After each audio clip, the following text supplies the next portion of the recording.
Добрый Good morning, dear colleagues. We are continuing our conference, and today is the third and last day of our work. That's why, dear colleagues, we are inviting you here. We are going to have a very interesting program.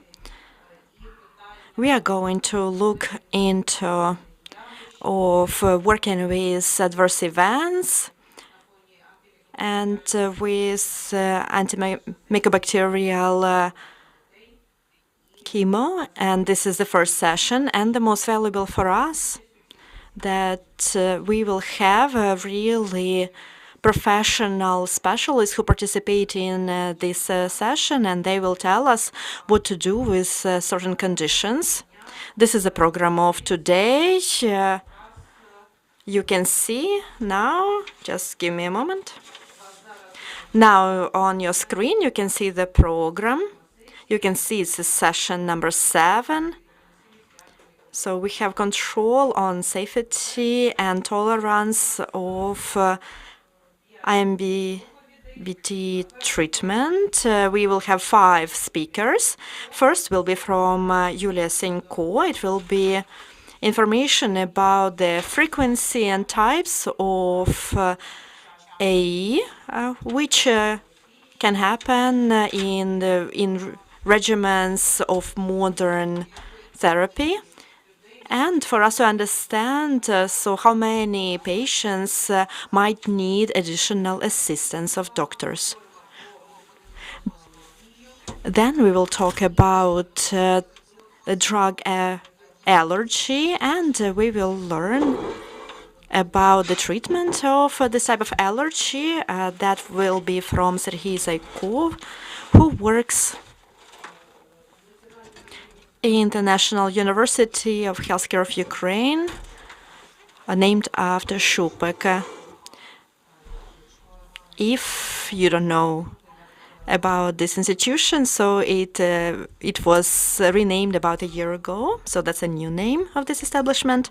After that, we will listen to Alexander Minko, and MD, professor, and he's the head of the Department of Clinic and Social Narcology.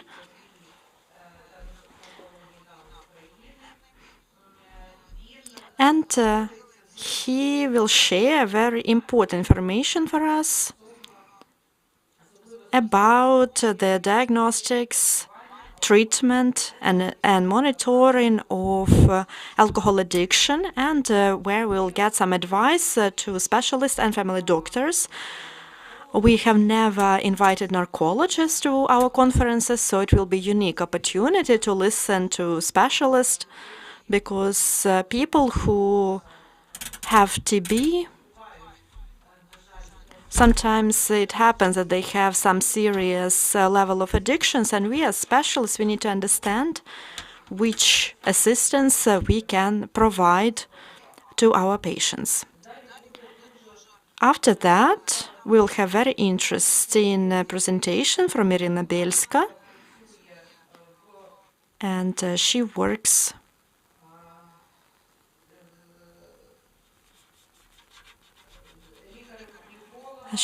as a neurologist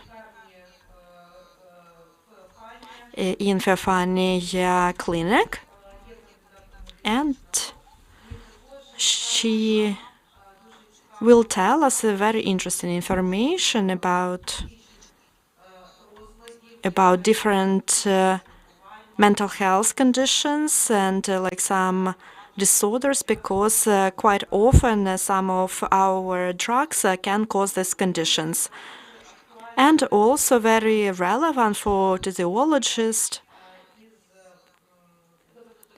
the topic with hepatotoxic reactions. And also we have a better diagnostic of hepatitis, and we see that it is quite common problem for TB patients. And so we will listen about hepatitis caused by MBT treatment,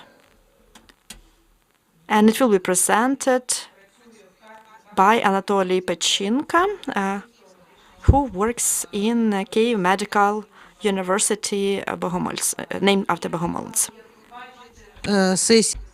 As you can also see that this will be a very interesting session, but I would like to make an additional announcement now that within the framework of our session, we will listen to another presentation. It will be recorded, and this will be a presentation from our colleague from abroad. She will talk about the specific features and the first results of BIPAL regimen implementation. We will announce it later, but most likely it will be in the end of our session, and we will be talking today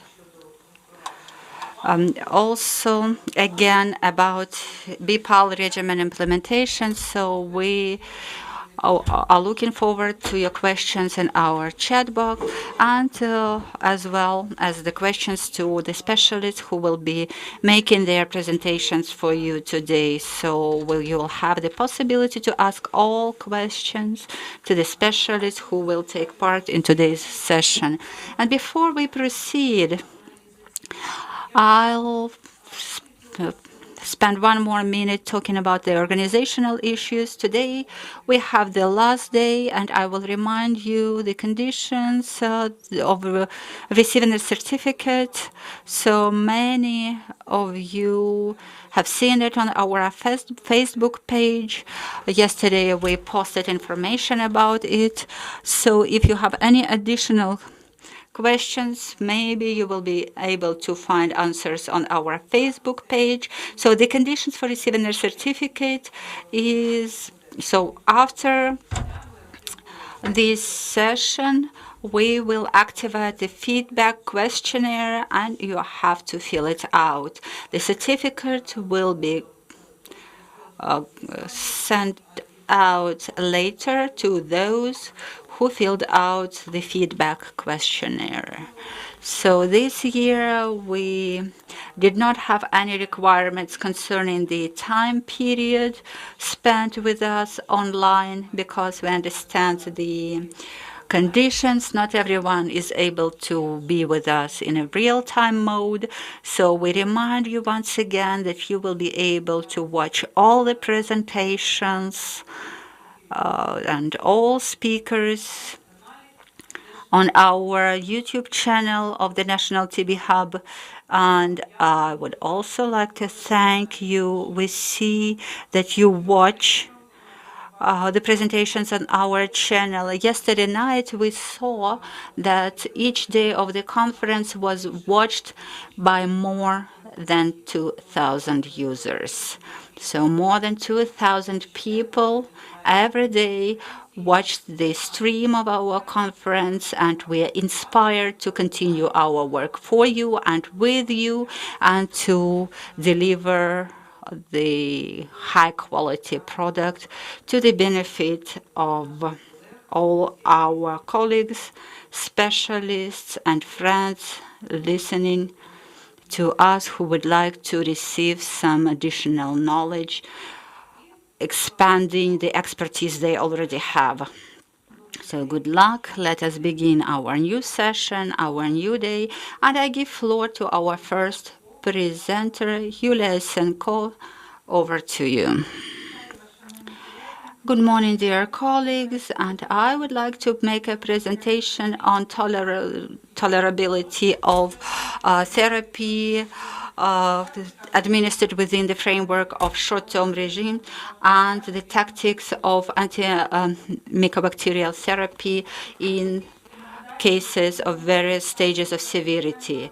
So we have these modern schemes of application of antimicrobacterial drugs. So we have to select the patients and select the regimen for a short-term regimen, modified short-term regimen, BIPAL, or individual plans. Then we have to ensure compliance with the WHO requirements concerning treatment of resistant forms of tuberculosis. So we have 4 efficient drugs out of which 2 or 3 have antibacterial and sterilizing effect. Then we have to ensure close monitoring using the direct or video dot regimen, and we have to ensure active pharmaceutical control. So we have to ensure adequate lab monitoring, registration of adverse effects, then analysis of cause and result connections, and reporting to the national and the uniform international database. Which algorithm do we use for safety management requirements? So we have to carry out the research and examination according to the monitoring template. Then we have to carry out daily control of the patient conditions, and if they have any complaints, they have to carry out additional examination. And when a doctor sees adverse effects, then the doctor has to assess its severity, the degree of manifestation, and potential benefit and success of the administered treatment. And then we have to register this adverse effect and enter information about it within 72 hours. So what should be registered within the framework of the operational research according to the template of data collection? First of all, we have to report all serious adverse effects such as death, life-threatening effects, the need to hospitalize the patient, sustainable or significant disability, and anomalies. Then we also have adverse effects that present a special interest that have to be registered during the antimycobacterial therapy. We're talking about peripheral neuropathy, nephrid of eye nerve, myelosuppression, hepatitis, hypokalemia, pancreatitis, and lung disorder. So we have to analyze the cause and effect connections. So we have to establish whether this adverse effect was caused by administration of treatment and taking drugs. So we have to justify whether the adverse event is a result of taking the drug, and then we have to address the temporal effect. Then we have to see whether the termination of taking the drug results in the termination of this adverse effect. We have to analyze possible allergies to the drugs in the previous history of treatment and absence of other obvious reasons that could cause this effect. And then we have not related categories, which is the absence of an alternative reason for development of an adverse effect. Then we have to assess the grades of severity.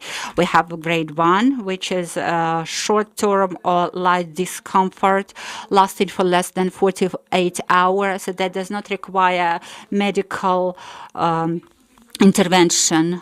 Then the grade 2 is medium severe, which requires some medical intrusion and no treatment or minimum treatment. Grade 3 is severe, which is obvious restriction of activities and requires medical intrusion, therapy, or possible hospitalization.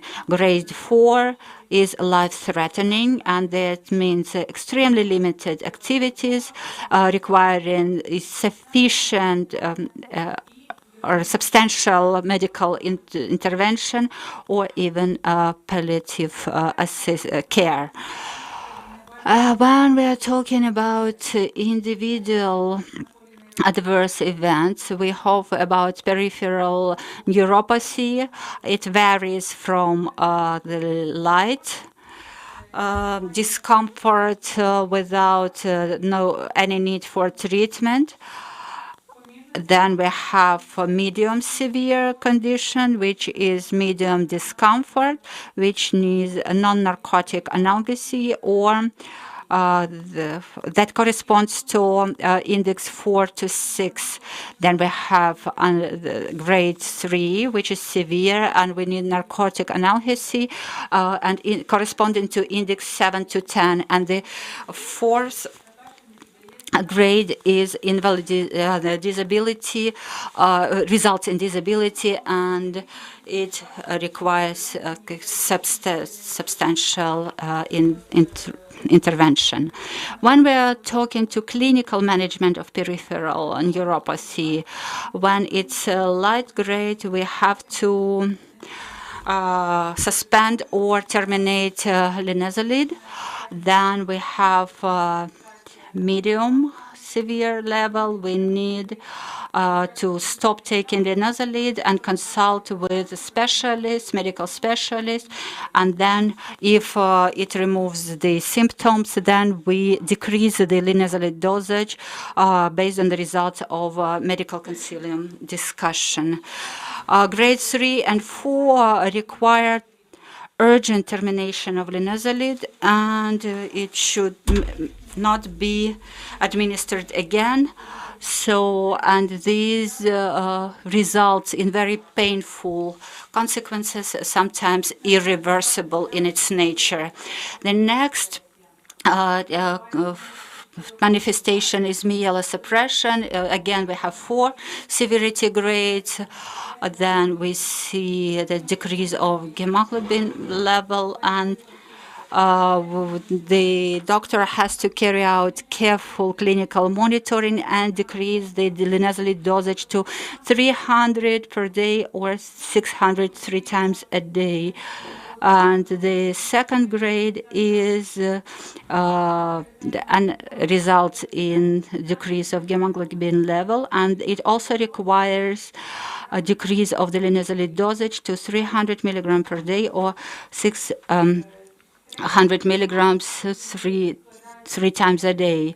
Grade 3 result requires urgent termination of linezolid therapy and consider possibility of administering erythropoietin and until toxicity goes back to grade 1 or below, then we can discuss the possibility of decreasing linezolid dosage.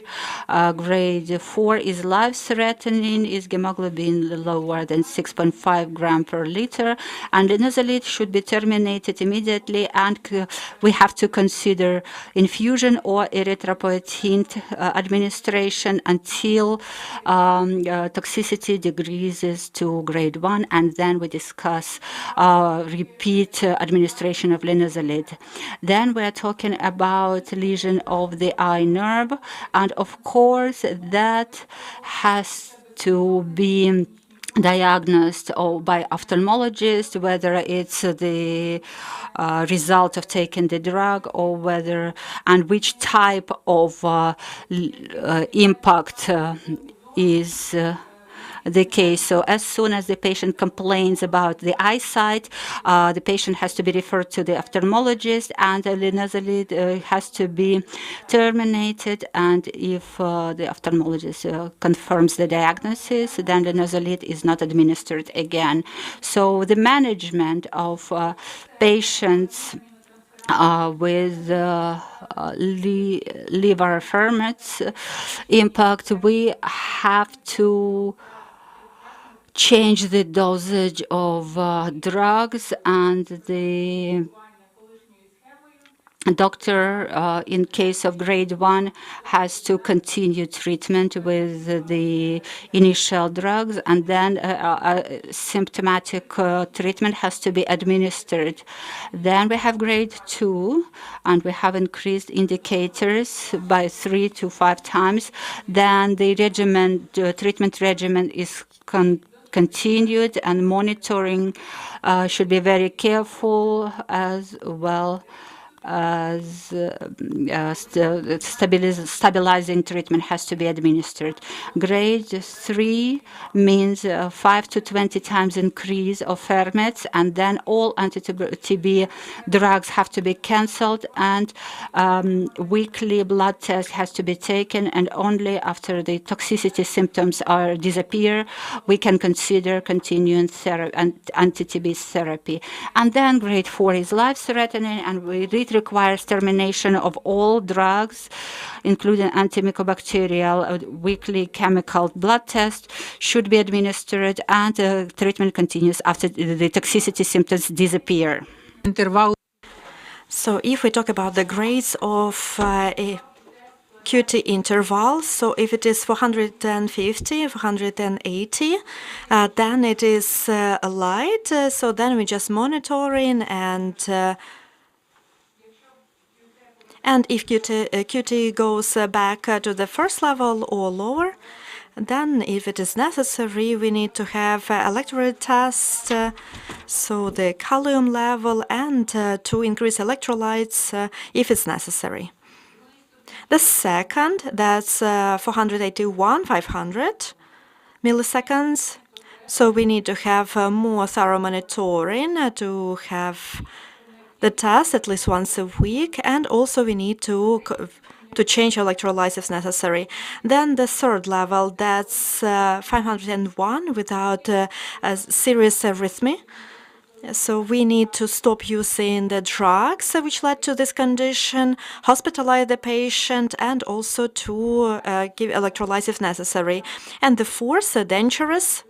I hope that all these symptoms that we are discussing, about all these grades that we are discussing, we can track on at the very beginning of treatment, and we will not allow the patient to get to grade 4, which can be dangerous for their life. That's a level of QT 501, or increase by 61 milliseconds from the base condition. Also, it can be the tachycardia and also arrhythmia. So we need to stop giving drugs which led to adverse event, hospitalize the patient, and also give electrolytes. And also, I would like to say a few words about hypokalemia. Again,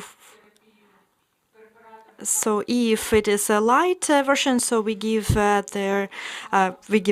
calcium. Then the second level, we also, you can see that we add like some additional material. So then in the third level, so we use intravenous together with oral, and magnesium also is added. And I hope that we will never get to the fourth level. So we hospitalize the patient, so we also use intravenous processes, and we need to replenish electrolytes if necessary.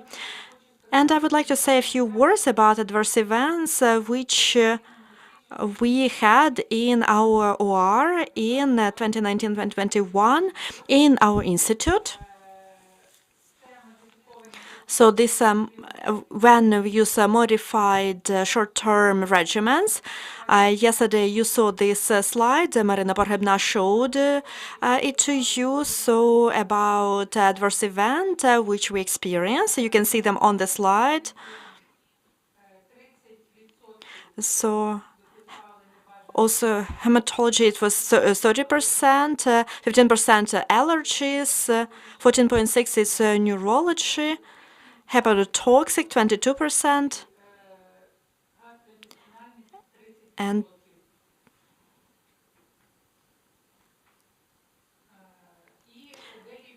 I would like to say just a few words. We would like to remind you about adverse events, because the whole country is starting treating using BPAL regimen, and we would like to share our results for 97 patients about BPAL tolerance, so adverse events. That's 81.4 patients had adverse events, including serious grades, and 37 out of them they had serious adverse events. So you can see the percentage: hepatotoxicity 24%, myelosuppression 38%, and neuropathy 25%. So what tactics we used so that we decrease the dosage of linezolid because of adverse events? Also, we had temporary stop using linezolid. Also, we stopped using linezolid and using only 2 drugs. Also, stopping the whole regimen. That was for 14%. Temporary gap that was for 14%, and stopping using BPL regimen that was for 4% of patients. Thank you for your attention. Thank you, Julia, for this very comprehensive presentation. And I would like to say that we talked about symptoms and how to deal with different adverse events. Today, we will focus on some of them. And dear colleagues, if you want to find out more about tactics and principle of working with adverse events, which we are not going to discuss today, because it's impossible to cover everything during one short session. So about other AE, so we had a very detailed discussion on adverse events last year during the conference. So if you want to learn more about polyneuropathy and other adverse events caused by linezolid, you can go back to the materials of our previous annual conference. It's still on our channel on YouTube. It's available, so go back to this resource. And today we are going to talk about other adverse events which we didn't cover last year. And so now we are going to talk about drug allergy, which is very important, and physiologists, pulmonologists, and family doctors, they definitely need to know about what to do with this condition. So we're giving the floor to the next speaker.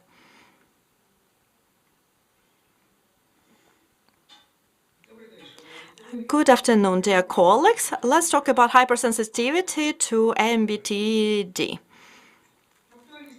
So how relevant this issue is? So the reaction to hypersensitivity, that's about 15% of all side effects, and they are registered from 2 to 7% of population of the world. And 1/3 of side effects, that's among hospitalized patients, because 93% of drugs, they can contain potential allergens. And usually the margin of error of evaluating the hypersensitivity is pretty high. So this hypersensitivity, that's a condition. Basically, the reaction of our body is a side effect. And if you talk about antimicrobacterial drugs,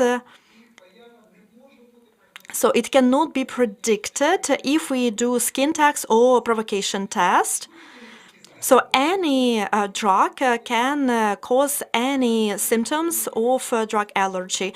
We don't have any characteristical features of particular drug. Usually, drug allergy caused by antibiotics, non-steroidal anti-inflammatory, vitamins, iodine serums, vaccines, and we need to remember that very often the drug allergy is caused by drugs which are in the same group. So we have hepatotoxic reaction, that's about 60%, allergic reactions more than 54, gastrointestinal 36, hyperuricemia, so that's 62. But very often these reactions are mixed. So the risk factors of drug allergies, that's of course, it's a young age, females, also co-allergy, also long term of using drugs.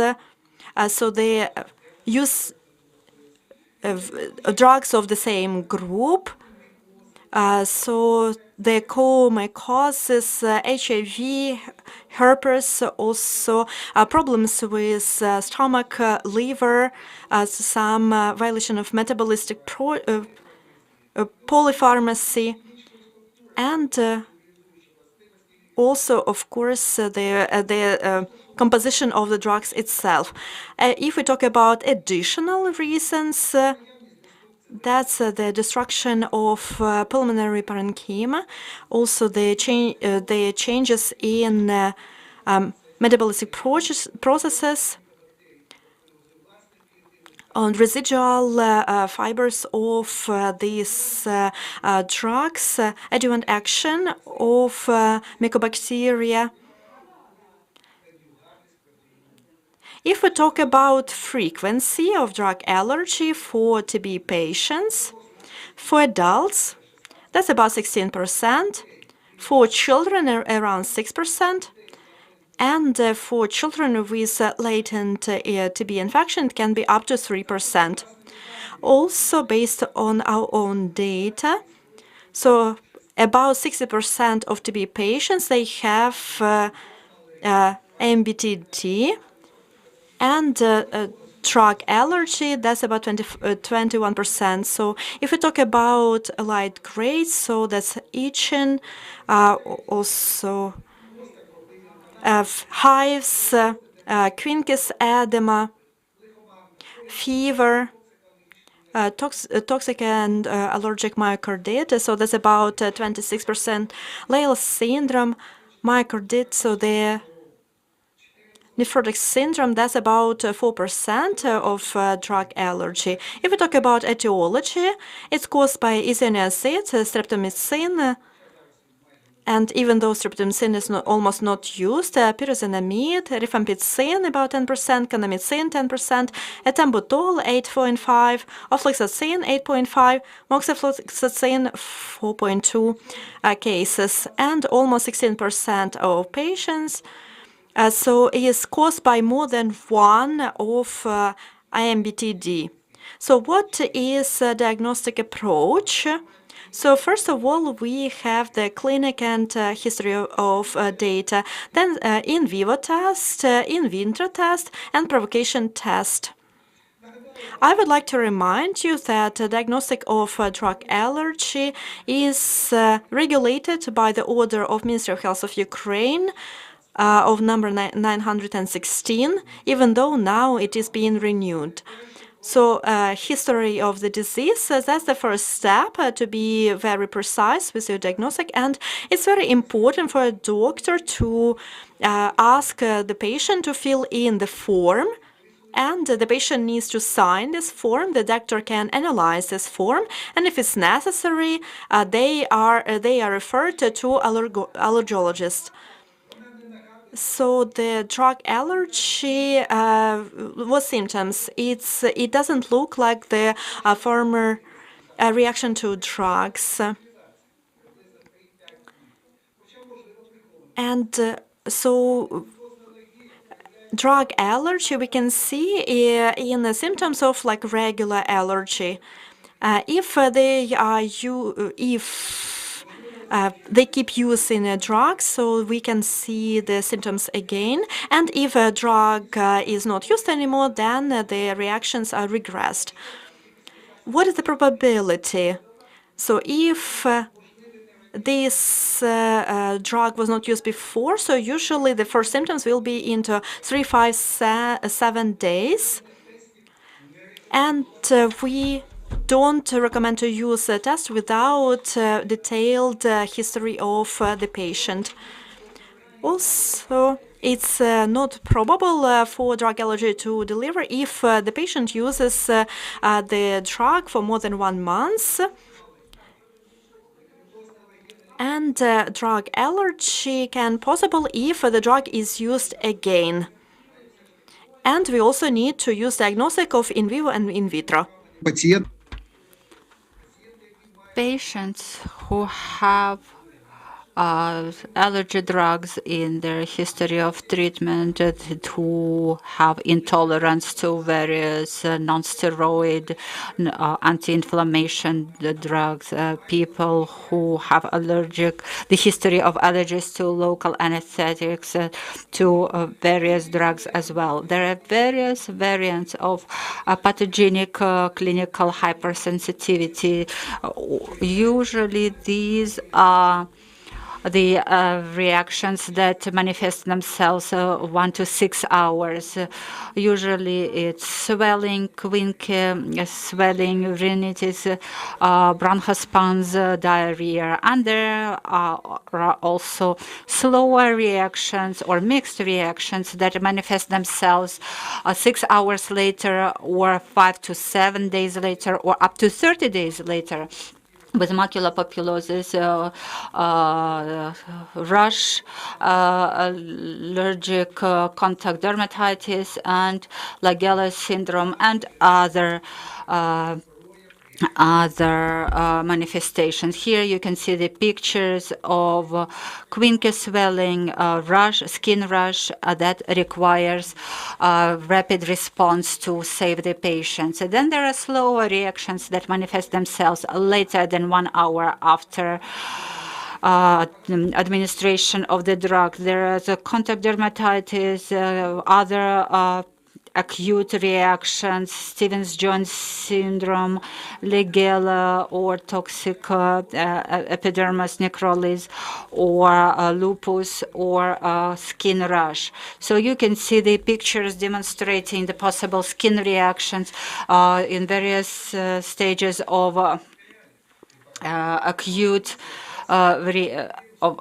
various stages of acuteness. So you can see other pictures demonstrating the reactions such as severe skin rash, necrolysis, fixed rash, and this can be caused not only by not antibacterial, but also by antimicrobacterial drugs. So these are Stevens-Jones syndrome, Lyell syndrome pictures, but normally, the manifestations of allergic reactions can be seen on the skin in 50 to 70% of cases, hematological 20 to 35, respiratory reaction 10 to 15, and visceral 7 to 10%. So we can use skin tests, non-scarification tests, but usually using injections or intra-skin tests, or we can use application tests that have to be carried out by an allergologist. Skin tests should not be used that we have a treatment history that resulted in allergies. So that all should be done. All the tests should be done according to the protocol in hospital by a doctor, and the reaction should be checked 15 to 20 minutes later, and it should be done with the sterile forms of antimicrobacterial drugs. Or we can use an application test, and the results should be assessed 24 to 72 hours later, and this can be also done with pills. With the skin tests, we cannot be 100% sure of the results. And even if we receive negative results, drug allergy can still be seen, and then we have to carry out desensitization therapy. And the provocation test can be carried out only by an allergologist. And these provocation tests are very seldom used, including antimicrobacterial drugs. So in vitro tests have several advantages. So there are no counterindications for these tests, but the level of information received by these matters is rather low, and the majority of them is not even available in the labs. But still, if we receive a negative result, it does not exclude the possibility of allergic reaction in the future. Unfortunately, there are no standardized laboratory tests for diagnosing hypersensitivity to antimicrobacterial drugs. So we can use tryptase test that can enable us to diagnose anaphylactic reaction. And the National Institute of Physiology and Pulmonology, named after Janowski, suggests in its lab suggests to use sedimentation of erythrocytes for identifying hypersensitivity to antimicrobacterial drugs.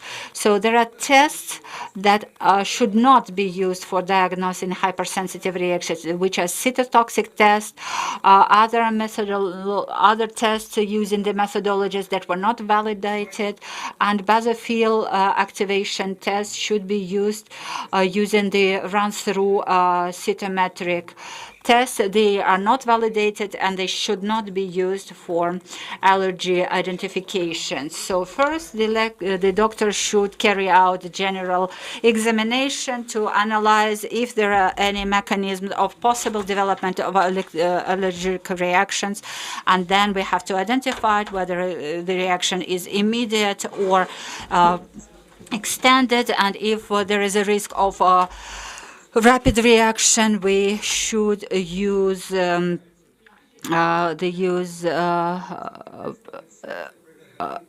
skin test.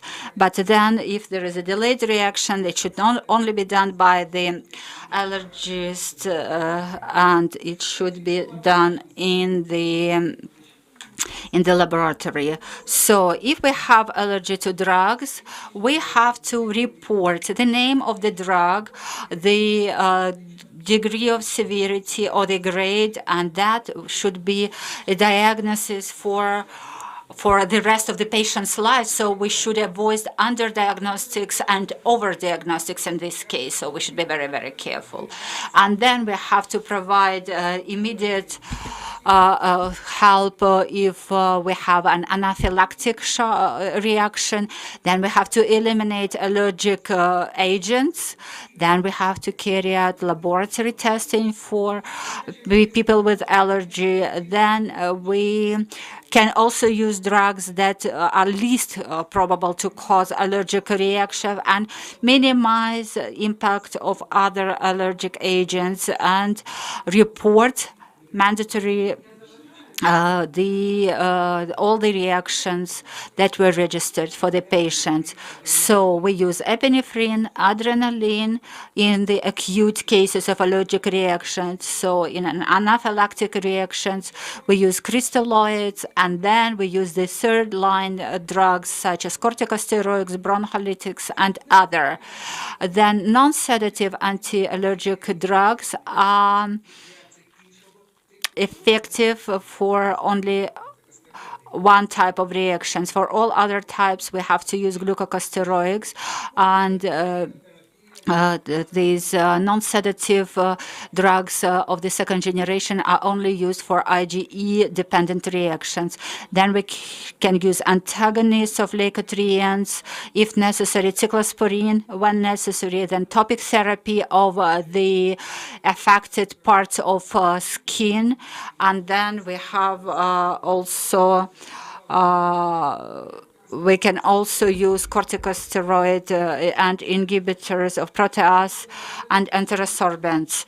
When it's not possible to replace antimicrobacterial drugs with other drugs, we can use hypersensitization of drugs, but this should be done strictly by the allergologist. So drug allergy is very common when antimicrobacterial drugs are used. Most often it's manifested on the skin, and we have to document all the drugs and all the reactions that we use. And unfortunately, we do not have validated methods of diagnosing hypersensitivity, and we cannot only use in vivo or in vitro tests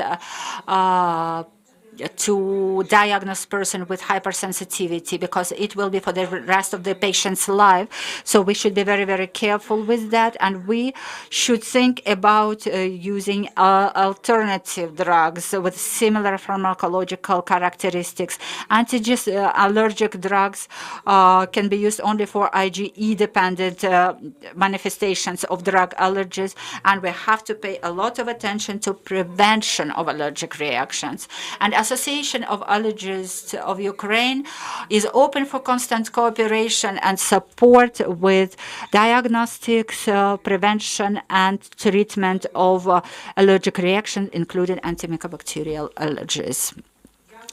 Thank you for these very interesting presentations, colleagues. I think that you learned a lot about drug allergies, because as Sergey said, that every doctor should be aware of possible reactions and they should cooperate with allergologists.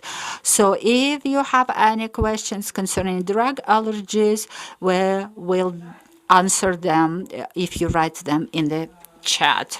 So we're now talking about alcohol addiction, how it should be diagnosed, and which first aid can be provided by doctors from other spheres of specialization before such people come to the professional narcological facilities. Alexander, over to you.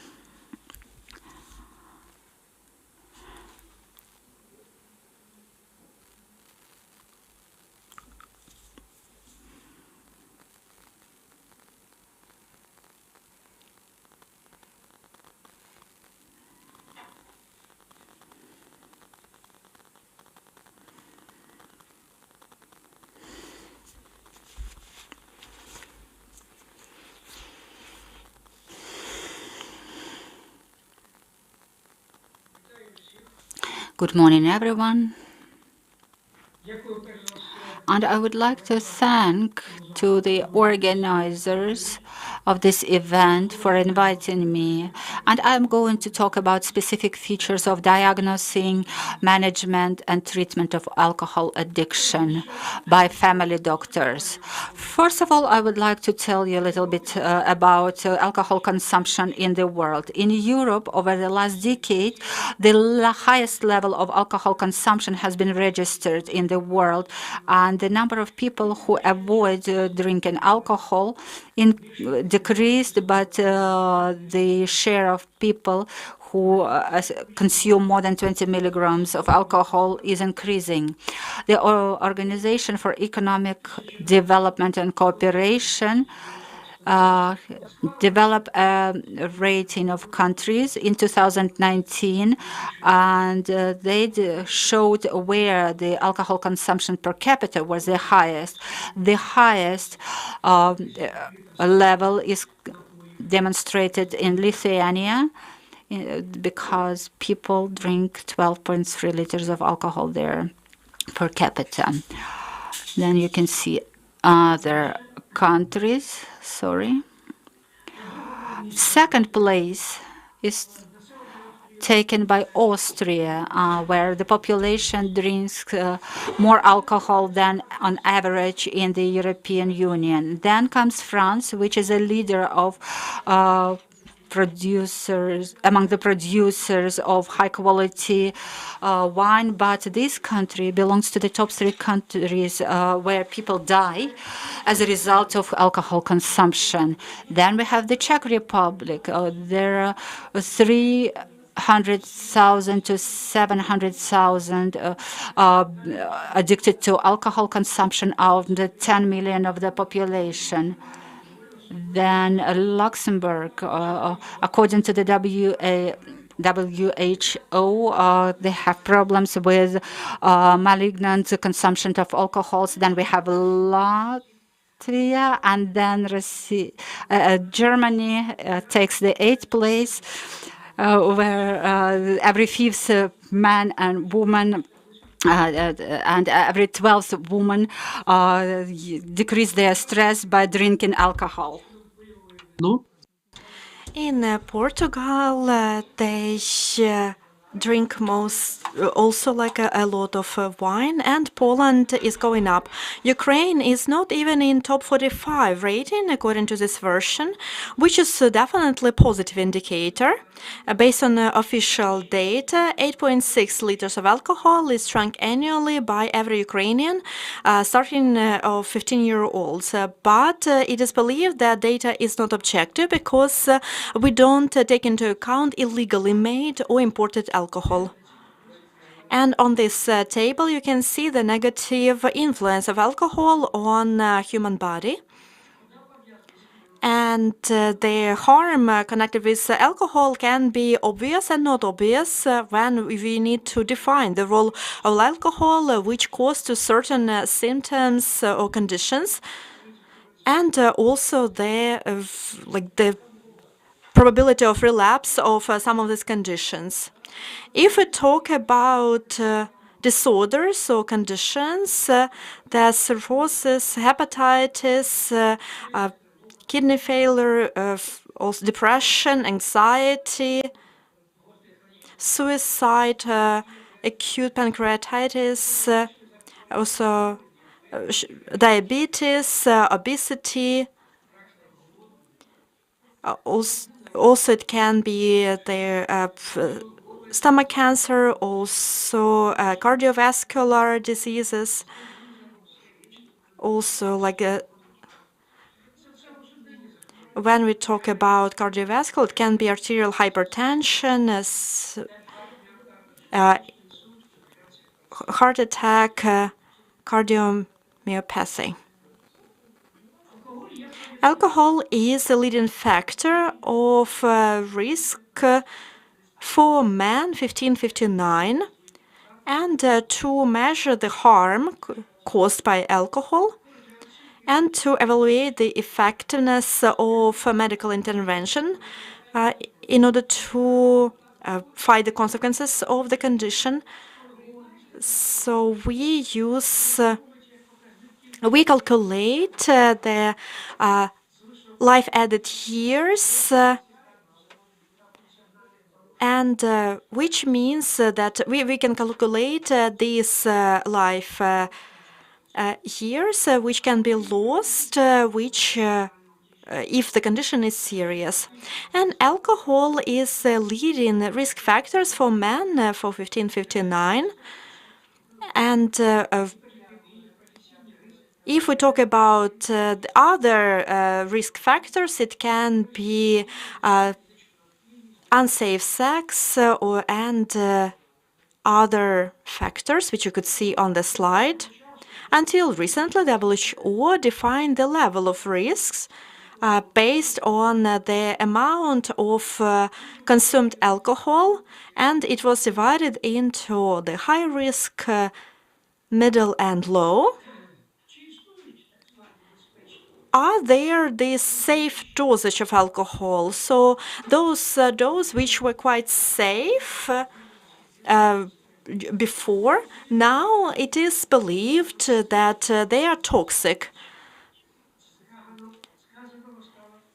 And it is obvious now that any consumption of alcohol in any condition, so we need to look into, as we can say that it's something that has to be taken seriously. And if we look into the approach of WHO, they say that there is no safe dosage of alcohol. There is certain continuum between the consumption of alcohol and also certain conditions. So this can be because alcohol can lead to dementia, and death. And so the main recommendation to doctors, it's not going to be a full treatment if we don't take into account the role of alcohol, which can influence the continuation or relapse of the condition. So general practitioner, they need to notice the abuse of alcohol and when they are collecting history of the disease, and they can organize screening and maybe refer to a specialist if necessary. If we talk about screening, it is very important to use the scales, but it is important because a screening tool that's evidence-based method for risk level of consumption, and usually patients don't mind that screening methods are used. So we have a questionnaire cage. There are only 4 questions there. First, have they ever had the feeling that they need to lower the consumption of alcohol? Is the person getting annoyed if people around them ask about alcohol consumption? Do they feel guilty about using alcohol? And if they had any cases that they started drinking early in the morning to fight hangover or just to calm down their nerves. This is very short questionnaire. And if there is even one positive answer, it is quite problematic. And the problem is high if there are 2 or 3 answers. And definitely there is a problem with alcohol consumption if all 4 questions receive positive answers. So what the doctor can say? They can have short-term intervention. It can be a short conversation or the serious conversations. Usually it is provided on primary care by different healthcare professionals. It can be awareness, raising awareness or giving some advice. Also encourage patients to change their style of alcohol consumption, and of course supporting patients if they decide to decrease alcohol consumption. So if we talk about disorders, so they are called AUD, and it is a big social problem. If we talk about diagnostics, according to the registry used in our countries, so only psychiatrists and oncologists can diagnose this as alcoholism.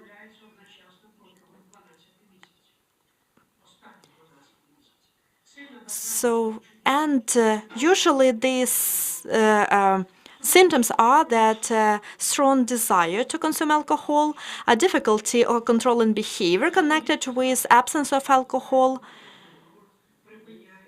also acute condition when the alcohol consumption is reduced. Also, the level of tolerance, which show that the patient needs higher dosage of alcohol to achieve the effect. Also, progressing loss to other alternatives, and also the timeline of alcohol consumption. Also, continuing consuming alcohol even though it has negative consequences. And here we talk about personal consequences, for example, problems with liver,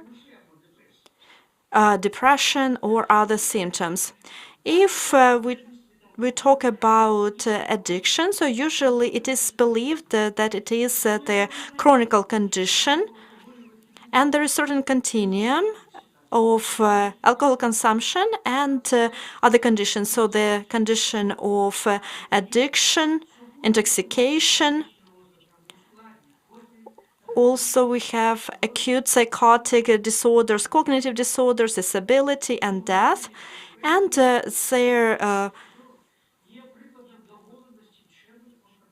basically, it's very difficult to see the lines between this. At this moment, this is more about agreement of scientists to define the difference between these conditions. If we talk about treatment, so we need to follow certain principles. Defining the goals, feasible goals. So we need also to define some short-term goal or partial goals. If it is impossible at the beginning to stop alcohol consumption completely. We need to stop using paternalistic approach or moralizing approach. We need to build partner type of relationship. Also, we need to use the most suitable approaches to treatment. Also, to find the right proportion between in-hospital and outpatient methods, and using drugs which are evidence-based and in combination with therapy. So alcohol disorder, so that's a heterogeneous disorder which is the combination of environment and different genes. And there are a few effective methods for treatment, including pharmacotherapy,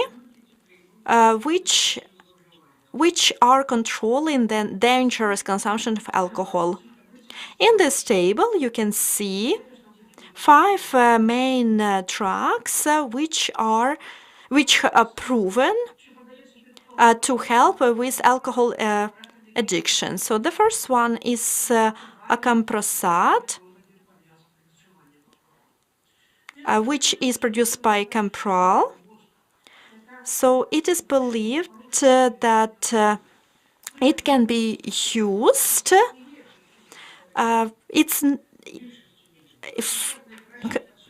Acamprosate works best in combination with psychological and social support because it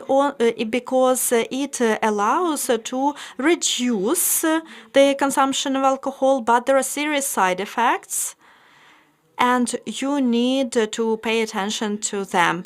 The next drug is disulfiram, and it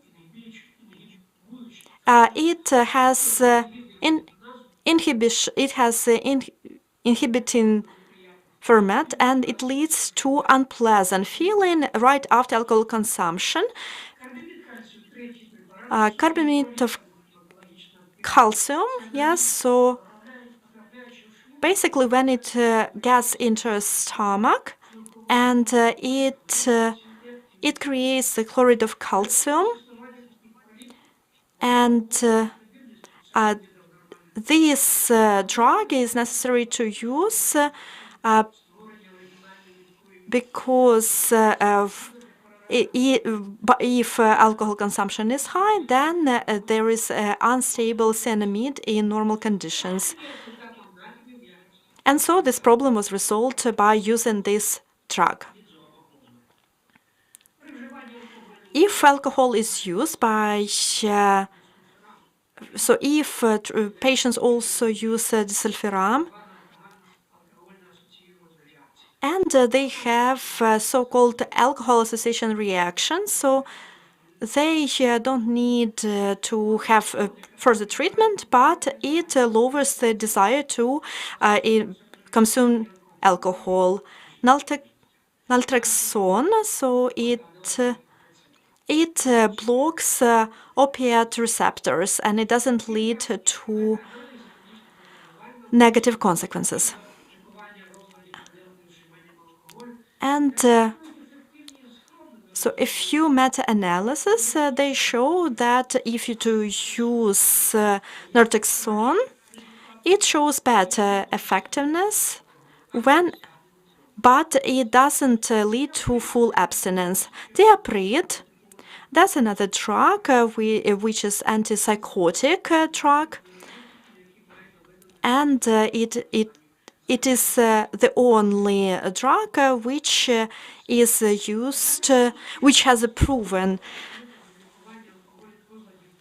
effectiveness, even though there are certain drugs which can be effective, but it is not suitable for all patients.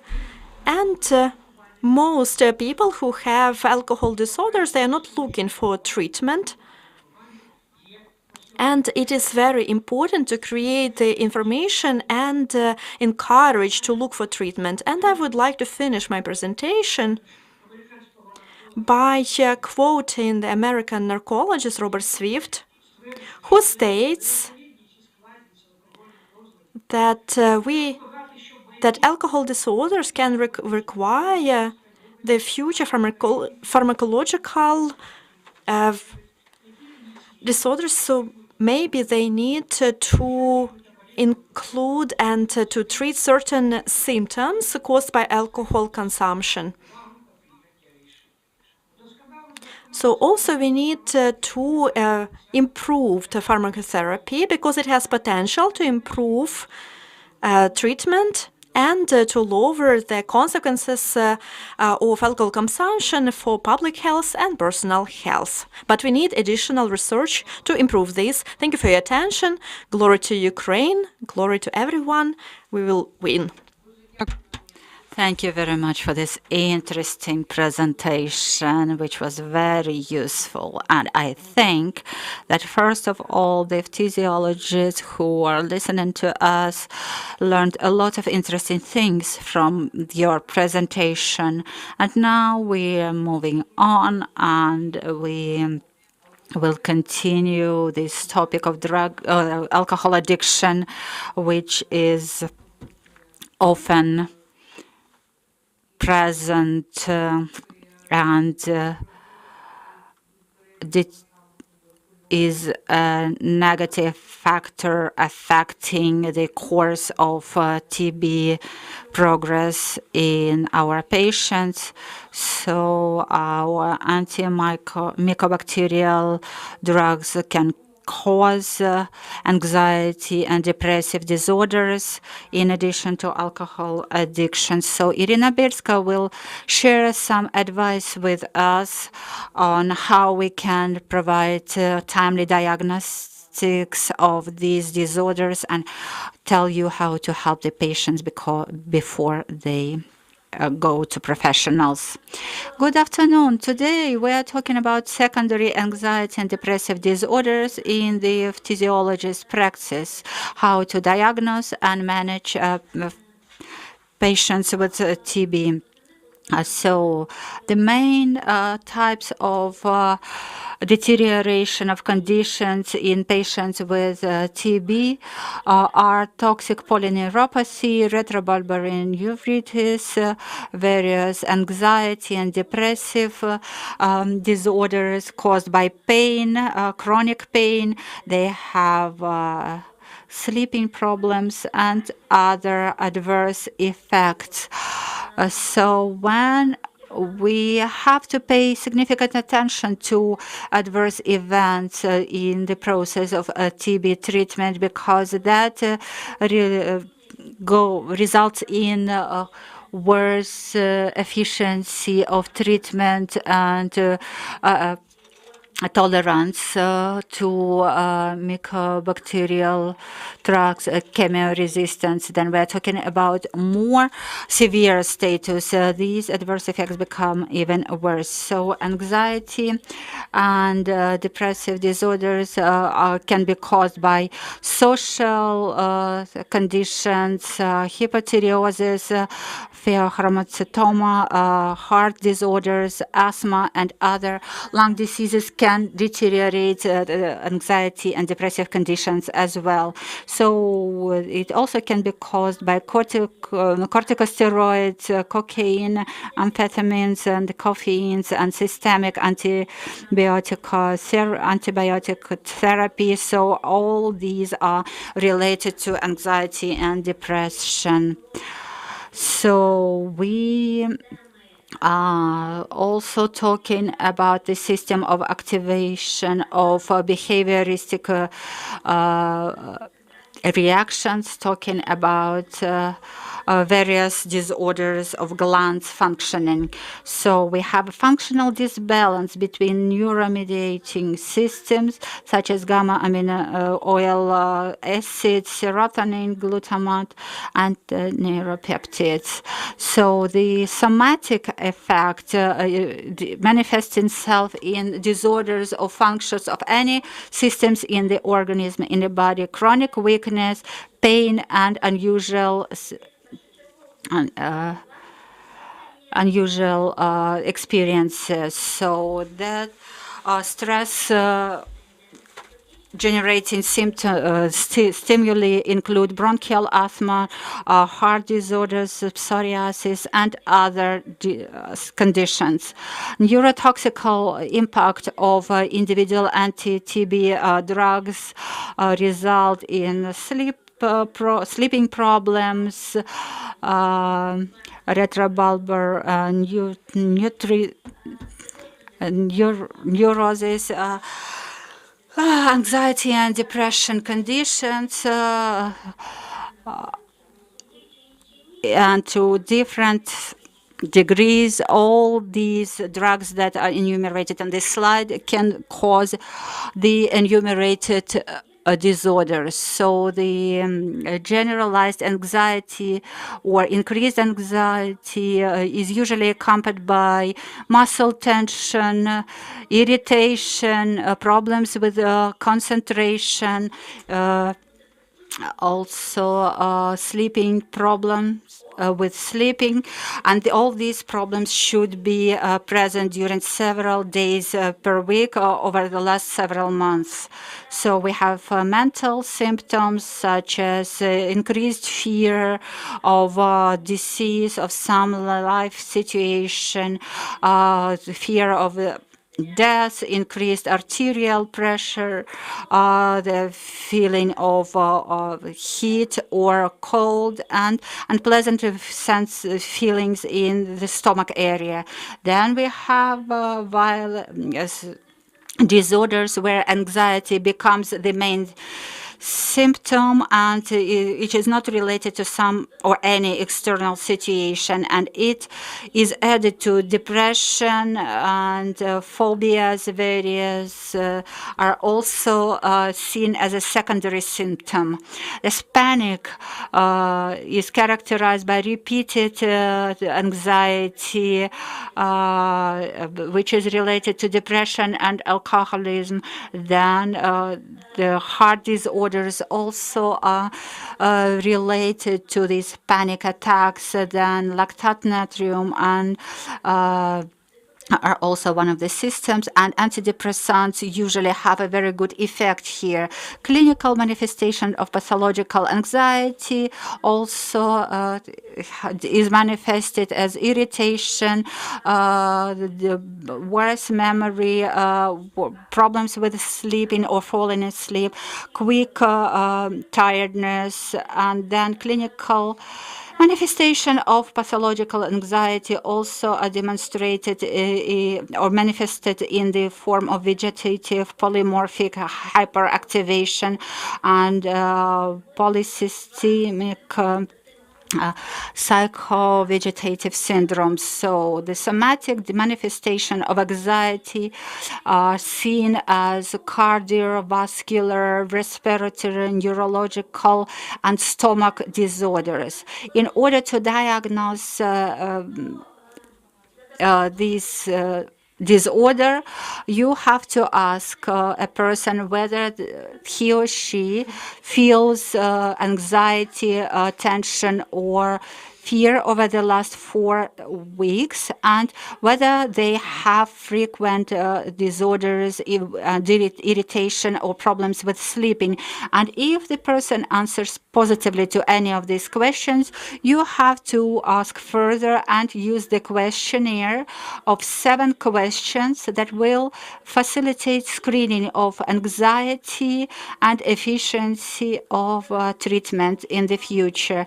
Depending on the number of points you received in this CAD-7 questionnaire, you can make a decision which antidepressants and which anti-anxiety drugs you are going to use in the future.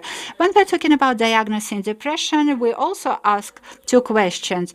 So whether you had frequent feeling of suppression or hopelessness during the last month, and whether you lost the ability to receive pleasure, to have pleasant feelings.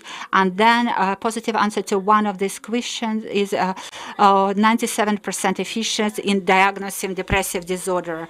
So there are violations in the emotional sphere, cognitive sphere, sphere and a locomotor sphere. So we have this decreased mood, suppressed mood, negative vision of yourself and the surrounding world. Then we have the problems with sleeping, problem with eating disorders, or chronic tiredness. So we have this deep disbalance between dopamine, norepinephrine, and serotonin, and we have this depressive triad that results in anxiety and reactions to stress, and also has an impact on curing the disease. So there are several grades of severity of a depressive episode. So we can divide it into 3 grades: light, moderate, and severe. And selective inhibitors of serotonin are used in this case. Serotonin and noradrenaline inhibitors are used here, and it can be accompanied by anxiolytic drugs, A, C, and E vitamins. Then cognitive and behavioral therapy can be applied, and psychotherapy as well. And in combination, this will give you the desired effect. In order to optimize the antidepressant regimen, you can follow the scheme that will help you to assess efficiency of therapy, so whether the drugs should be continued or combined. So when we have this side effects of anti-TB drugs, these should also be taken into account when you are treating your patients. So the earlier you identify, monitor, and test possible side effects, the sooner you will be able to help your patients, because with light and safe cases, we can use additional drugs, we can decrease anti-TB drugs and combine drugs, anti-TB drugs with antidepressants. We can split the dosage into 2 or 3 parts in order not to cancel therapy. So when we have to correct the scheme of treatment to ensure that the patient receives anti-TB therapy and fights his or her depressive disorders. Then we have neuropathic pain that very often lives in anxiety and depression. We have to use 3-cycle antidepressants, and then we will be able to cover all the parts of the patient's disorder with 1 drug only. For instance, 3-cyclic antidepressants should not be prescribed to patients taking linezolid, and carbamazepine can decrease pain and decrease anxiety, but it has negative effect on cognitive function. Then we have the first choice drugs for curing anxiety and depression, and you can see the scheme, how they can be used to block the symptoms that provoke anxiety and depression in patients. And in this way, we will receive this double effect when we use 1 drug only, following the scheme that you can see on your screen now. Then duloxetine and venlafaxine are antidepressants that influence pain syndrome and have an antidepressant effect. But we have to remember that they cannot be combined with duloxetine, cannot be combined with linezolid, and then it should be used only when no anti-TB drugs are taken. So thank you for your attention, and I think we've addressed a lot of issues now, and this information will help you with diagnosing and managing your patients. Thank you, Irina, for this very interesting presentation. And I would like to say that probably being a physiologist and pulmonologist, we should not only read about some standards or recommendations, but we should listen directly to the opinions of specialists working in this sphere. So, dear colleagues, we encourage you to ask questions, leave them in the chat box, write them down, and we will try to forward all these questions to our speakers who are not with us now. But if you have any questions concerning drug allergies, various addictions, and mental health disorders, please write your questions in the chat. And now I would like to give floor to our next speaker, Anatoly Pechenko, and he will tell you about hepatitis and viral medical drug-related hepatitis and their combination with antimicrobacterial therapy. Good afternoon, dear colleagues. I don't want to talk in general, so let's just get right into the topic.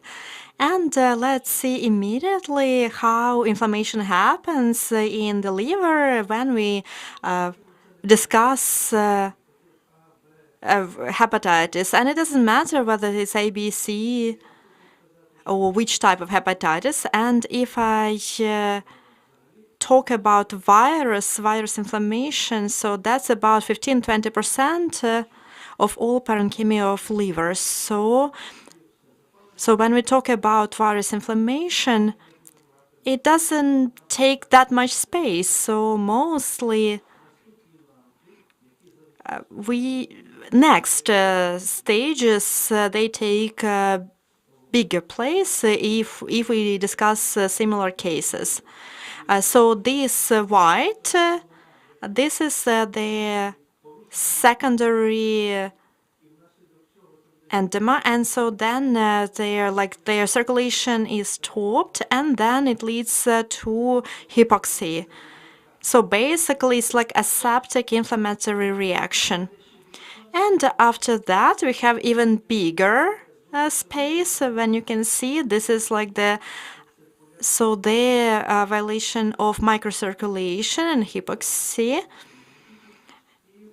And also then we have the damage of cells by the result of these processes. Basically,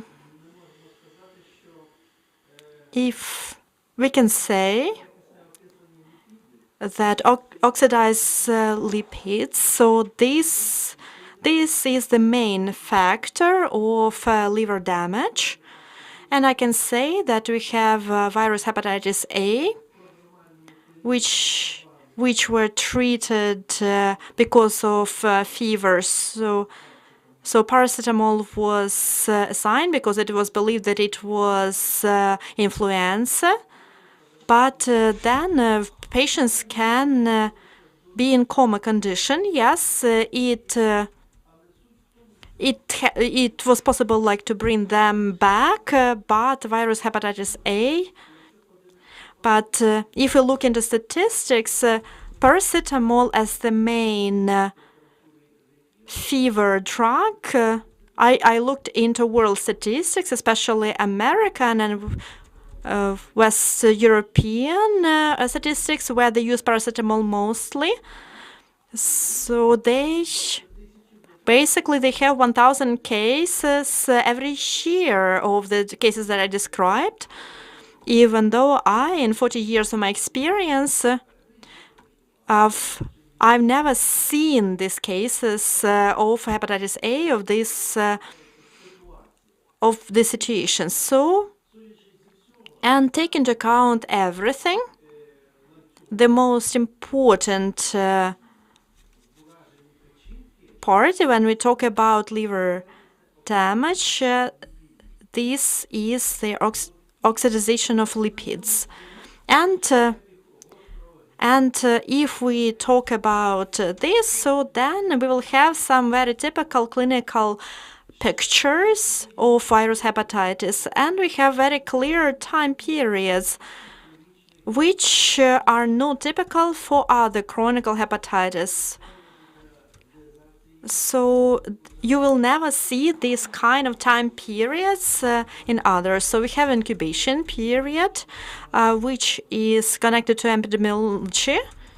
So this can be connected with food or water, and then hepatitis B, that would be connected with blood prodromal period, which is not characteristical for acute hepatitis, and the jaundice period, which goes through 3 stages of increasing of symptoms, plateau, and reversal development. And sometimes it can happen the jaundice period will be absent, and so-called jaundice period, but it will have the same type of the activity of transaminase and of increasing, plateau, and reduction. And also we have the stages of clinical and lab recovery, and then the stage that we rarely discuss of the stage of functional morphological recovery. These are those stages, especially if we look into hepatitis A, of clinical and laboratory recovery. It takes maximum up to 1 month, and morphological recovery, it takes up to 6 months. And of course, it has certain consequences for TB treatment. If it's even worse for hepatitis B, so clinical and laboratory and recovery, that's up to 3 months, but morphological, that's up to 12 months. That is why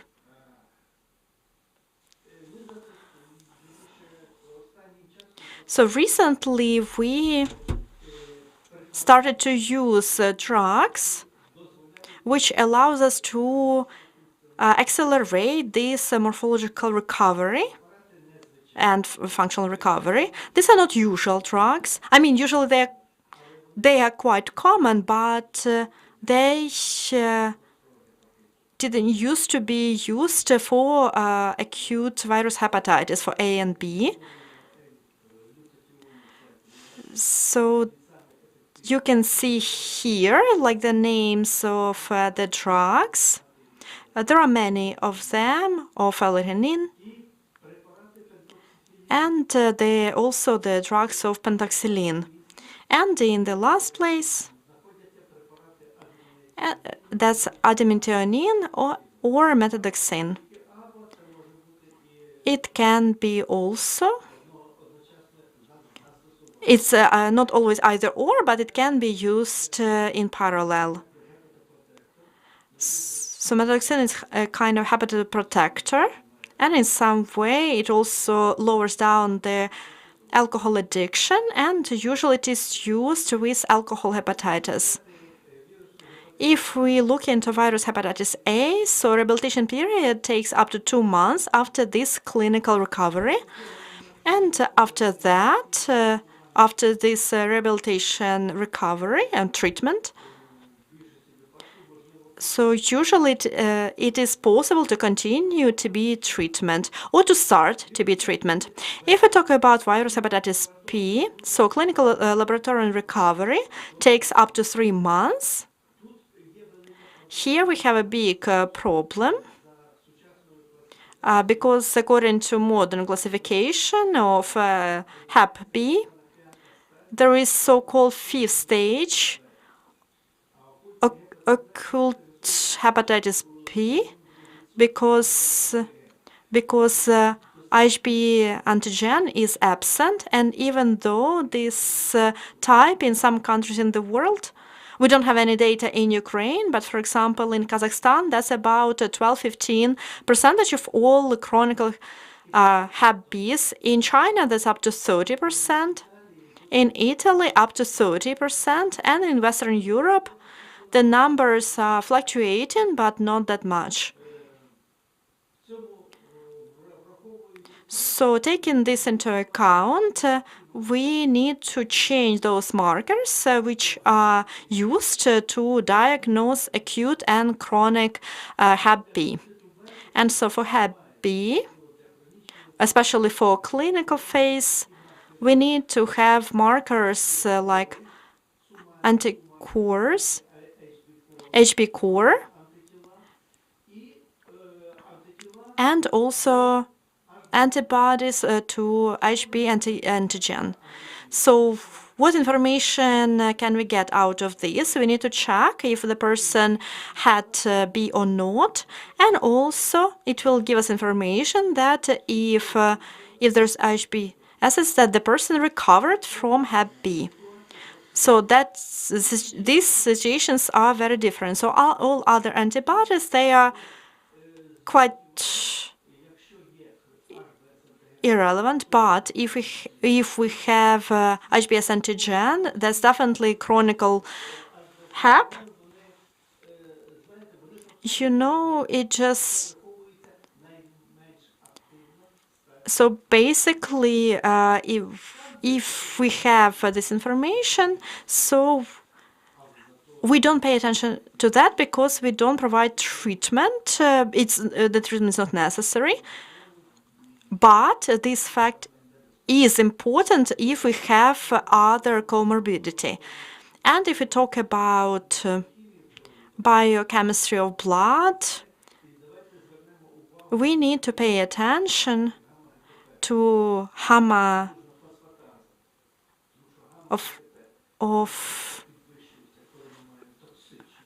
because we need to look into this. We have toxic damage of liver,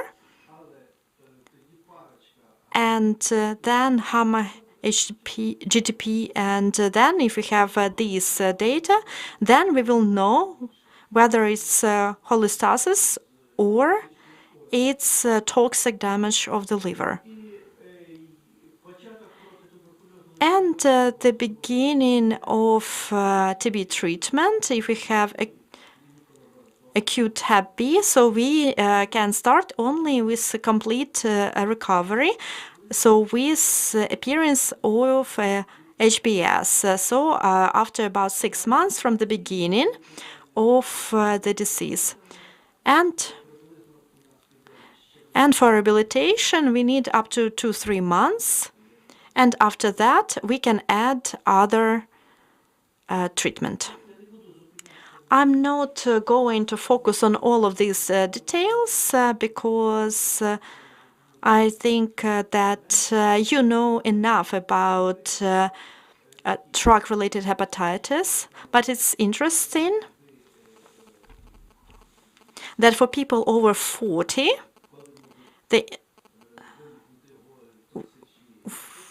when we have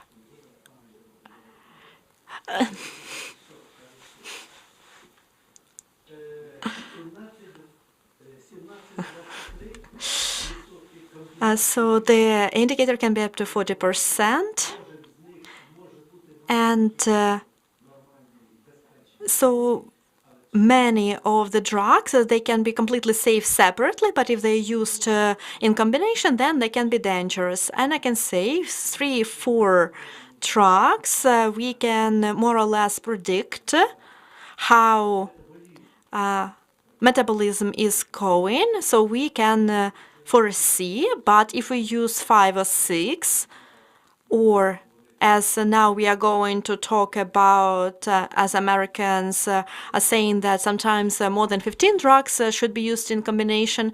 So it's almost impossible to predict about the process of metabolism and what can be created as a process. It's nobody can predict, but usually toxic metabolites are created, and they can lead to this type of hepatitis.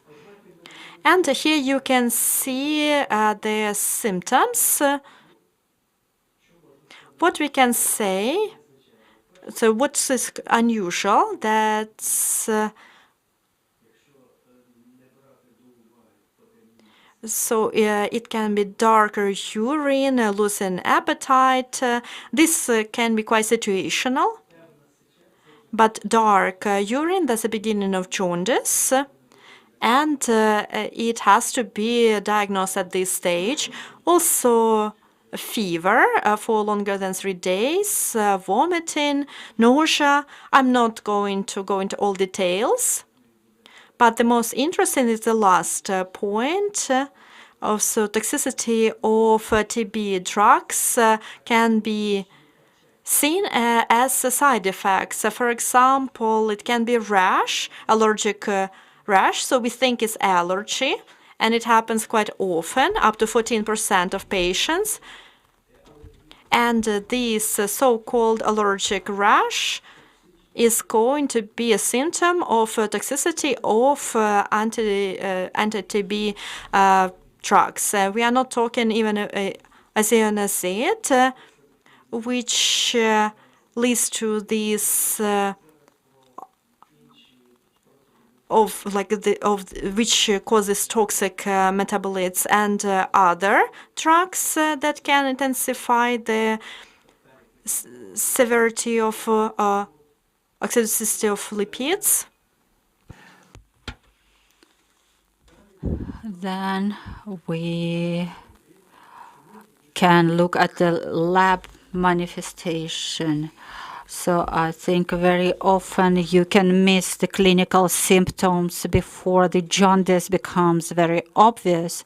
So the first, you will have this asymptomatic increase of transaminase ferments, and we should pay attention not only for gamma GTP and phosphodasa. Increase should be monitored and paid attention to. And then we have this drug-induced lesions in fever. You can see it on a lab test. So we have a normal or increased concentration of phosphodasa, and then ALT can increase more than 5 times, and gamma GTP can be increased by more than 4 times, and further increase will be a sign of a toxic effect of the TB drugs.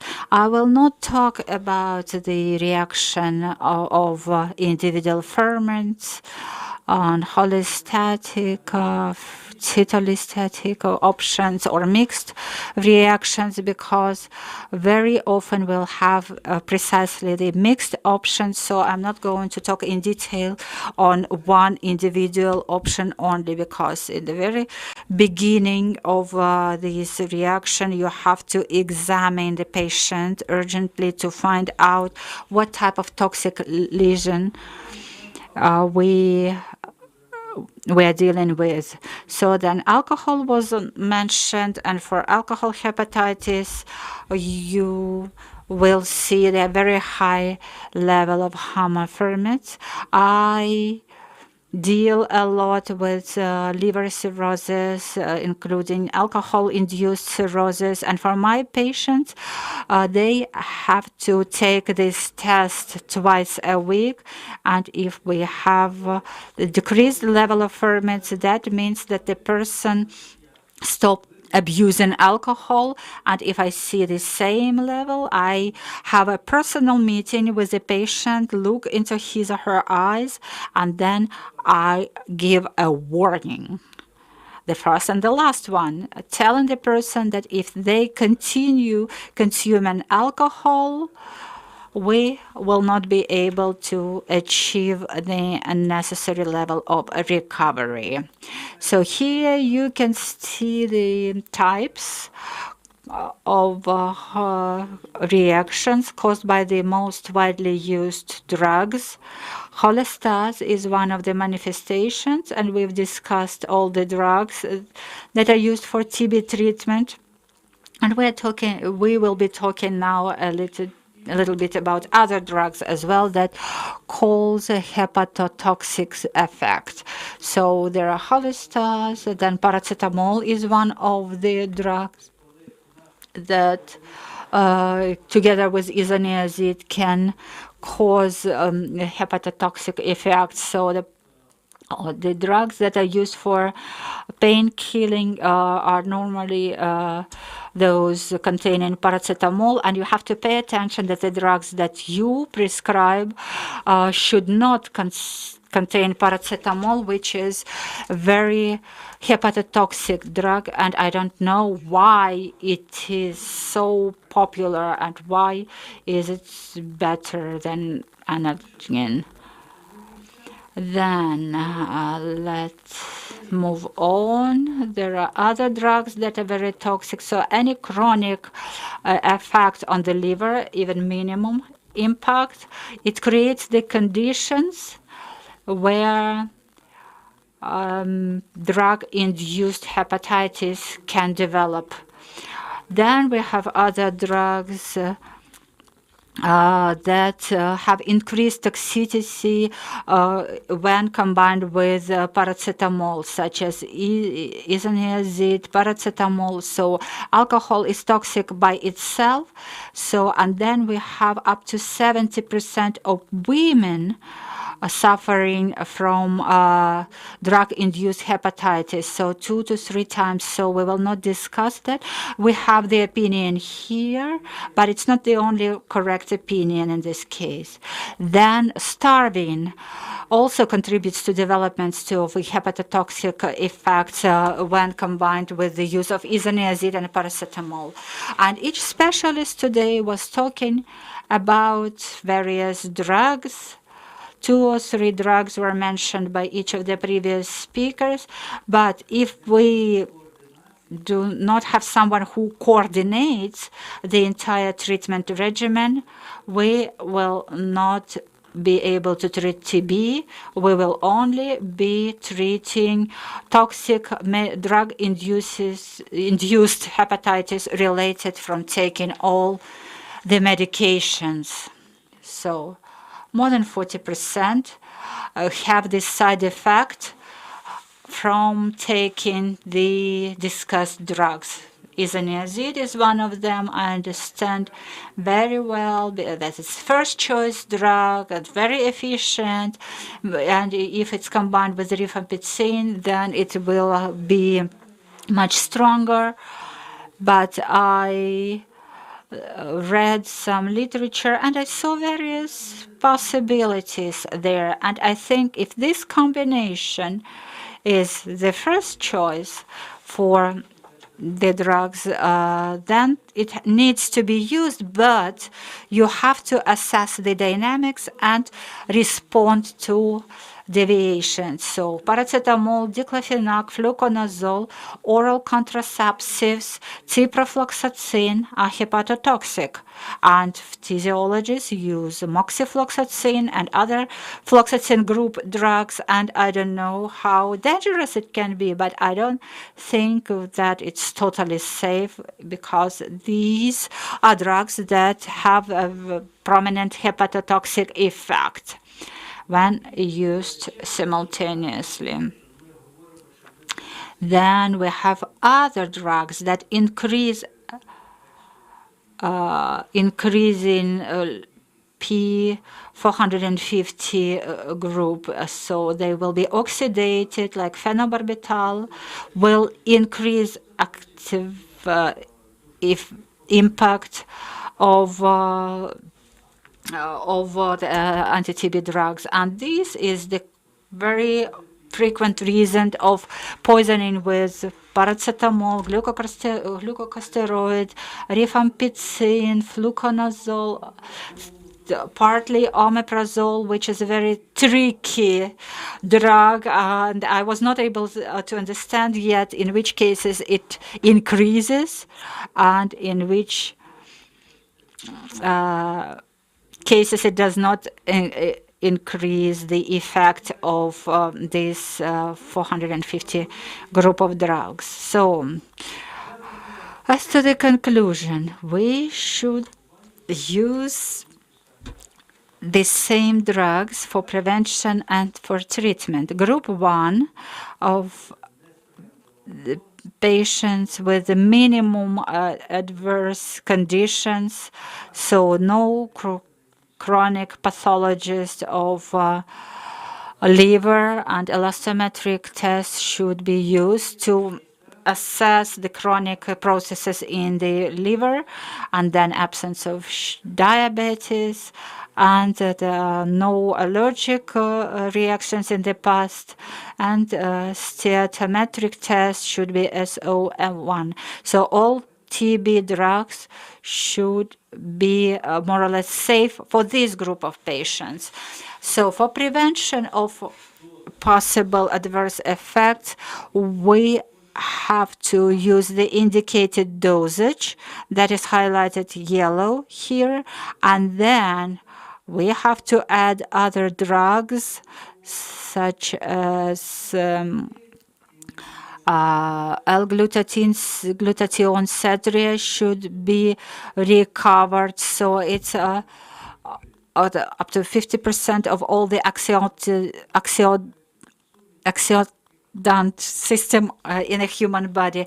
So, and the rest accounts for 20% only.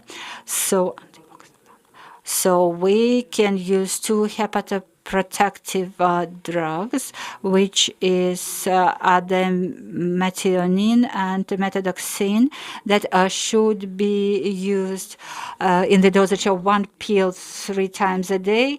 But the metabolic reaction for this drug is very rapid, and I think it would be better if a patient takes half of a pill but 4 times a day, so that the concentration remains more or less constant in the blood.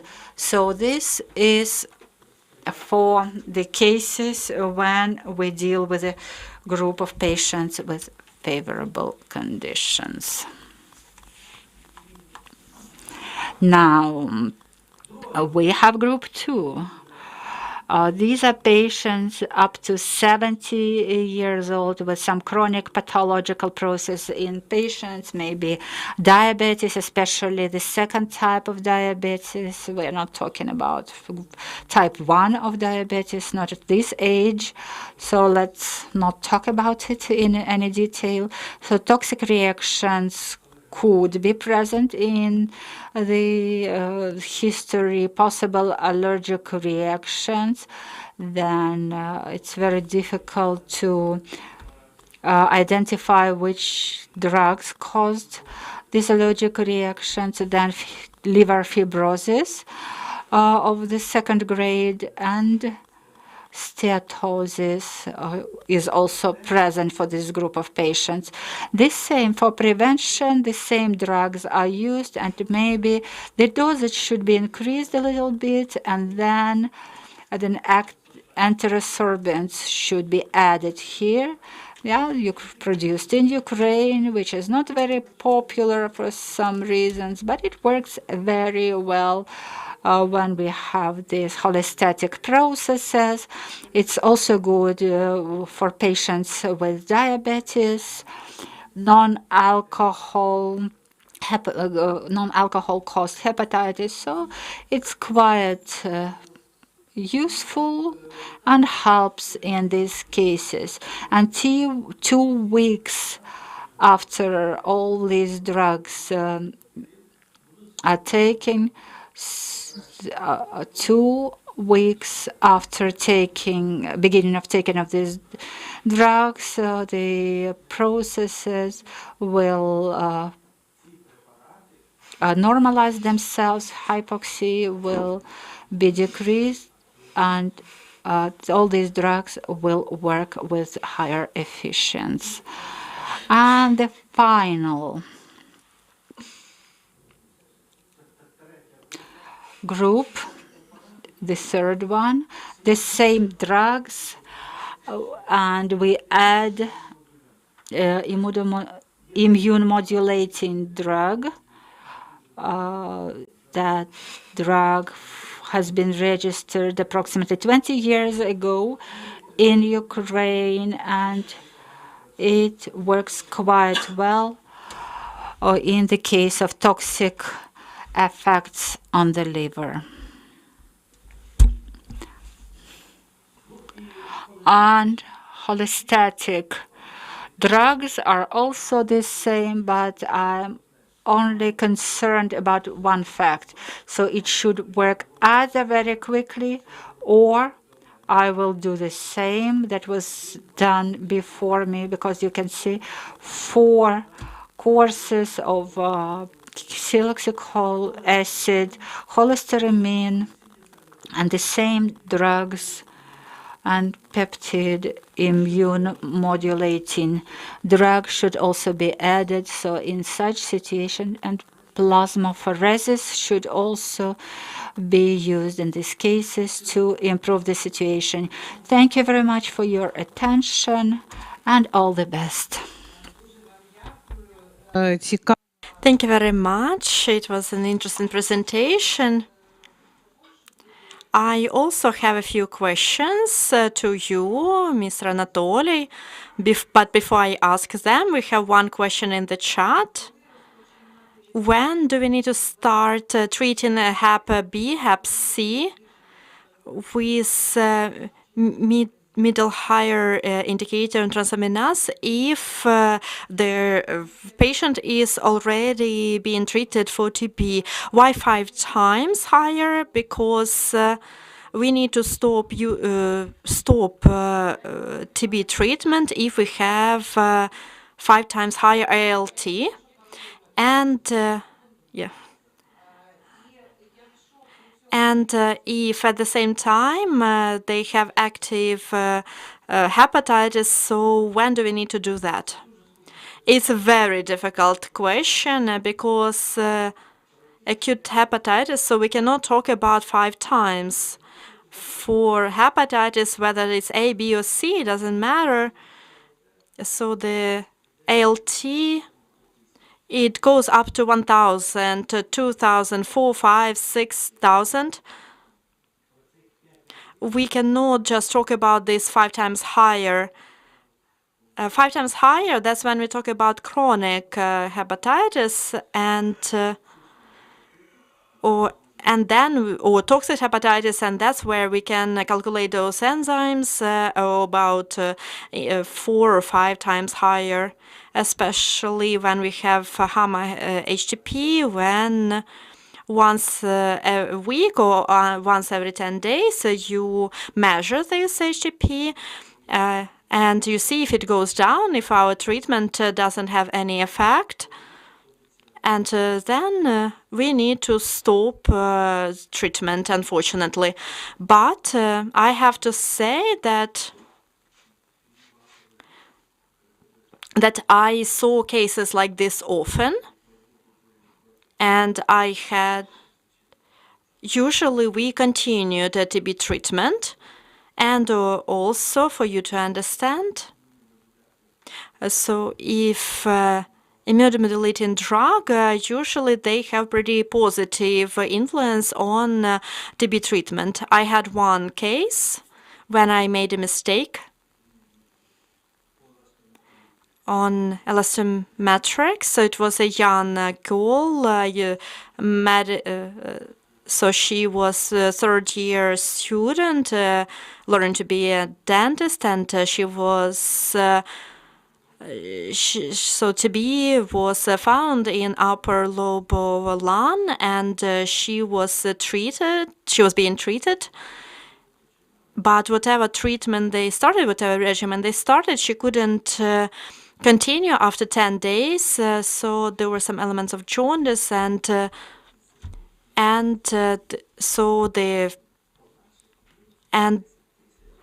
like the indicators went to about 10,000. So basically, we needed to rescue and like to save her life with this indicator. And so she went through stages of the first line drugs, second line drugs, everything that they could come up with third line. But then with ALT 7,000, she came to me, and I thought about hospitalization. But physically, she felt quite okay, only with a very high level of this indicator. And I gave her this peptide immunomodulating drug for 3 months. and you cannot treat cirrhosis in 3 months. Usually it takes up to like 2-3 years so that we can really cure the patient. But then after like here, very soon, indicators are okay, and and then I understood that was liver TB. And so it was just TB of liver, so just with these symptoms and very interesting changes of indicators.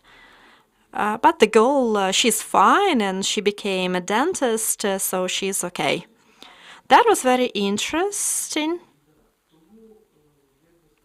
So overall, usually we can, with using certain drugs, especially those drugs that they block that. So when we have about this peroxide oxide of lipids, and usually if we can decrease it, then it usually is the main cause. If we can block it, then we can continue treatment.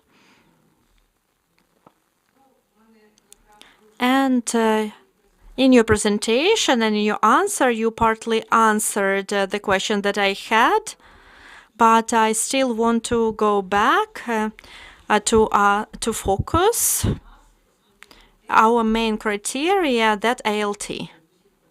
In all protocols, international protocols, to define their level of hepatotoxicity.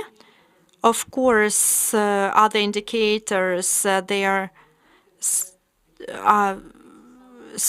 important too, but ALT, that's the most important indicator. And what do you think? Like, is it correct? And whether we can look only on one indicator? It can be. It just shows that there is some form of liver damage, but we don't know whether it's toxic or viral or. I didn't give all the information from the slide, and you can find on the slide about ALT, AST, with acute or chronic hepatitis. You can, and with fibrosis it will be AST, and then enzyme of HTP, HAMA HTP. So that's actually quite new, and it shows, especially if it's toxic. I can say that when we talk about alcohol, chronic forms, so if we see high indicator of HAMA HTP, it's basically they just drink. It shows that the person drinks every day. They don't have hangover. They basically drink to prevent it. And so that's usually this indicator shows us their alcohol abuse. And I have the last question. It's very important for physiologists about this general group, which are called hepatoprotectors. Partly you gave some recommendations for prevention, but what can you say maybe to doctors, what they need to avoid, or maybe what definitely definitely shouldn't be used, because we have certain limitations for certain groups? I have to say that if you work with acute hepatitis, so the less you intervene, the better. And even though that there are many groups of these types of drugs, but I have to say that over the past 20 years, so there is classification of hepatoprotectors. I don't even know. There are about 3 dozens of them, and they are really diverse. They have completely different mechanism of their action, yes, they decrease the activity of liver enzymes, but for me, this is that substance which, when it gets into a cell, it can restore certain processes. But to restore a process in the cell, especially if it is damaged by toxic or any other reason, so what can we give them? We need to give them enough oxygen. So ATF need to be formed, and all these metabolistic hepatoprotectors, they can work. So the whole system is built basically that at first we need to give at least 2 weeks. We work with arteries oxidizing drugs for at least 2 weeks, and after that we can add hepatoprotectors. And why exactly those? But if you work with chronic hepatitis on the level of fibrosis and cirrhosis of liver, then in these situations, every element has to have some antifibrous action on different levels. And on every level, each of them has to do something. And out of these 5 drugs, so they need to have this antifibrosis action, antimediatin. And it doesn't matter which brand that is, and because different producers will have different level of this antifibrosis action, but adimyatine and methodoxin. Wonderful. That was very important for physiologists, because out of symptoms, basically these are the main drug that we use the most often. And it was very important to listen to your professional advice about what do we need to choose. And also we discussed the third one, ursodeoxyxycholic acid. But if we talk about hepatoprotectors, which can decrease the level of fibrosis, for me it's hard to say. I never really worked that it actually decreased fibrosis. But if we talk about cholestatic and toxic reactions, then it has to work. But we always need to combine it because it increases of cleaning gallbladder from toxic substances. But they also absorbed in the body, so we need to be very careful with that, and that is why we use anthosorbent, which doesn't just block their absorption, but it stimulates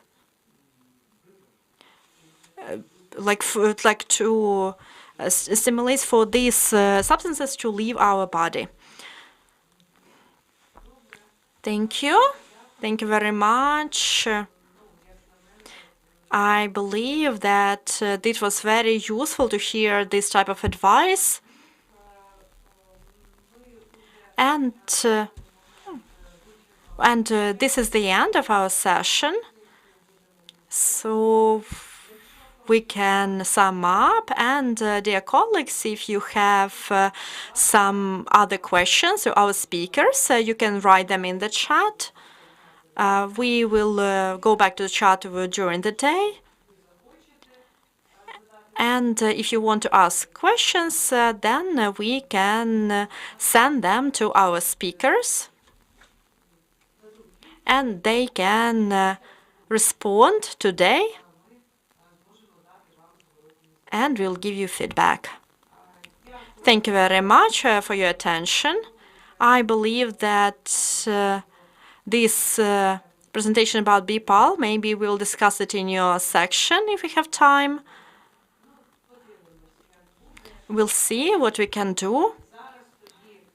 And now we deserve a short break, about 3-5 minutes. And after that, we can move to the next session.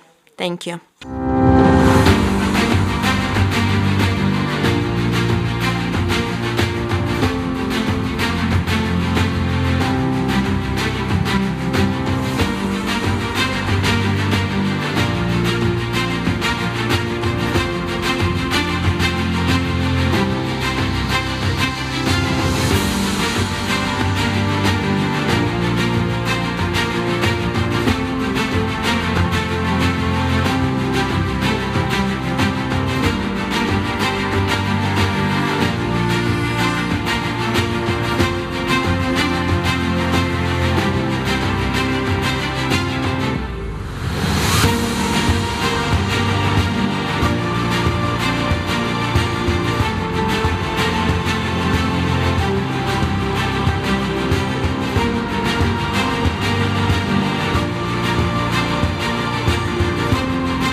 Dear colleagues, I'm glad to greet you again, and we continue our conference on management of patients with chemo-resistant TB. And this is day 3 of our conference, session number 8, which is dedicated to providing support, counseling, and social adaptation and rehabilitation to patients. And I would like to give floor to our highly esteemed speaker, Liga Kuksha, who is the head of the Department for Multi-Resistant to TB in the University Clinic in Riga, Latvia. She is a doctor of medical sciences and was involved in several clinical trials, including our research. She is our good partner and friend. Please, the floor is yours on lung rehabilitation in TB patients. Thank you for the introduction, and that's quite a long one. And thank you, Julia, that there is possibility to see you all again. And first of all, I would like to congratulate your institute with 100th anniversary. And secondly, thank you for inviting me to this conference and that I had possibility to choose the topic to talk about. And while I'm putting my presentation on the screen, I believe I have to share this. And now you have to say if you can see my presentation in full screen. So let's Yes, we can see you. delete picture. Okay. So can you see my presentation? Not the full screen. We Should I stop the presentation and then try to share once more? Okay. So I will share screen. Is it there? Yes, it's full screen now. Yeah. Okay, thank you. Thank you. And as I said, thank you for the possibility to choose the topic for today. And I chose the pulmonary rehabilitation as I see that we have to a bit more pay attention to pulmonary rehabilitation. And I can't move my slide, unfortunately, but somehow so sorry, had again too fast. And I'm going to talk a bit history of this point. Rehabilitation during the TB treatment, post-TB lung disease, and necessity to investigate and put stress on the post-TB lung disease rehabilitation, and also a bit about the clinical standards for tuberculosis lung disease. And as I said, the history and I suppose it's very well forgotten, the thing that we knew before and also in tuberculosis, but the pulmonary rehabilitation has been a key component of best care for the patients with COPD, and we know that it's strongly encouraged in clinical care standards in I think in all countries in this world. And this approach is supported by strong evidence that pulmonary rehabilitation has very meaningful improvements in exercise capacity, symptom and quality of life, as well the reduction of hospitalization and improvements in survival. And also, if we look at the many diseases, the rehabilitation is a part of care of many of chronic diseases. And when you go back to the history, that also we see that, and we remember, and I believe that across the Ukraine, you have a very large history of exercise therapy or exercise treatment during the sanatorium time in your country and also in my country. This picture is actually those pictures are actually taken from the internet as I'm out of the country and I couldn't find in my computer, but I have such pictures from the previous, from 30s, from 40s, from 50s, 60s, 70s in Latvia that the patients had possibility to exercise during the tuberculosis treatment and also that gave very, very good results for the treatment programs. Not speaking about the treatment. This is one picture I can't find, but that's a pretty new one. It's from the beginning of 2000 when we also thought and put a lot of information and still doing a lot of importance to the pulmonary rehabilitation during the treatment, being on the treatment.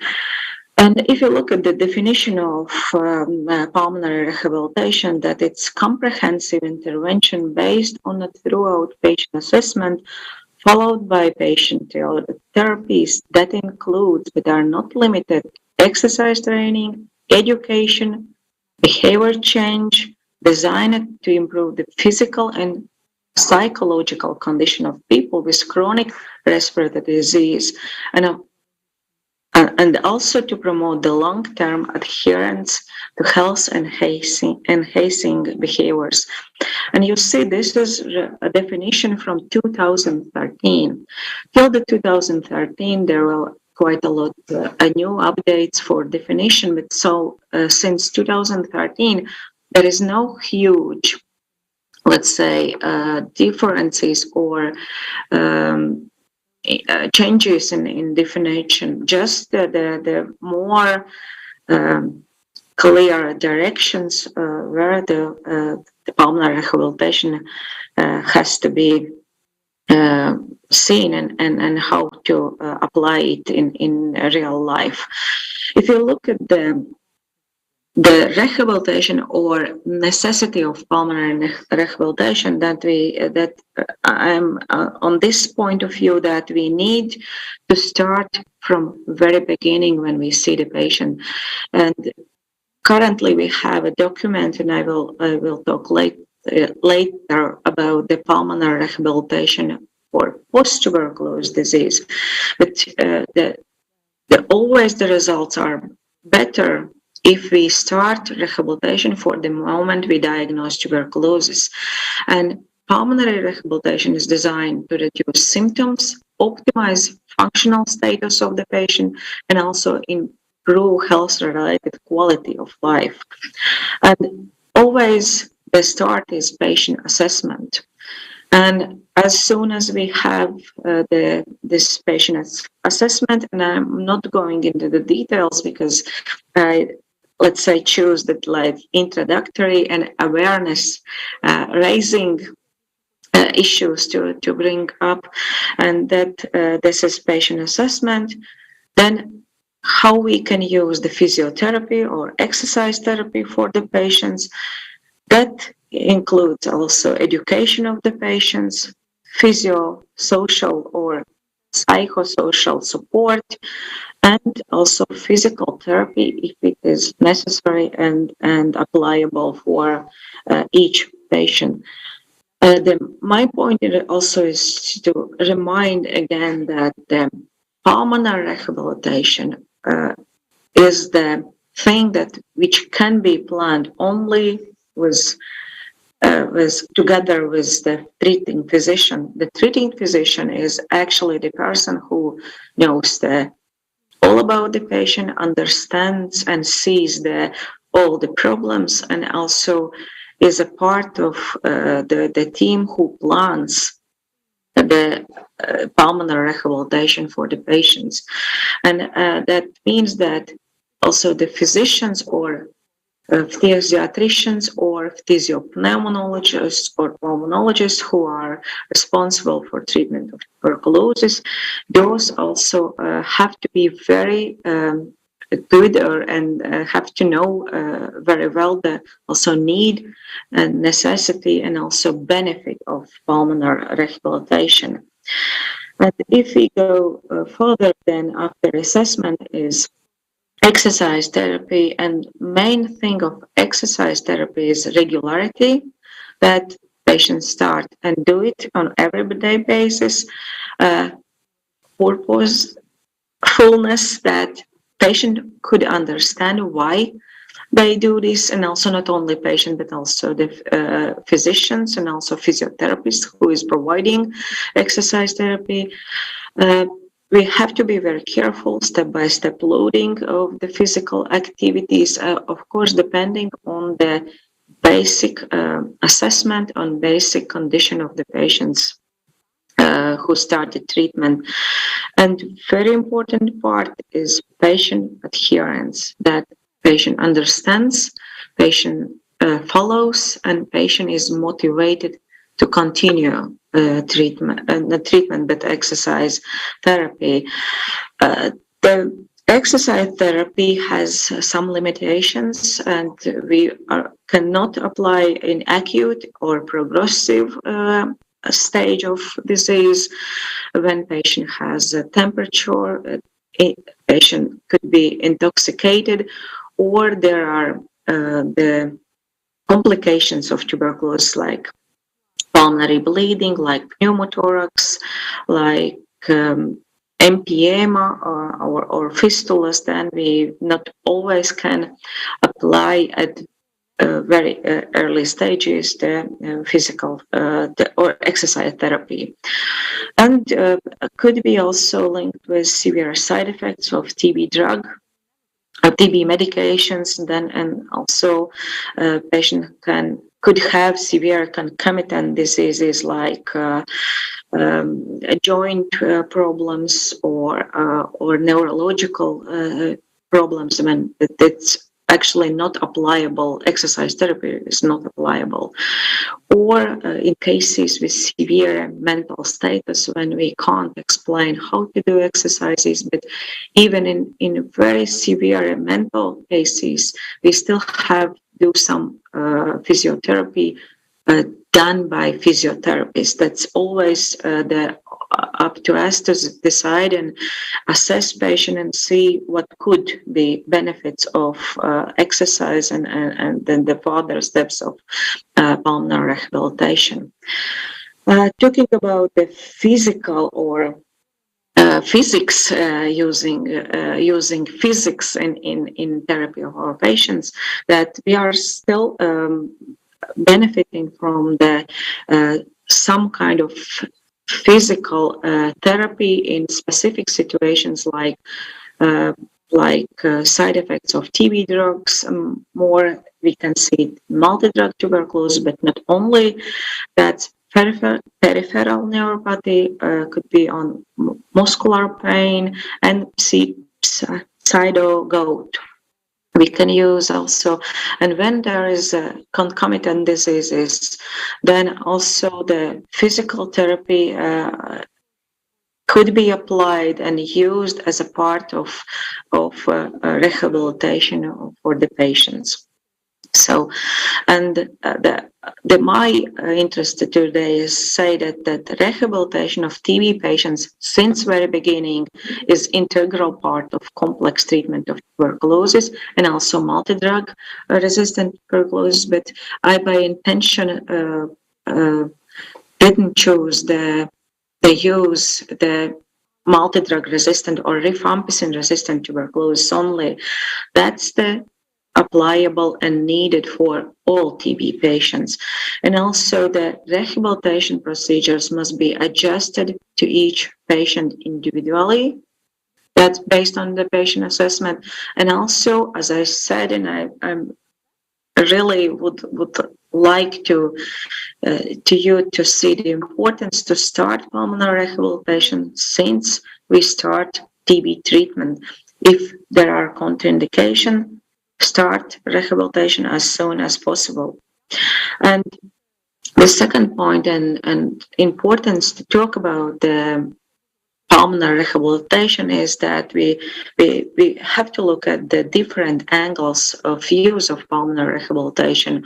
One is when the patient has problems during the treatment or severe condition, and we have to improve the status of patient. But we also must to admit that there are quite many patients who are still sick, even the TB is declared cured.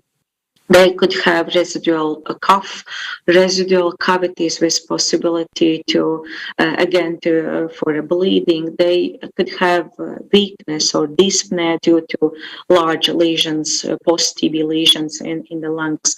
They could have difficulties with managing everyday or working activities.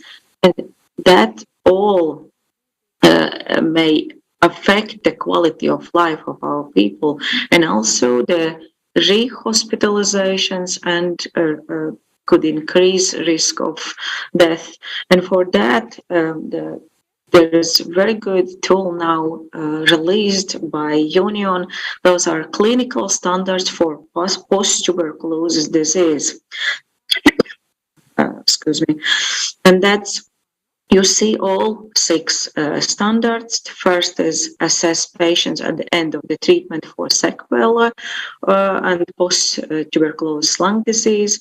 The second standard talks about identifying patients with post-tuberculosis lung disease for pulmonary rehabilitation. The standard 3 is talking about adapting the pulmonary rehabilitation program for specific patient needs and different settings as well. And standard 4 is talking about evaluating the effectiveness of pulmonary rehabilitation and also follow up. And standard 6 is education and counseling for patients to help manage their conditions. And the last one standard is about the public health issues and standard highlighting the need to record changes in patient outcomes resulting from the pulmonary rehabilitation. And when we talk about first standard, it's largely described in this document, and I also with all evidence available till the current date.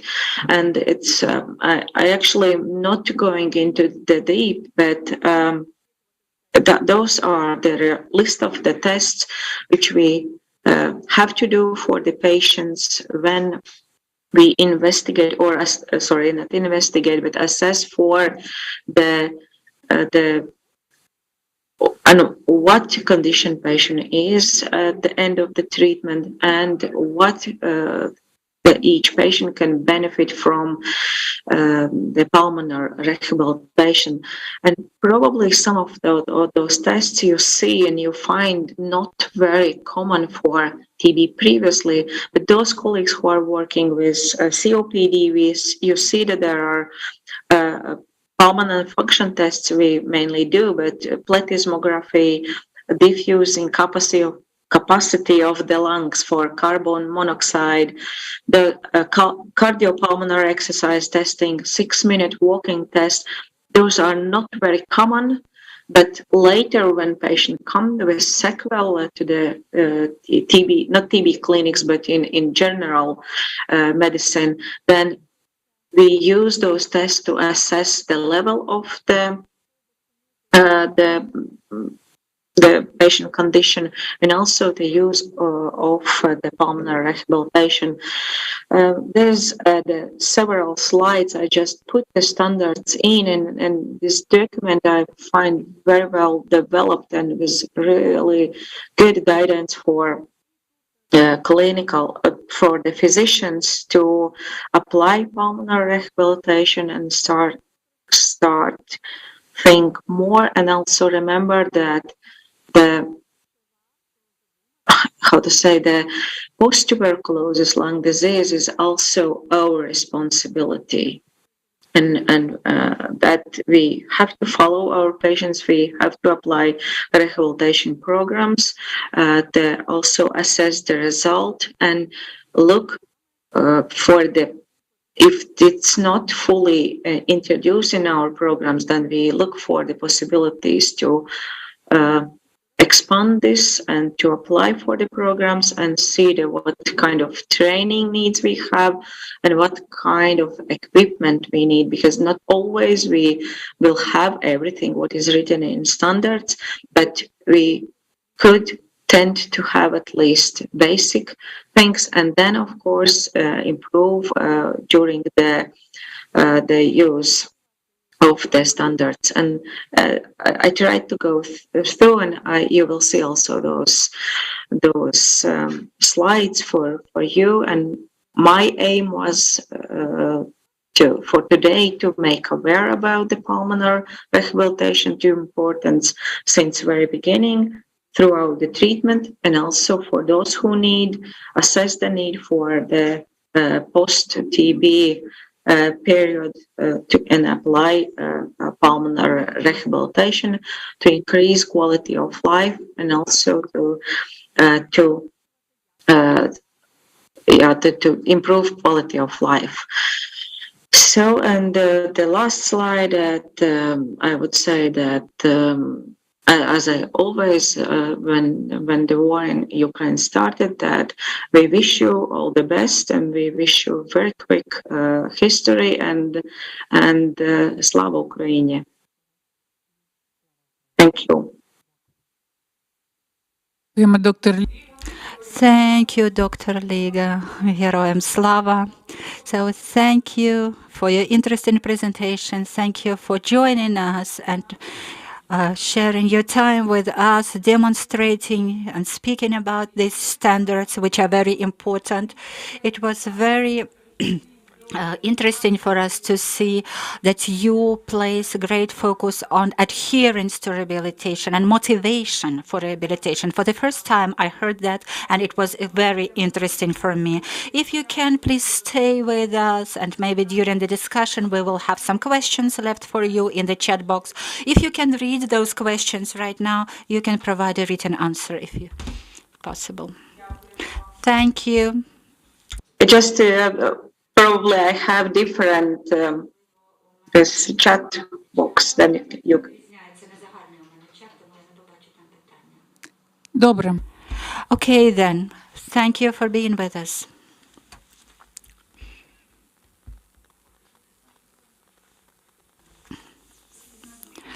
And we have next presentation and give floor to Svetlana Okromeshko, who will talk about improving the communication skills of medical professionals, talking with patients, and that will lead to improvement, efficiency of treatment of TB. And Svetlana is a member of the anti-TB effort, supporting anti-TB effort in Ukraine, and she's worked with the past and was involved in 20 countries in the efforts and activities related to mobilization, NGO involvement, development of training programs, and delivery of training on interpersonal communication. Svetlana, over to you.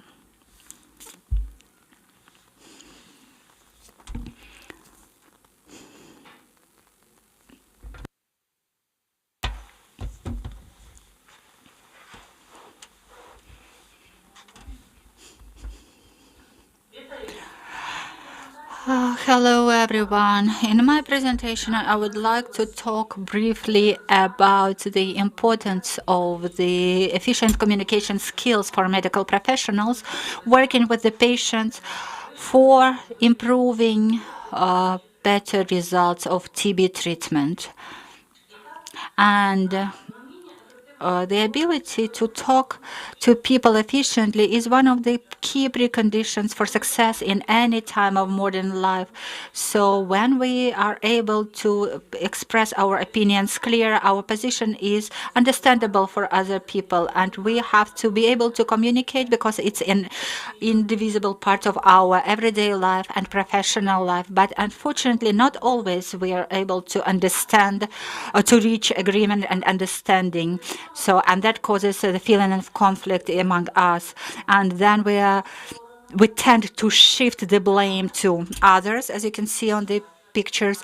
And doctors tend to blame the so-called difficult patients. And we do not always think about the reasons for misunderstanding and the ways to eliminate them. And many people could avoid these situations and conflicts in quite often. And it's not possible to overestimate the importance of communication of the doctors with TB patients. And these gaps in communication can result in serious negative results, like the patient does not understand his or her condition. There is a lack of trust in doctors. Patients are late coming to a doctor. They have fear, depression. They become socially isolated, and they do not receive the support and the treatment they need. They lack access to psychological counseling and for a wide range of services that are available from NGOs. And it's so patients are not able to solve a lot of their mental and social problems that prevent their efficient treatment. Insufficient communications result in the late discovery of adverse side effects, and no attention is paid to eliminating them. And as a result, there are gaps in treatment, and the people start complaining, and it gives rise to conflicts. Of course, knowledge and ability of medical professionals, adequate diagnostic and treatment resources play a very important role, but unfortunately, doctors underestimate the role of communication in the process and in the result of treatment. Of course, for a doctor and medical specialist and professional, it is important to pay attention to correct diagnosis of prescribing adequate treatment and receiving positive result of treatment. But success of doctors' work depends a lot on personal communication and genuine desire to help the patient, sharing the patient's emotions, seeing the situation with the patient's eyes. So we're talking about the ability to establish a contact with the patient and to develop trust and rapport with the patient. You all heard the word compliance, which is the ability to establish this compliance. You have to be very flexible, be able to give and take. Doctors are professionals, and you have a clear idea of what you want to reach, that you want to cure the patients, and you have to be flexible for that, to be able to establish a contact with the patients, to lay the foundation on which you will develop the successful process and reaching your objectives. And it's very difficult to build this foundation because very often we think when we say something, people hear us and we expect the results from this communication, but it doesn't work this way. Read the quotation. What you say will not necessarily be heard. So people listen to us, it doesn't mean they hear us. But when they hear us, it doesn't mean that they understand us. But even if they understand us, it doesn't mean they agree with us. But even if they agree with us, it does not mean that they will do this. When I talk to doctors working with the patients, I hear that it is important for them that the recommendations are followed. And in this way, when we communicate with the patient, we have to make sure that we not only say what we need to say. A doctor has to make sure that the patient understood them, not only heard, but understood, agreed, and then the probability that the patients will do something is higher. not 100%, but it increases. And according to psychological research, during the first meeting, the greatest role is played by nonverbal language, nonverbal communication. And this body language, like our postures, our gestures, our eye contact, that all accounts for 55%. Then comes a voice, pitch, pauses, loudness accounts for 38%, and words account for 7% only. And this is something that we emphasize most frequently. So 93% of our communication is nonverbal communication during the first meeting. Your counterpart has not said anything yet, but you already have an impression about this person and some expectations that during the conversation can be confirmed or disproved. But the first impression is very difficult to change. That is why it is very important not to base your judgment about your counterpart based on the first, not based it on the first impression, because it's very frequently erroneous. And you have to remember that you only have one chance to make this first impression, because you will be judged by your behavior, by your appearance, but by your taking the space.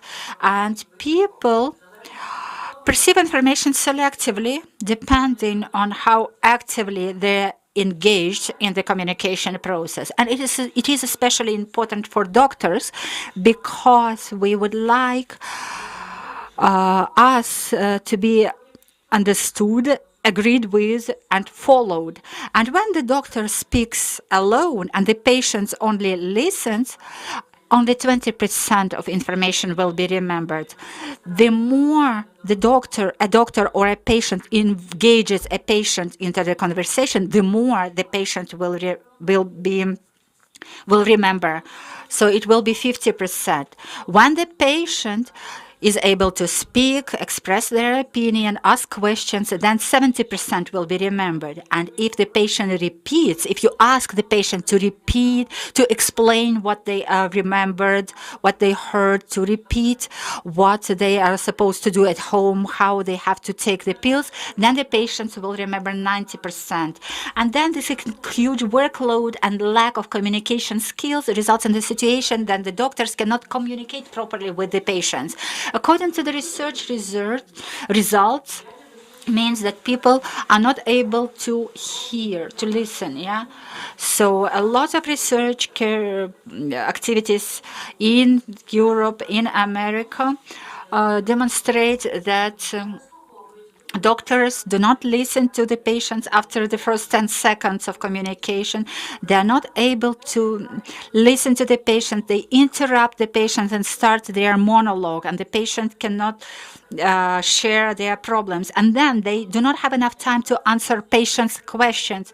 So according to the research results, during the first visit, 54% and 45% of fears of 54% of complaints and 45% of fears are not addressed. And this means that this information cannot be used by doctors, and they do not take it into consideration when they prescribe treatment and when they develop their contacts with the patients. Research was carried out in Switzerland and covered 331 patients. You can see it on the slide. And that Swiss research demonstrated that if patients were not interrupted, then 70% spoke about more than 2 minutes, not more than for 2 minutes. And then the average number of patients spoke for about 92 seconds. So, and then we have this golden rule of 90 seconds, according to which you should not interrupt the patient during the first 90 seconds. And it's only a minute and a half, and that corresponds to the information that can be written on an A4 piece of paper. And this will make it easier for you to communicate and to establish a contact. And not a very small number of patients talked for more than 5 minutes only. And then the exit poll that was carried out by PATH, by our organizations, demonstrated that only 34% of patients had a possibility to talk about their problems and ask questions. Only 33% of doctors provided information in an understandable language for the patients. And then only less than 20% demonstrated empathy. And what are the factors that influence the efficiency of communication? But there are more of them, but I only singled out 3 of them. So people come with their unique perception, unique understanding of the problem and experience, and that determines the efficiency of establishing the contact. So this all is influenced by how the interlocutors perceive information. So this selective perception is typical for everyone because subconsciously we only select information which is interesting for us. And then we have our own criteria by which we assess information. So the information that causes no emotional response is not perceived.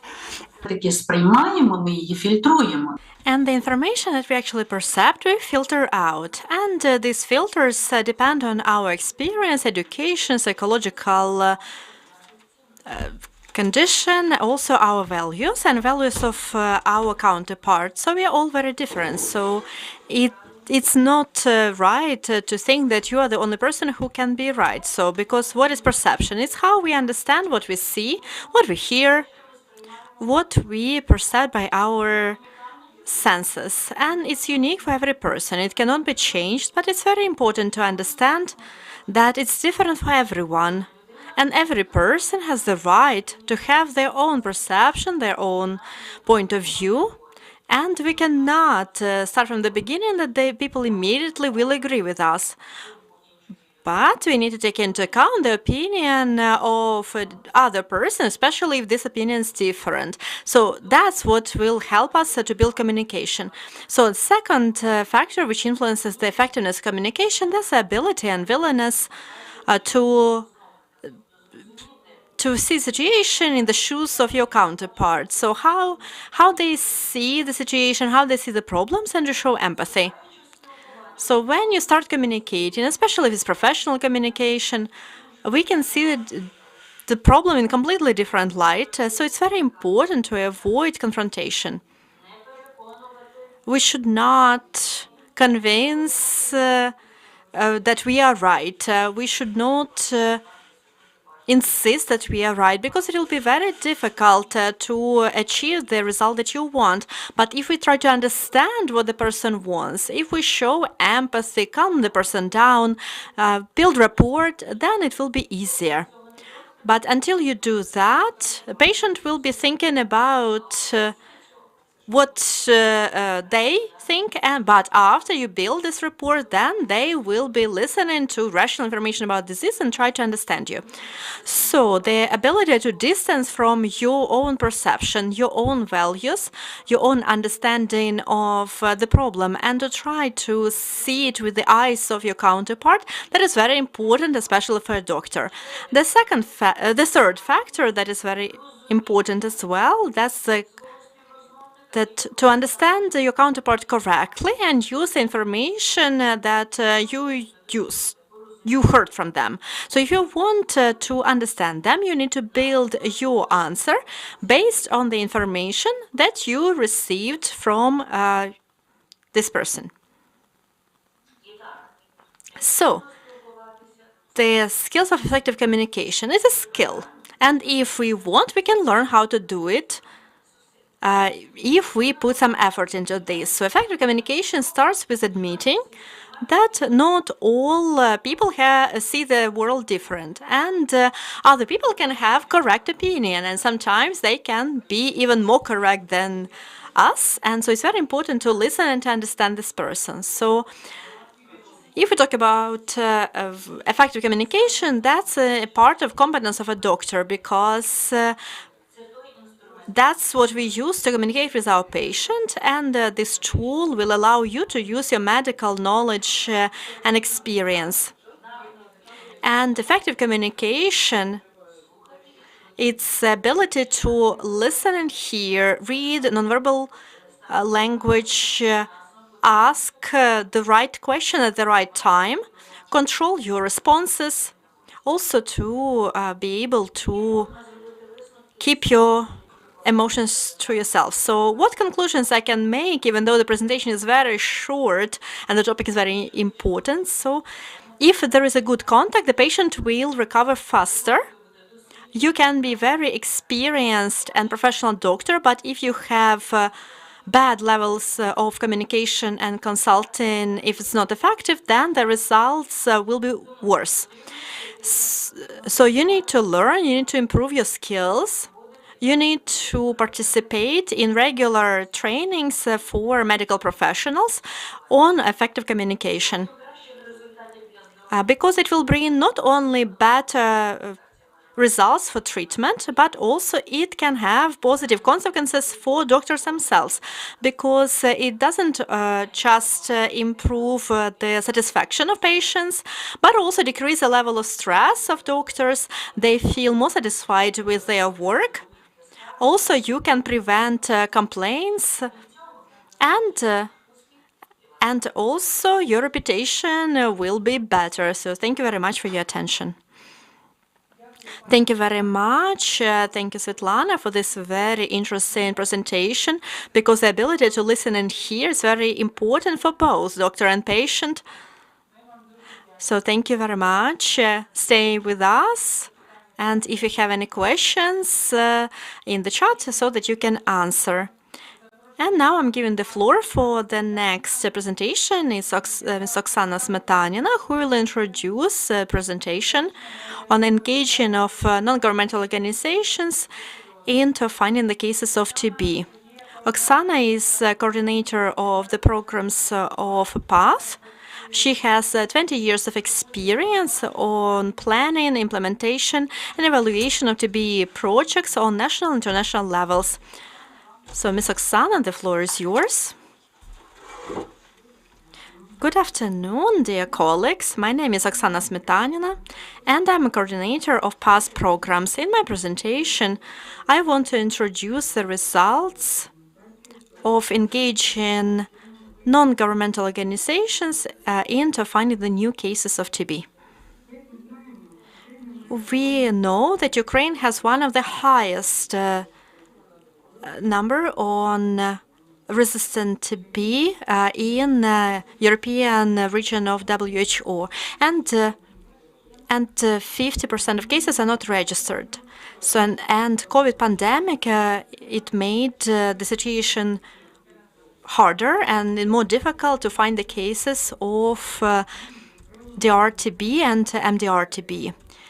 And the goal of STB-CEU, it's aimed at finding the new cases of patients by strengthening capacity of the national TB program and national services, and introducing innovative approaches on working with TB patients. So the project is going to work from 2019 to 2024 and supported by USAID. And in the framework of this project, one of the tasks is to support the community to organize advocacy on combating tuberculosis and fighting stigma. And the subtask is like to engage in NGOs to provide support to patients and support those patients who have low adherence to treatment. So we provide social and psychological support to patients with high level of risk of stopping the treatment, a systematic approach. So what we are going to do? So we are evaluating the needs of the patient and risk of low adherence. Secondly, We have systematic approach and close cooperation of all services of the program during the whole course of treatment, and effective work of multidisciplinary team. Since April 2020, we have engaged 12 NGOs in 12 regions, which are part of the project, to provide the patient-oriented package of services for 1,299 patients. Also, NGOs were engaged to find and check the contact persons. We provided trainings for members of NGOs to improve their skills of working with contact person and cooperation with medical services. And also, we prepared informational materials for social workers, for NGOs, and for contact persons. In order to support patients with MDR-TB, we have multidisciplinary approach, which improves the work on providing social services and also finding the cases of TB. We create this multidisciplinary team with doctor, social worker, and, if necessary, also other professionals. As a part of this algorithm, social workers, they organize polls and they talk to patients. They check their close contacts. They check this information with doctors to check the list of contact persons who were tested. They visit patients and contact persons at home. They motivate them to do tests and checkups. And if contact persons, if they have some forms of TB, then they convince them to start treatment. And also, we can provide, for example, transportation support to healthcare facilities. Also, we focus on those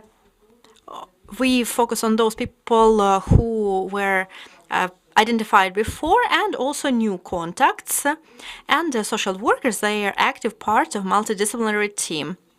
On this slide, you can see the results of the work of NGOs on active identification of TB among contact persons. Since April 2020 to September 2022, medical professionals, they identified 1,647 contact persons out of 1,299 patients of DRTB. And additionally, social workers found another 1,052 new contacts, which is 39% of all contacts who were not covered with screening services, and they were sent to be tested and checked. Out of them, 1,043 people were screened, and 35 of them had tuberculosis, and they all started treatment. Also, there were 8 people who were diagnosed with latent TB infection, and 7 of them, they went through preventive course. The rest of 1,000 people, so they were healthy. They received informational material about the necessity of screening later if they have any symptoms. And the conversations were organized about the importance of these additional checkups. We focused a lot on coming back for screening, because every half a year, contact persons, they need to have this tests and checkups. And during our pilot project, we provided support to 363 contact persons for this additional screening. 8 of them were diagnosed with TB. All of them started treatment, and 21 people, they had a latent TB infection, and only 4 of them, they went through the prevention course. On this slide, you can see quarterly result on NGOs, on identifying TB among contact persons. And as you can see, that even though the situation in the country has been very difficult, since February to September, NGOs, they keep working on identifying contact persons. They are testing and identifying cases of TB. On this slide, I would like to show you a success story which really impressed us. The charity fund, Samoshlivo, Everything is Possible, supported Miss Irina. Irina lived with son Victor and her sister with 3 kids, 11, 10, and 3 years old, and they lived in Melitopol town in Zaporizhia region. So Victor was diagnosed with tuberculosis and treatment was started. So when children were tested, they needed to do CT, and so they were sent, these 3 children, they were sent to Zaporizhia for CT. At that time, the city was occupied by the Russian army, and social workers had to carry out huge work to organize transportation in order to bring these children to Zaporizhia from Melitopol. And they have to go through 20 checkpoints. At one of them, they had to spend 3 days. But an NGO did everything to bring them to Zaporizhia, and another NGO helped them to continue with this process. Nadia and her 2 elder daughters were also diagnosed with tuberculosis, and treatment started. Now they're in the final stage of treatment, but still they will need to be monitored, and they will stay there because they cannot go back home, and they have no home to go back to. So you can see that there were 4 cases of tuberculosis in one family. Which conclusions can we make from our work? The model of active detection of TB involving NGOs demonstrated its high efficiency, and we were able to detect TB in time and start treatment.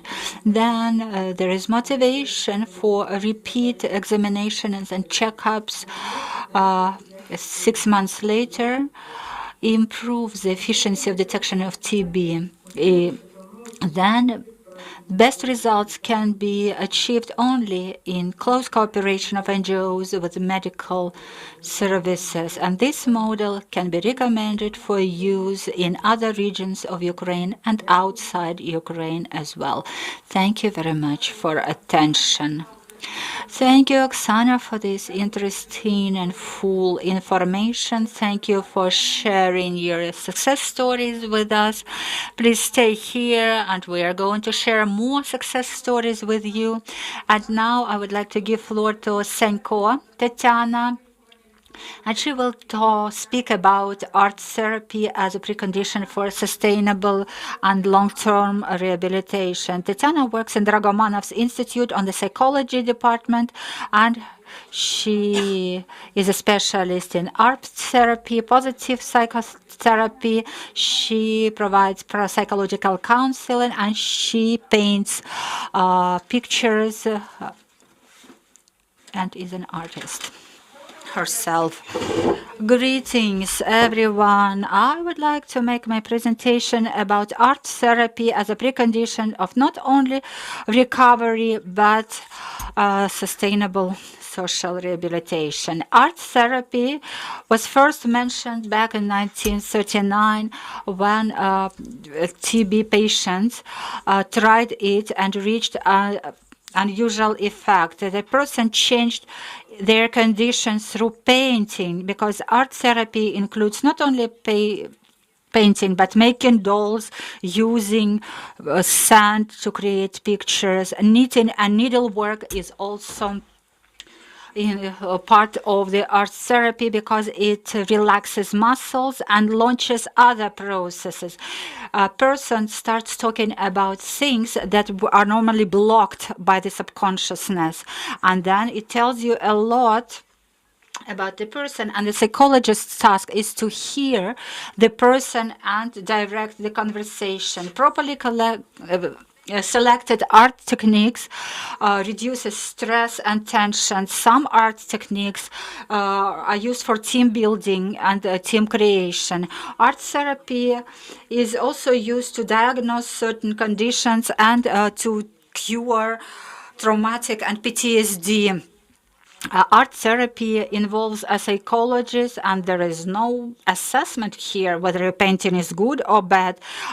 Everything that person makes is the best. There are a lot of advantages of art therapy, and the only disadvantage is that sometimes this person is not ready to solve their problem and is willing to leave everything as is.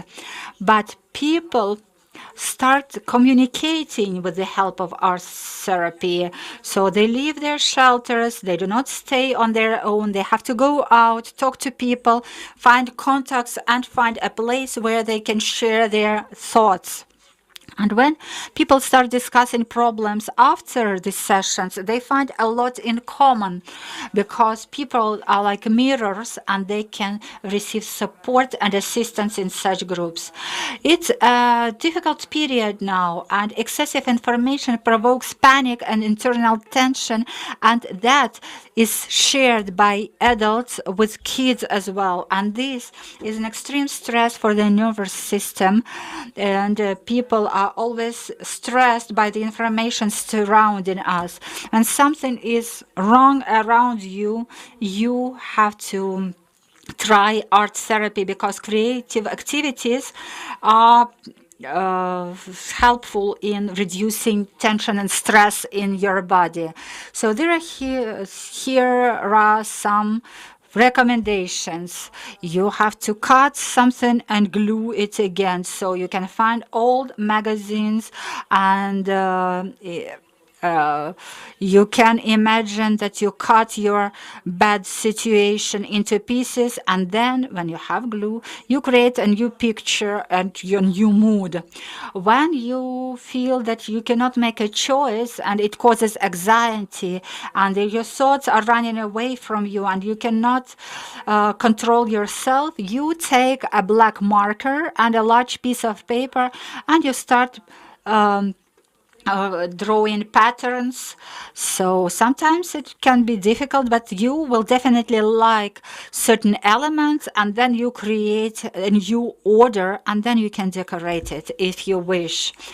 If it's difficult for you to find common language with your relatives, you are irritated, you are impatient, you work with threads, so you can find some special threads and you start making small balls with them, and you do as many as it is necessary for you to relax, and then you do something with the threads as your fantasy prompts you. Home art therapy has a lot of recipes and recommendations that helped generations of people. So we can think about those old methods that you can use both for children and for adults when you are anxious about your life in the conditions of information panic. So you can paint a field full of flowers. When you're anxious, you can take multicolored pens, or you can use just one pen or pencil to create a field of flowers that will give you a feeling of vitality of nature and fulfillment in your life. It's very good when you feel fear. Then you cut some pieces of paper. You will need scissors, glue, and paper. So you cut the paper into small, narrow stripes, and then you make patterns with them, and then you destroy your anxiety and create a new proper structure with them. And in this way, you switch from your anxiety to creative solutions. And the best method, another best method is painting some symbols protecting your health. So you can create any image that can protect you. So there are some motifs such as red apple, which means good health, sea of health, tree of health, rain of health. So anything that comes to your mind as a necessary image. Another method is a fabric pictures. So when you have this anxiety and panic, you find some pieces of fabric, use glue, and create pictures of health, and then your condition will be stabilized. Then you paint stones. This is a wonderful and nice method. So you find a stone on the street, you wash it very well, then you use paint and create some geometric patterns or a castle on it, because the stone is a symbol of reliability, and when you paint on it, it creates a feeling of certainty.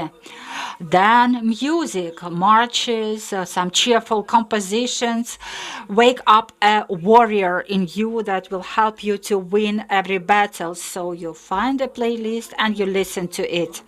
If you want to do something creative and modern and very easy to do, then you should try fluid art technique. So it's a new way of abstract painting where paint is flowing on the canvas and creates new pictures. So you can develop this technique as you wish, and then you use this fluid paint.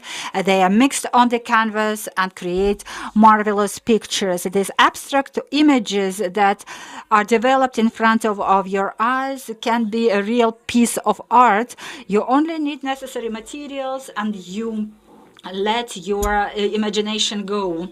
So this is good for those who have very busy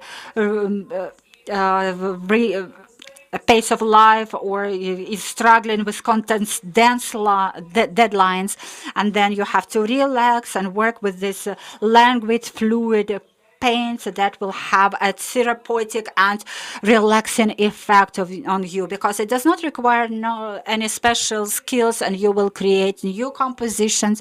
Or you can also use a liquid acrylic and let your imagination and inspiration free. So you can experiment with a combination of colors and images, and the liquid acrylic is very good for finding new solutions in art. So it's created for decoration of various objects such as interior pieces, art objects, and so on. For me, it was very interesting to try it myself, and I liked it because it's so relaxing and it's very interesting to combine and mix colors, and it's very easy to create an abstract piece of art. So let us talk about phototherapy. The photography appeared in 2022, and it's used in many spheres of human activity, such as entertainment, architecture, advertising, journalism, and so on. And it's also used in psychology when different means of expression are used. And psychotherapists in the US and Canada began to use photography for psychological counsel, and then phototherapy emerged. Today it's used for correction of problems, and it's becoming more popular, and it's one of the spheres of art therapy. So you can treat depression and remove your fears with the help of photography, and that help you feel your strength and control over the surrounding world, and that creates your creativity, expands worldview, and helps you to understand what's going on around you, and helps you to live here and now. It increases your self-confidence and helps you understand your internal world, and it removes depressive conditions, anxiety, and you can be distracted from your thoughts and improve relationships with your family. Ulla Halkala developed a unique methodology of phototherapy, and it's based on the use of associative cards. So you can make pictures of you and your health, you and colleagues, you and your partner, family celebrations, your surrounding world, and so on. And then the person places these pictures and then gets deeper and deeper into certain impressions, and when the psychologists can make conclusion at which stage certain problems emerged and what they are linked to. And then you can also see the relationship with person with other individuals on the pictures, and you can also see where the person is located on the picture, and then makes conclusions about his or her self-confidence.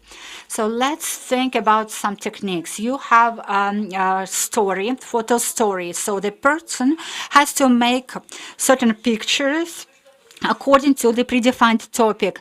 And then the person places these pictures in a chronological order on a piece of paper, and then makes a frame and a legend for each picture.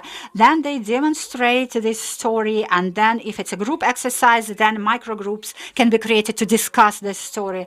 And then it can be done not only with the camera, but with the mobile phone as well.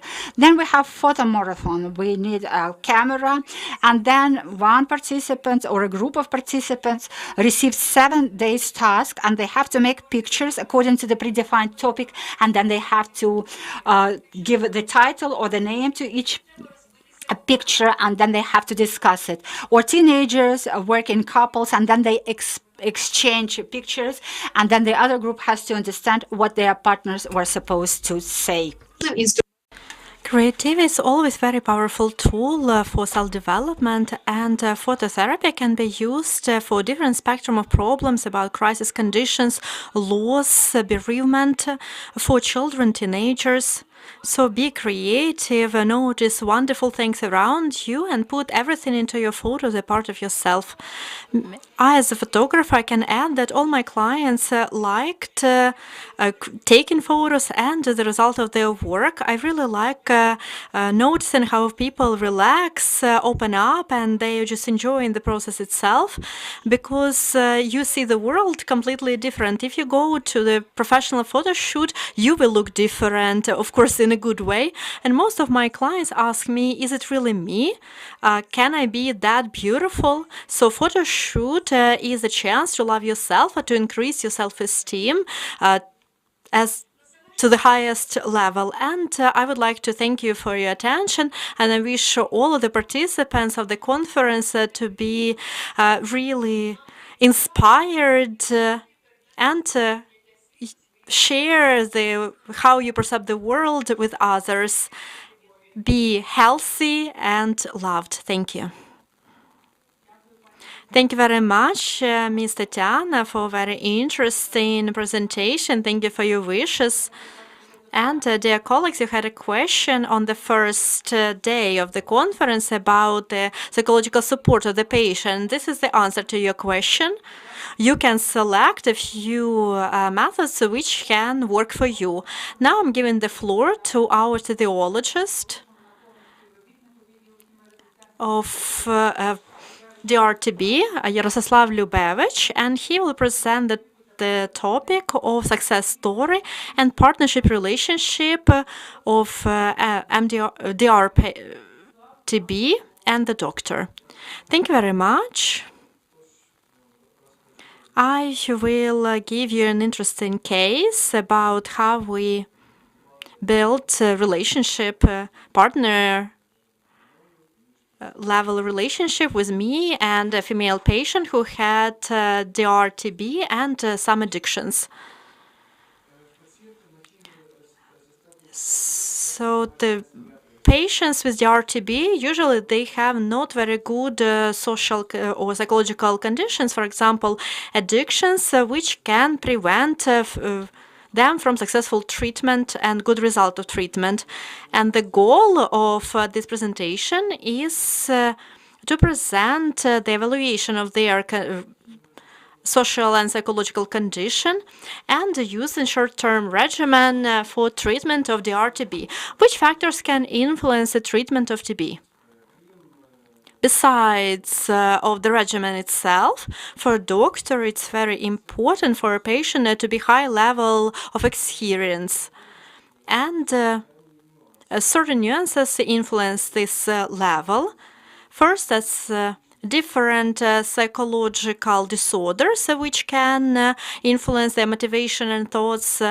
Then external and internal stigma, low tolerance to drugs or bad tolerance, also the co-infections, also this unfavorable situation in the family, which leads to persistent stress because person spends the most time with members of the family, and the higher level of stress, the more our body fights against the treatment. Then a low level of knowledge about TB, lack of motivation to be healthy, and alcohol and drug addiction. And these factors are very important because especially alcohol addiction influences the drugs, because these patients, because of constant alcohol influence, hepatocytes don't function as well, and all drugs, including TB drugs, they become active drugs which influence agents only in the liver. So if liver doesn't work properly, and if it's not working actively like pro-drugs into drugs, so then the effectiveness of treatment is going to be lower. It all influences adherence, makes it lower, which leads to gaps or stop in the treatment, and it can lead to failure of treatment of some patients. So the case, the patient, quite young, 25 years old, so she did, when she was identified with TB, she didn't have complaints. She was beaten in the middle of the street, and she was robbed. Then in the police, she went through medical checkup, and TB was identified. She didn't have TB before. She lives with grandmother who has severe case of diabetes, mother who has MS, and a 3-year-old daughter. She was married, but she's divorced, but they keep in touch. On CT, the changes were pretty serious, so massive infiltration with serious destruction on both lungs. So she was getting treatment with RIF-TB, bedaquiline, and so then she got resistance to ftorhinolone, and then she started BPAL regimen. So she was suitable for this regimen. That's why she started treatment. But immediately there were some problems with adherence. On the 3rd day of treatment, the patients left hospital, and after we found her, she came, and she was inebriated. So after that, we are going to work with these red flags, which shows some problems with adherence. So at this stage, we see red flags. That's so gaps in treatment and alcohol addiction. Because based on the conversation with the patient, it turned out that she consumes alcohol, different types of alcohol, and she uses these types of alcohol frequently for some period of time. And so we established first step communication with doctor, establishing contact. As Ms. Svetlana mentioned before, we use these methods as empathy, active listening, interest to the problem, So being objective, being specific, and the patient said that it would never happen again, and so we gave her a second chance. But during treatment, we had some other situations. So another red flag, which influenced her adherence. So she missed her child because she has a 3-year-old child, but she cannot visit her because she was infectious at that time. And she said that she didn't want to stay in hospital. She didn't want to do it anymore. She had some episode of hysterical episodes, which was some type of manipulative behavior, so that we could allow her to continue her treatment at home. And this manipulative behavior worked at that time because after she stopped being infectious, we allowed her to use video dot approach. But at this stage, we also had certain problems because the patient stopped sending video recordings to control her treatment. She stopped getting in touch. I contacted her family, and her grandmother stated that she wanted to come and talk to me. I decided that as there was problem with video dot, we need to take the patient back to hospital. And another problem which provoked me to do so, because in the process of treatment, she had resistance to delamanid, so she could not continue BPAL regimen. She needed a new scheme with individualized regimen with nerapanem. And as she's quite young and she wanted to be treated at home, so we needed to help her, and we needed to have her in a hospital. And so that was the reason why we brought her back to hospital, that she didn't send the videos, and she needs to have port for further treatment. When her grandmother came, she explained that the patient is at home. She continues using alcohol in big quantity. Also, she had not very good situation in the family because her ex-husband, based on the words of her grandmother,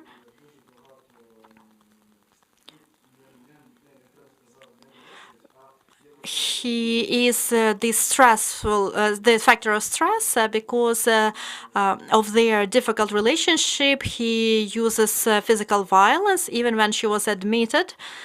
And she explained that she was beaten by strangers in the street. It was not true. She was beaten by her husband, and half of her hair was shaven off. That's what her ex-husband did to her.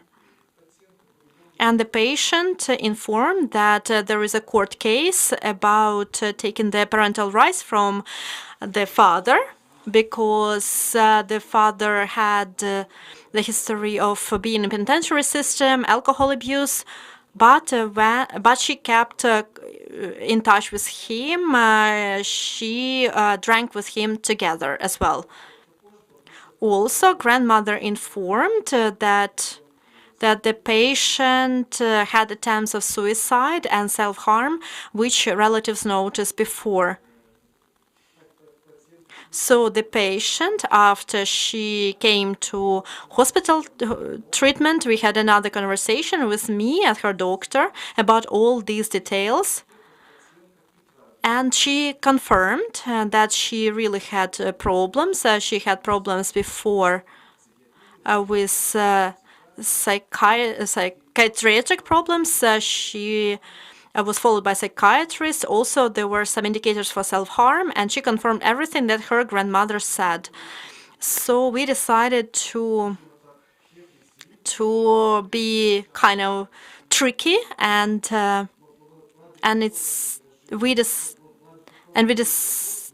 because we had modified video dot, so we never used this approach before.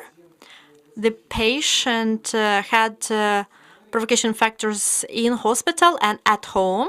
That is why, together with relatives, we found rehabilitation center where they agreed to treat her from addictions, at the same time to treat her for TB, which we organized. And we also controlled her treatment for TB. But we had other problem, how a patient could go there for consultation. We gave her basically choice without a choice, because we informed her so that she could continue TB treatment. She definitely needed consultation for psychiatrist, and because we said that some drugs had some problems on some influence on mental health, and that is why she needed that. So we explained to her that the only possible option out of everything is either to wait for a psychiatrist, but we cannot give her drugs until this meeting, or she can go to consultation to psychiatrist herself. And even social worker agreed to transport her here, and she agreed. And so the patient decided to go to this rehabilitation center for consultation, where she was met, and there was a conversation there about her treatment there. We didn't violate her rights or freedoms, because we explained to all people involved that if she doesn't agree, then she needs to come back to in-hospital treatment and try to find other solutions. Yet again, the patient refused, but then her relatives insisted and the center staff insisted, so she continued her treatment in the rehabilitation center. Then we were in constant contact with the center, so we ensured constant oversight of the treatment, constant contact with psychologists and narcologists concerning her addiction problem. Then we controlled analysis, the tests results. Then we were in touch with the relatives of the patient, and then we maintained the contact and ensured microbiological tests to be taken for further control. This center provided individual psychological counsel, treatment of her addiction problem, video dot control, and monitoring of the general lab indicators taken on a monthly basis, which were taken according to the recommendations that I provided. Then her sputus was taken and delivered for microbiological tests. And the only condition was there that the patient had no means of communication, and she was completely isolated from all external factors that would instigate stress or use of alcohol. She only had contact with myself through a social worker and a psychologist. So I was her managing doctor, and then the center ensure taking drugs under the video dot regimen and control of her liver ferments. So the atmosphere was very comfortable for her to continue treatment. So all conditions were created for achieving positive result and for a control of safety, because the entire therapy process was controlled by myself as her doctor.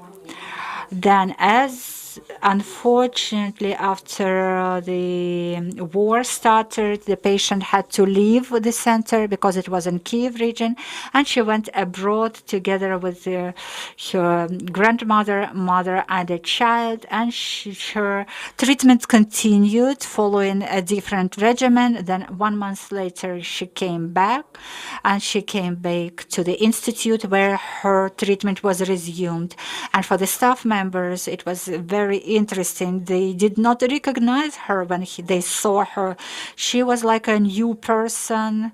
She was talking differently. She was even watching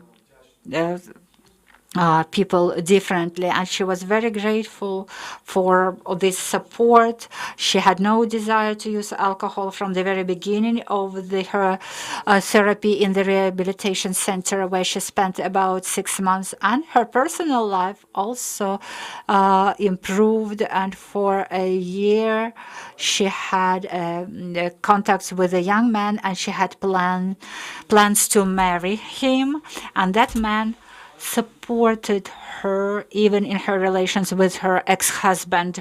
Her child stayed abroad together with the grandmother and mother of the patient, and she is going to go back to her family with her new husband and start a new life there. So we eliminated all negative social conditions, and we treated her addictions, and we achieved a positive result. You can see this dramatically positive changes on the CT picture. So we see that all changes dissolved 6 months later and 12 months later after the beginning of therapy. I also wanted to mention that from a microbiological point of view, her culture was negativated already during the first months of treatment. In addition to using efficient short-term treatment, patients should also be subject to comprehensive approaches of improving their social and psychological condition and creating conditions for recovery, and the doctors should find the barriers for adherence to treatment and try and remove these barriers. And if at the initial stage you fail to achieve a positive result, you should not stop and give up there, because it's always possible to find a way to save your patient's lives. Thank you for attention, and glory to Ukraine. Rostislav, thank you very much for this presentation. That was a very interesting story, and your success story is impressive. And we still have one more success story to share with you, an example of partnership in treating family tuberculosis, including a child. Dr. Valentina is going to make this presentation. Valentina participated in a master class on management of MDR TB, and we had cases of patients, and we invited her to share the success story during the conference. Together with her colleagues, Valentina will make this presentation for you. Valentina?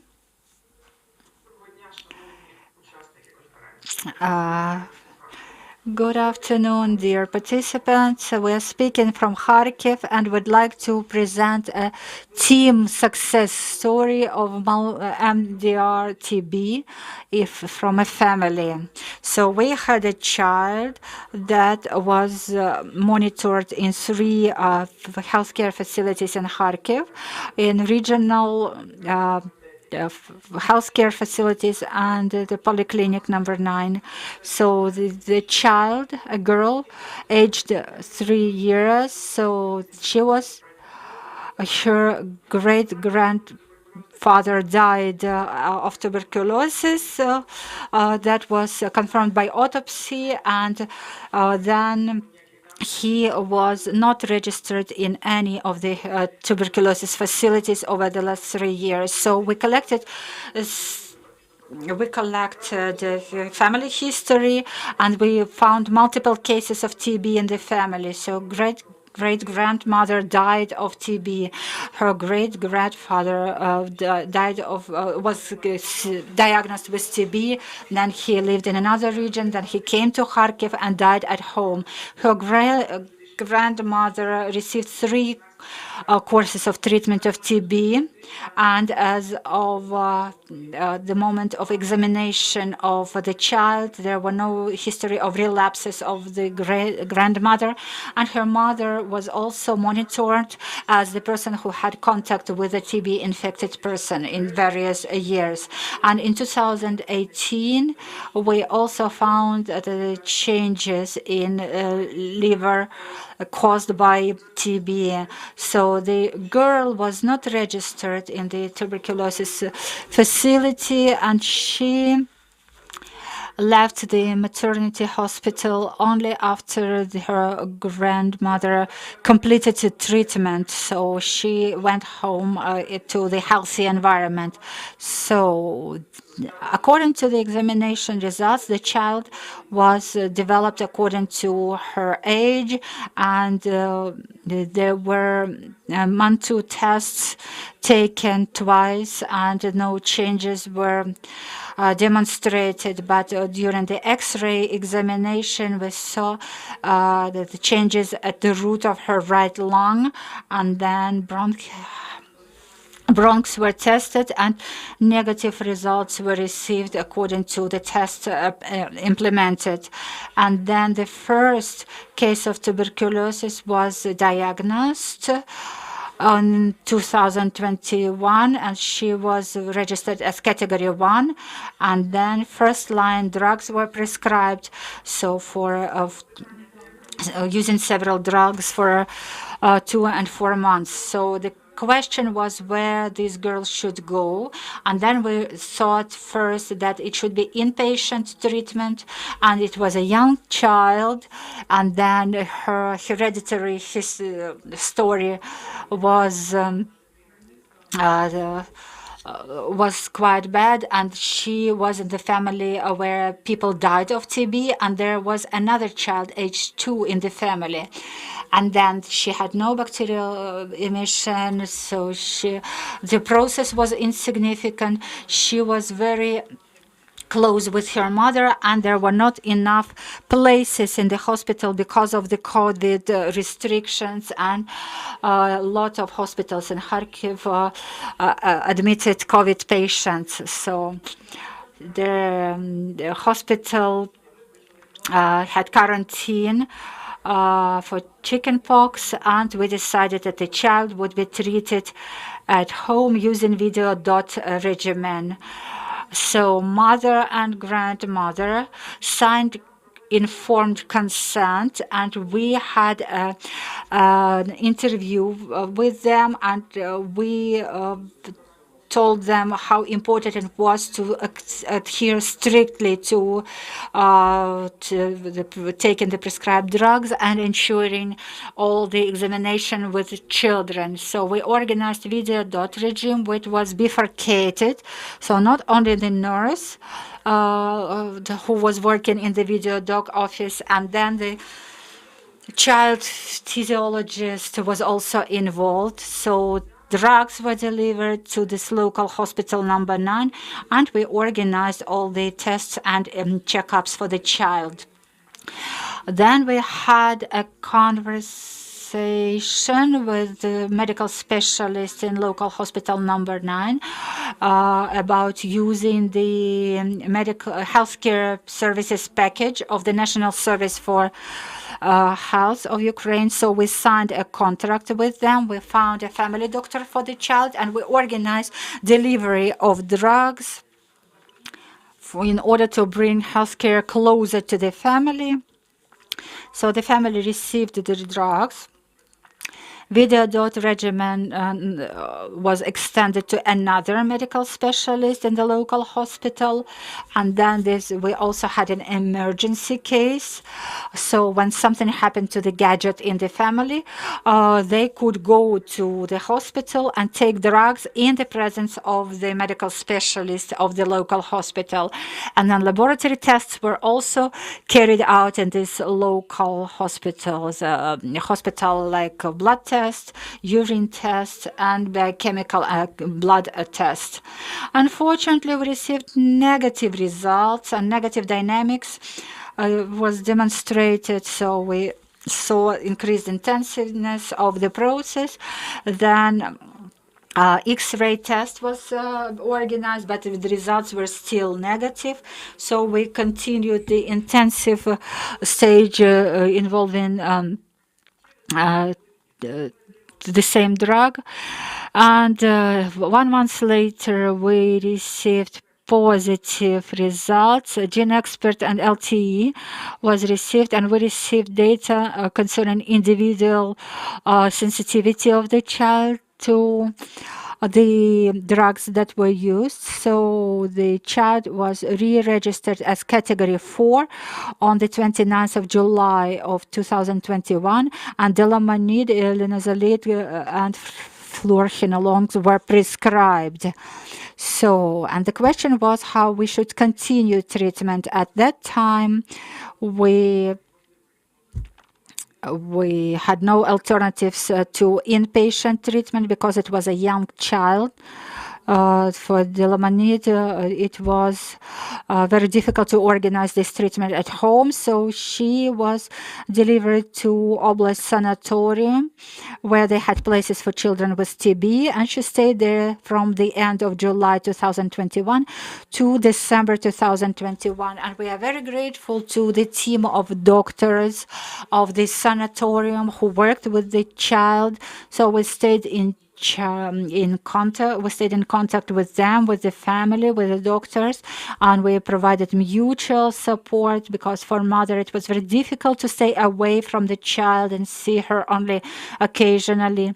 So we phoned doctors for them, and if there were some needs such as the need to take some documents or to bring some things for the child. We organized that contact, and 5 months later the child went home, and where treatment was continued, and we then cooperated with hospital number 9 in treating MDR TB. Unfortunately, all preparation takes time, and then 24th of February came, so the mother had all the drugs on the 28th of February, so it was planned for her to come back on the 27th of February, so almost everything was arranged with family doctor and the clinic about delivering drugs to the place of residence of the child, but Russian aggression came. And active hostilities started in the place where family lived. Fortunately, family with the child managed to leave Kharkiv. The mother got in touch and she cared about the treatment. She wanted to continue it. So of the regional TB facility number 7 and number 1, so also in Sakhnov Rayon, in a tuberculosis facility where they started treatment. So they all found volunteers to send drugs to the temporary place of residence of the child. On the 31st of December, the child could continue the treatment. So the gap in treatment was only 1 month. The mother received treatment in Kharkiv region, and then they moved to Zakarpattia region. And when they moved to the region, they didn't want to change doctors. They wanted to be under the follow-up of Kharkiv doctors. So we used Nova Poshta mail delivery service, where we could send the drugs to her. Here you can see the photos where the mother reports about receiving drugs by Nova Poshta. In August 2022, the family came back to Kharkiv and they started treatment with their doctors. So as a result of treatment, when the child was checked in August of 2022, so the process was stabilized. So the microscopy was negative since the beginning. So culture. So the negative conversion of culture happened after first months of treatment, and it was still negative till on the last months. And on the 8th of September 2022, so there were residual changes of lymphatic nodes. The child is under monitoring in the facility number 7. If I have to sum up, so we have done a lot of organizational work with this family, but also a lot of psychological support was put into this family. First of all, towards the child. For every child, it's important to feel that they are important for adults around. And so all employees of TB service, not only doctors, but all medical professionals of all levels, they create a special environment for a child to have a positive pattern about visiting of TB facilities. The child was met with smiles, and the child was asked about her feelings, not just checked and then ignored and talked to the adults. No, the child was treated. She received some small presents, so that it was a positive time of visits. Also, if we talk about the family, we had a lot of conversations with the mother, with grandmother. We supported them. We tried to understand the problems that they were facing, but also we had very clear line. We could be understanding, and we are trying to be helpful. But they have very high level of responsibility for the health of their child, and they were warned on the first day of the diagnosis that if they don't follow recommendations, or if they just disappear from doctors, so we would involve the child service and police. And also among doctors, there was a lot of cooperation. We helped each other, and it decreased tension because there were many events, calls, organizational issues, and if you can share these feelings with other colleagues, it becomes easier. That is why we helped each other to go through these difficult issues with this family. And of course, the smile of this child when the child gets healthy, it inspires every doctor. So we're very happy that the child could come back home, and that we got a positive result in the control checkup, that the condition didn't become worse, and inspires us to work further with other patients. Thank you very much for your attention. We will eradicate TB together, and I hope that we will successfully treat all our kids. Thank you very much. Thank you very much. It was very interesting. Thank you for your team approach and for the success stories. We would like to know more about what's happening to this family now. Just 1 second. Good afternoon, dear colleagues. Can you hear me? Yes. So now the child with their family, they are in Kharkiv. They moved to a different district because their building was damaged. So so as any real Kharkiv family, if they lost windows in their building, that's actually quite good condition. So now they're renting a place to live. Mother works.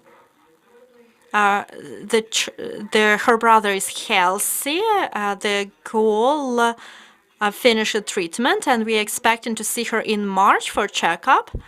And now we are looking into signing declaration. Because we are checking if they want to go back to the clinic where they had treatment, or if they want to find a new doctor in the area where they live, because it's all about logistics and how easy it is to reach hospital facility, because it's not so easy to be around the city. And the child, our beauty, so she's in good condition. The mother allowed to use her real photos. Thank you very much for the success stories and for your team approach. Thank you that you didn't give up, and you could present the result of your work, of your team, of your colleagues. Thank you very much. It was a really big team. And not only doctors, but all personnel of all facilities, because this family was quite specific, and it united us. And you can see that it's a long history of TB in the family, but we managed to reach the mother. The mother is only 19 years old.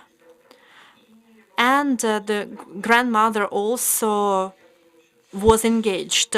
So I think that basically we established this relationship in 2010 when they came to us for the first time. Thank you very much. And we have another question to Ms. Svetlana. Do we have Svetlana with us? Yes. Yes, I'm here. So the question to you about how to communicate with children and their parents. What exactly do you need to know? Because it is a very vast topic.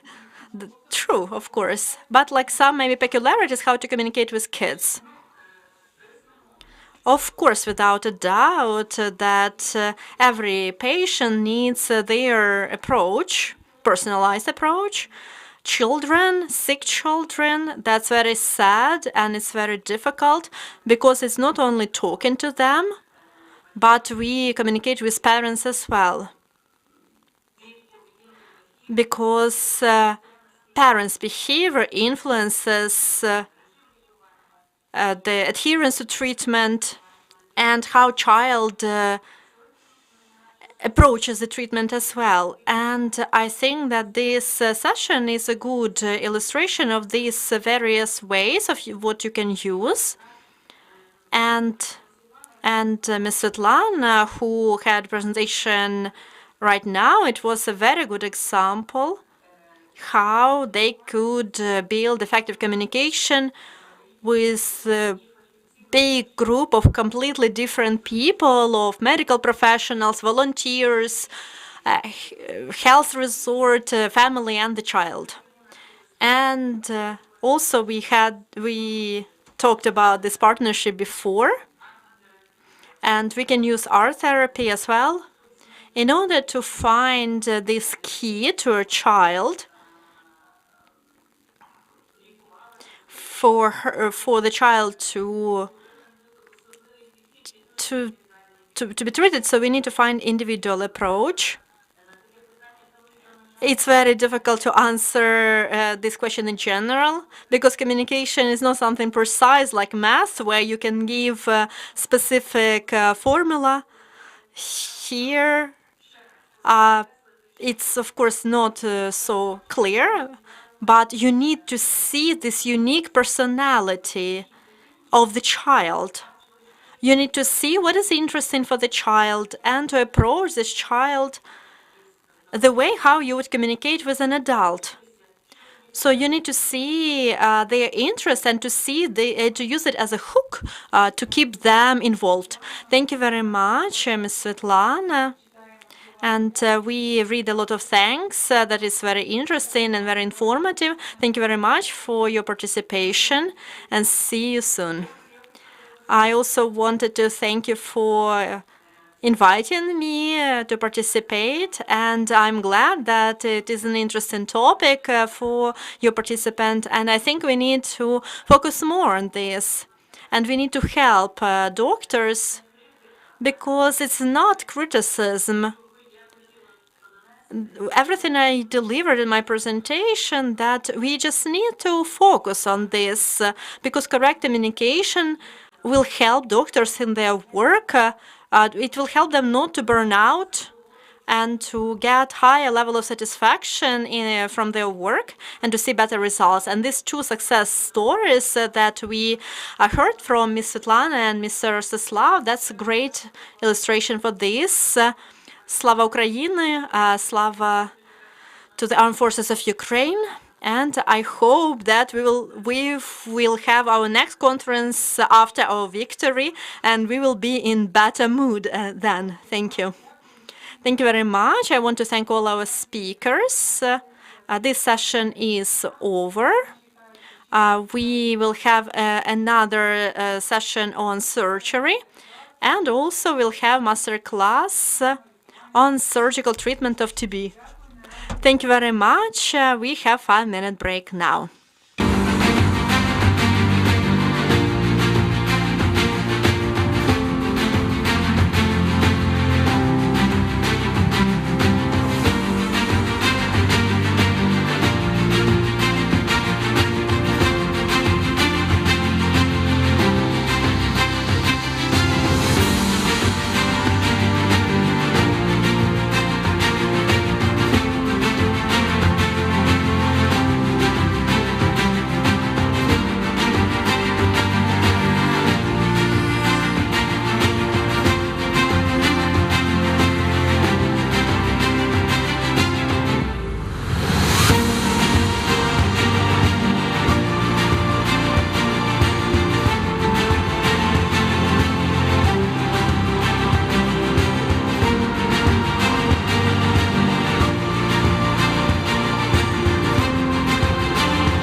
Good afternoon, dear colleagues, guests, and all participants of our conference. We are ready to greet everyone who was willing and able to join our conference. Our conference is organized to commemorate the 100th anniversary of the Institute of Physiology and Pulmonology, named after Yanovsky, of the National Academy of Medical Sciences of Ukraine, chaired by Mr. Feshchenko. And now I have the possibility to congratulate the leadership and all staff of this institute to their anniversary and wish them the continuation of their fruitful, successful work aimed at providing highly qualified assistance and medical care to everyone coming to the Institute. I would like to express my special gratitude to the organizers and sponsors of this conference for giving us the possibility to have a session on surgery today.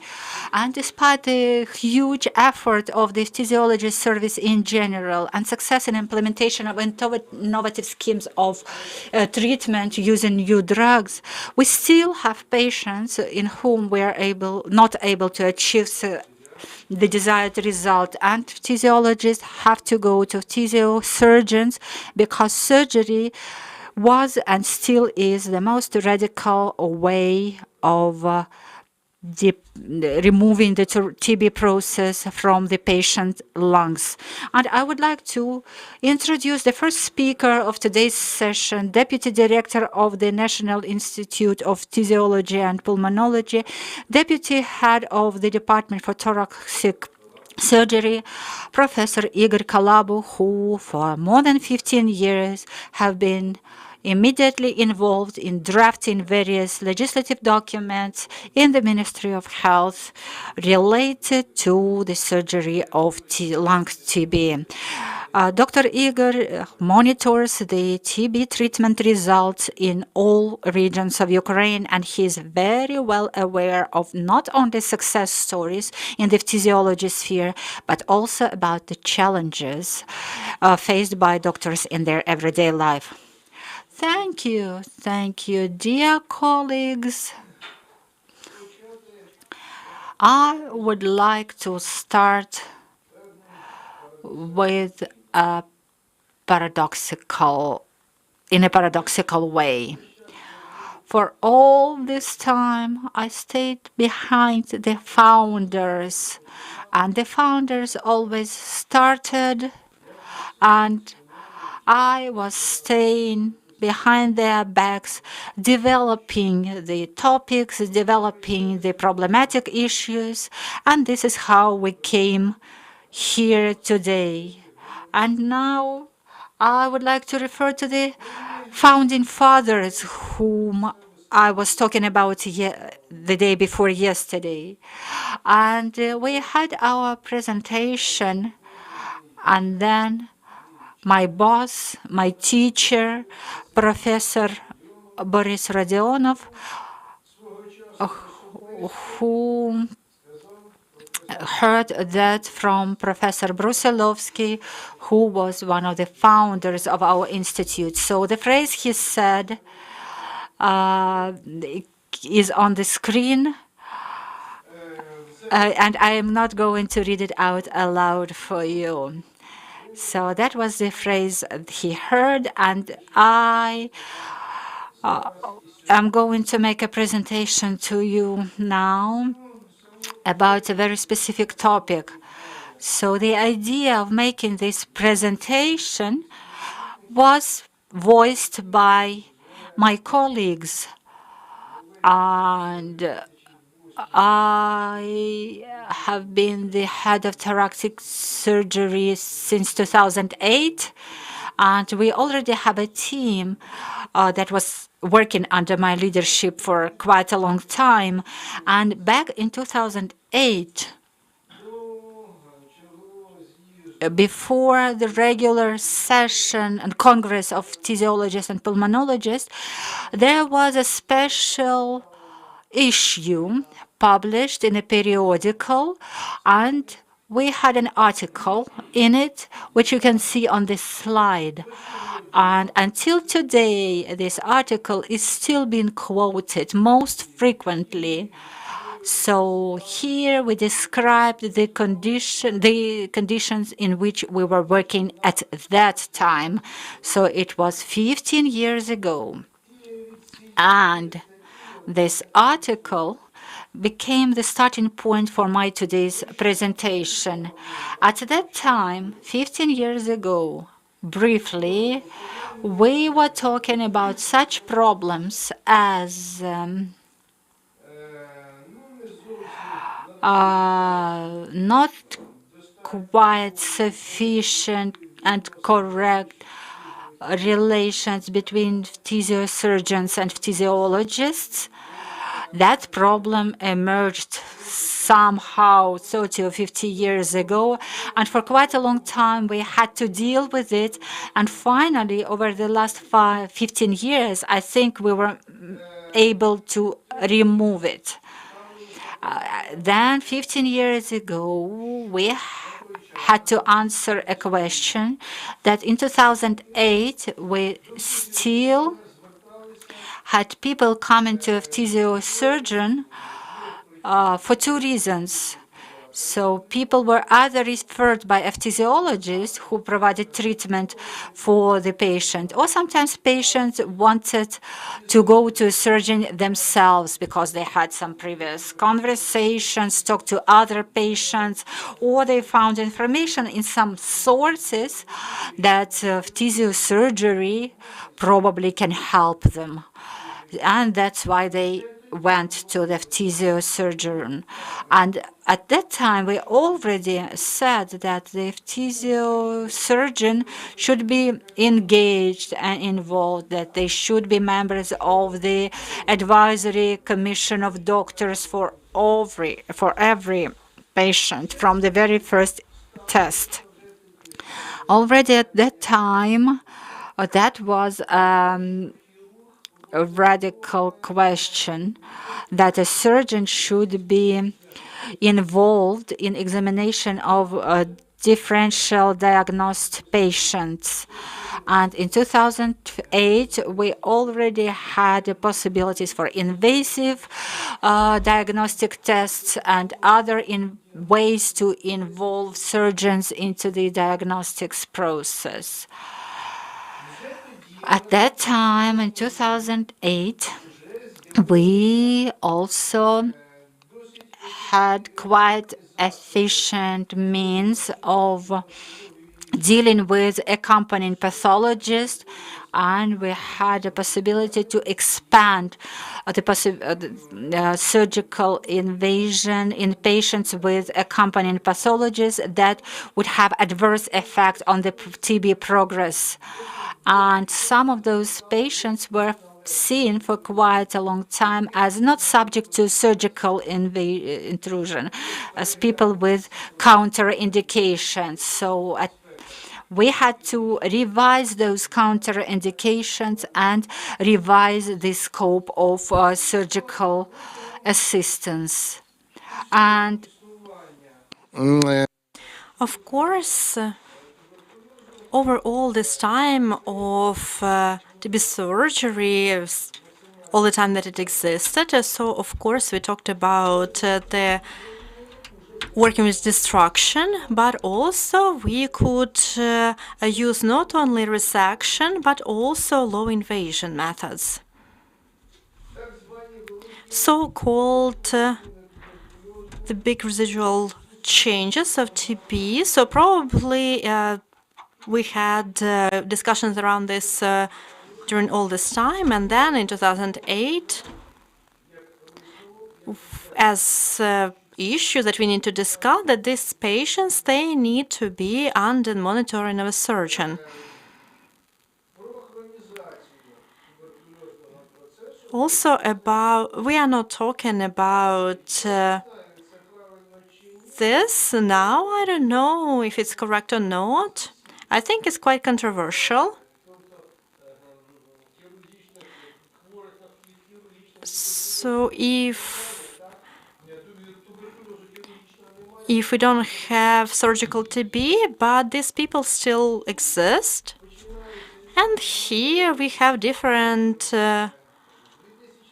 moves. For example, since 2010, in statistical analysis of the Ministry of Health, they removed a table about percentage of closing destructions, but destructions still exist.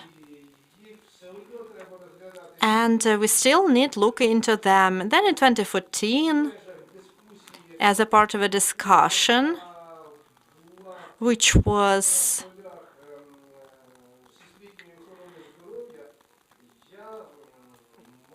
in the World Health Organization, so I had a long discussion with Professor Zellweger, who stated that if the patient doesn't have bacterial emission, if the patient doesn't have clinical symptoms of TB, if the patient has satisfactory lab results, so it doesn't matter that it doesn't matter what X-ray shows. I disagreed. I don't know if I managed to convince him or convince the audience, but we definitely had this discussion. And here we talk about the integration of physiology to physiological surgery into physiology, because surgeons, they were some kind set aside, and it was not correct, and that was a popular topic for discussion. And this time I made a very simple presentation. I'm not showing some wonderful illustrations. I'm not showing impressive result that we've achieved. Today I talk about problems. And so maybe my presentation doesn't sound as interesting as many others, but I hope that it does make sense. At least I want to believe so. So what we've achieved over the past 15 years, we achieved the new level of invasion diagnostics of TB. If for a long time, out of sputum or from bronchi, so we couldn't receive mycobacteria of TB, then we needed to use different clinical not clear symptoms. And sometimes it happened that we were treating a patient for TB, but then later turned out that it wasn't TB. But now, so the video bronchoscopy and biopsy, and especially visualization for bronchoscopy, that's a completely different level. And that is why we receive, of course, like the bronchi material. And of course, we needed to state that, of course, we start with a new level of diagnostics. We have gene diagnostics. And if we compare, for example, the year 2000, then in 2010 and especially 2020s, the level is completely different. But we still needed to get material for analysis for these tests. And I think this is the achievement. achievement of our institute in the first place. Because inside of our institute, together with physiologists, pulmonologists, microbiologists, immunologists, we reached completely different level of how we receive material for microbiological research about pleura, lung, which lungs it was not accessible at all, and also the lymph nodes. And our microbiologists, if they started, they said that the material should not contain blood at all because it cannot be resolved on technical level. But now our microbiologists work basically with any type of fibers that we can receive using low invasive diagnostics. And pathomorphologists joined in, which didn't exist before. And pathomorphologists started also to give us new scientific and very substantial information. And the most important is that the material that we receive without sputum, without bronchi material, we receive usually this material for drug sensitivity. So we don't just confirm TB, we don't just select treatment regimen, but we select treatment regimen which is definitely the right way to do. And of course, we have some surgical techniques, and I will not go into details because you can read all of this on the slide. If you're interested, you can always go back to the recording and to read more. But our surgical possibility over the past 15 years, they have expanded substantially. What we haven't achieved. So the real place of physiosurgeon is still somewhere to the sideline or behind, but not where they are supposed to be. On the stages of monitoring of treatment, for example, in our clinic, so we resolve that. In our clinic, so we resolve it properly. So physiologists all the time, they keep in touch with their surgeons on every stage, on every control checkup. And they approach us on different stages, they ask for some proposals. But in many clinics all around the country, it doesn't happen.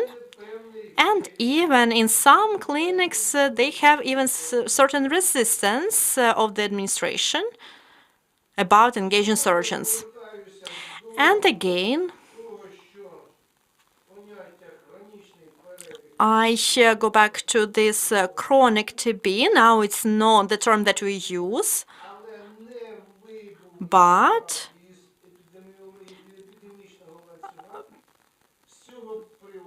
basically it still exists. We don't talk about it, but it exists. And I believe that's where we need to work together. So healthcare professionals, doctors, epidemiologists, and surgeons. Of course, if we talk about training of surgeons, so we have problems here. Schools are getting worse, smaller. They are getting weaker, and basically they are destroyed, and it's a big problem. And that's that threat that we deal already with, and that definitely tomorrow we will face, and it will be almost as big as the war.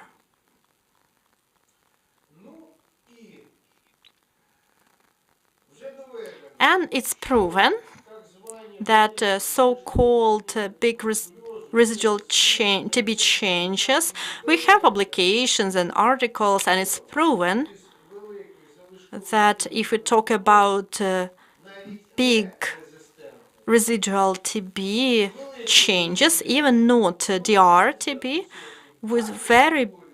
there is very big probability that in 60% it can lead to relapse.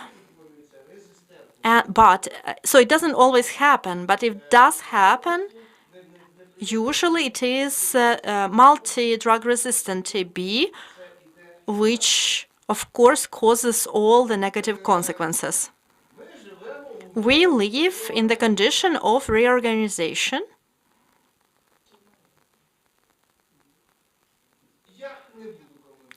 And I'm not commenting any further. I just want to say that whether it's reorganization or degradation, I'm not sure. And I would like to invite you to join in this discussion. Also, there is a very important tool that physiologists have of electronic registry. But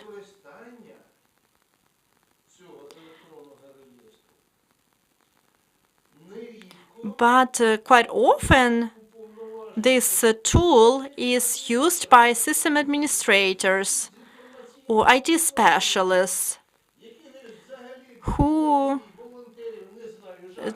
they really don't know what they are doing, and we need to stop that. We need to have really good regulations of how to use this registry, and also surgeons have to be engaged on every stage on treating patients, and also with the monitoring and checkups, and work with this registry. Also, there are new drugs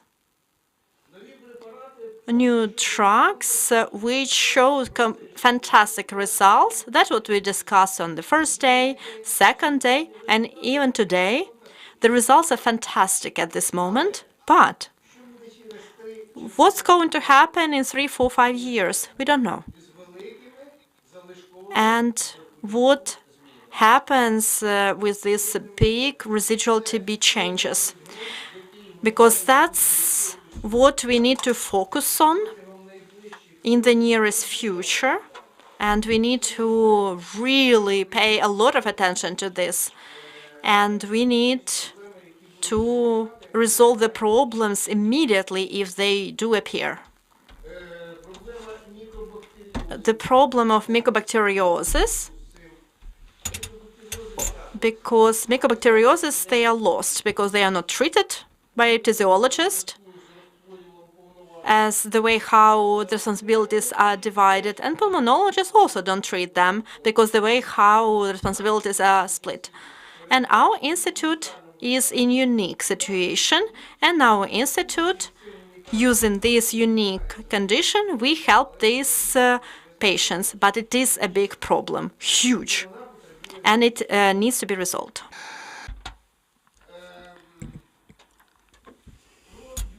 As to the legal framework, the latest, more or less understandable order on TB, although very much criticized, was order number 620.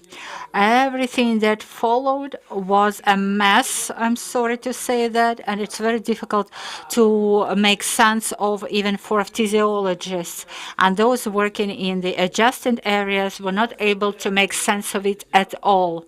Our physiologists said that from our institute, our physiologists ensured me that they were involved into the process, and this problem will be resolved in the nearest future, and I hope very much that this will happen. Then, when we are talking about legal framework of prescribing surgery treatment, we have to remember the financial aspect in support of surgery treatment. As of today, the National Health Service of Ukraine, as far as know, does not allocate anything for surgery treatment of TB in principle. So in the package, some organizers are able to find ways for that because our institute, for instance, implements a pilot project, and for the pilot project we have some allocation of funds to support surgery treatment of TB patients, but then after it's over we can have some problems. Okay. Where? What can we do? We can bring the patients to the end of treatment. So not just end of treatment, but to cure. Because when we have this end of treatment, for me, it's a topic for discussion. What can we do today? We can receive the material to the level of the drug sensitivity test, even in the situation when this article was published 15 years ago. At that time, we had to reject the patients with some complications, but now we are able to work with the majority of such patients. For a certain part of patients, we can decrease the risk of TB relapse because we have this understanding with our physiologists. So we treat only these large-scale residual changes, and we decrease the risk from 20–30% to less than 1%. And for some patients, we are able to completely remove the complications of the TB process within our institute because we receive funding under the pilot project, because we have understanding with our physiologists, because our administrators give green lights to us and support for this. How this happens in the regions, the situation is different, and in many regions, nothing happens.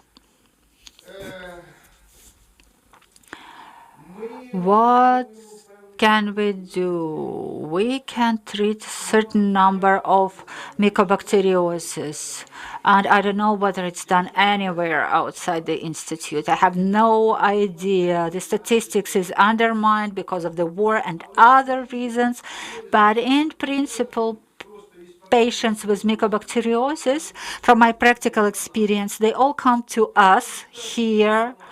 They come to our physiologists, and together with them, we decide what we can do conservatively and surgically. And then if we had a political will from our leadership, from our society, then we would be able to have a significant positive effect on the society. Where are we going to? That's the end. Sorry for taking so much of your time. So there is an urgent need to issue a nationwide tool that would legitimize surgery diagnostics and surgery for TB patients, including organizational and financial aspects. Then, given the overall trends, probably the number of surgery departments can be or should be reduced through decentralization, but quality should not suffer by any means, and I think that institute is now a preserve area in the best sense of this word. So our institute should remain at the central agency ensuring proper quality of TZ3 patients. And it was said 15 years ago, and we are still talking about it. So all pediatric patients should be properly registered and monitored by a physio surgeon. And these patients should receive timely support and assistance from a physiosurgery in a proper way with proper quality at a proper time. Glory to Ukraine, and thank you. Thank you, Dr. Igor, for such fundamental approach in your presentation. It was extremely interesting, and we think that there are still a lot of questions to be answered and addressed, and I think that gradually we will solve all of them. So the most important thing is that you have this understanding between physiosurgeons and physiologists. Let us continue our session now. And dear audience, we've repeatedly mentioned the development and implementation of innovative methods and techniques of diagnosing and treating TB.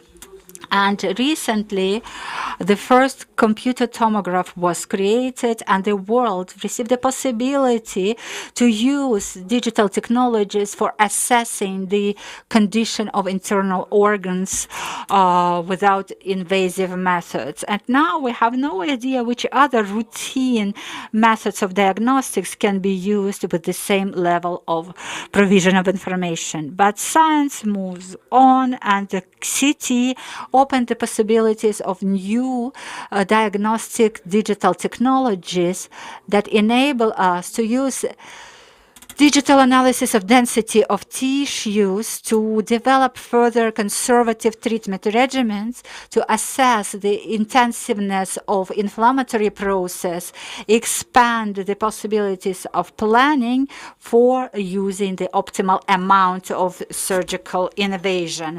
This is the topic of the presentation of the Senior Research Fellow of Department of Thoracic Surgery of our institute. Yevgen, the floor is yours. Good afternoon, dear colleagues, and I would like to present our presentation of the experience of use densitometric analysis in the practical activities of a thoracic surgery. Our life is a road which we have to go using a vehicle or by foot, but for us to move or to walk or to cover our road, bicycle was invented, which speeded up our movement. And at the same time, Hans Christian Jacobaeus died when he was providing treatment to a TB patient. So actually he invented the bicycle in the sphere of thoracic surgery. The first bicycles and the first laparoscopic devices had to be improved. First, bicycles were seen as means of entertainment, but as they became safer, they won more and more hearts. Then our new methods was also seen for a long time and as an exotic method. The first spider bicycles were a danger for riders who fell down and died. And then bicycles gradually became more and more safe, as well as our technology when the periscope was connected to the cameras. And then it won our hearts as well due to its safety. The first meters on a bicycles and the first steps in the non-invasive surgery were the most important. So we change the understanding, perception of the use, and we would like to express our respect and gratitude to those who were the first that used these devices in hospitals and later in other conditions. So we were inspired talking to our colleagues at various international congress and exchanging information with surgeons from other countries. And the landmark for us was the names of Dominika Schott and other people who organized training and master classes for us. But the problem was for us was pre-surgery planning. And then we attended a congress of surgeons who demonstrated miracles as they were seen back in 1960s. And then again, they raised the issue of very careful pre-surgical planning. And then it brought us to the realities of our contemporary life. Then Diego Gonzalez is the person who in 2010 presented his technology. It was also breathtaking. He is by no means one of the best thoracic surgeons, and his skills are similar to riding the steepest paths and achieving the tops of the mountains. And we cooperated with the professor, and that inspired us to carry out a whole range of surgery innovations. And then we presented our experience in the first article summarizing the results. Thanks.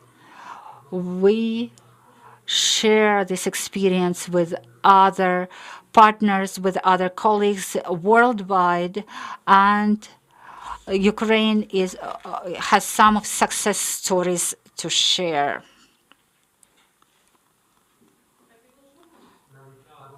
Even the bicycles offer different ways to ride them, and our teachers and leading specialists also accumulated and shared their experience and ways to do their work, both in publications and in monographs.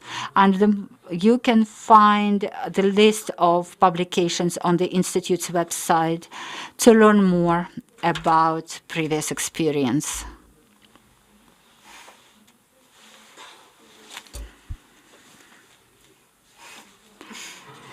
Densitometric analysis is very difficult. It's like riding without knowing the way.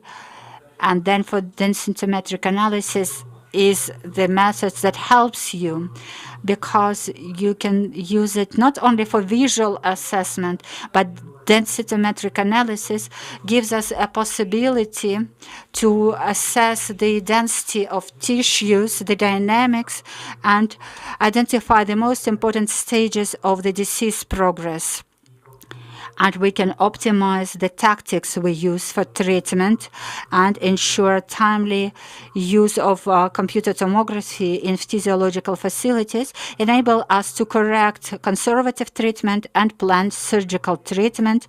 The use of tomography shows us the nature of non-typical impacts, and we have to identify pathological areas with more precision, and it's widely used in the different methods are used, such as PACS, and automatic medical system is also implemented in the Institute.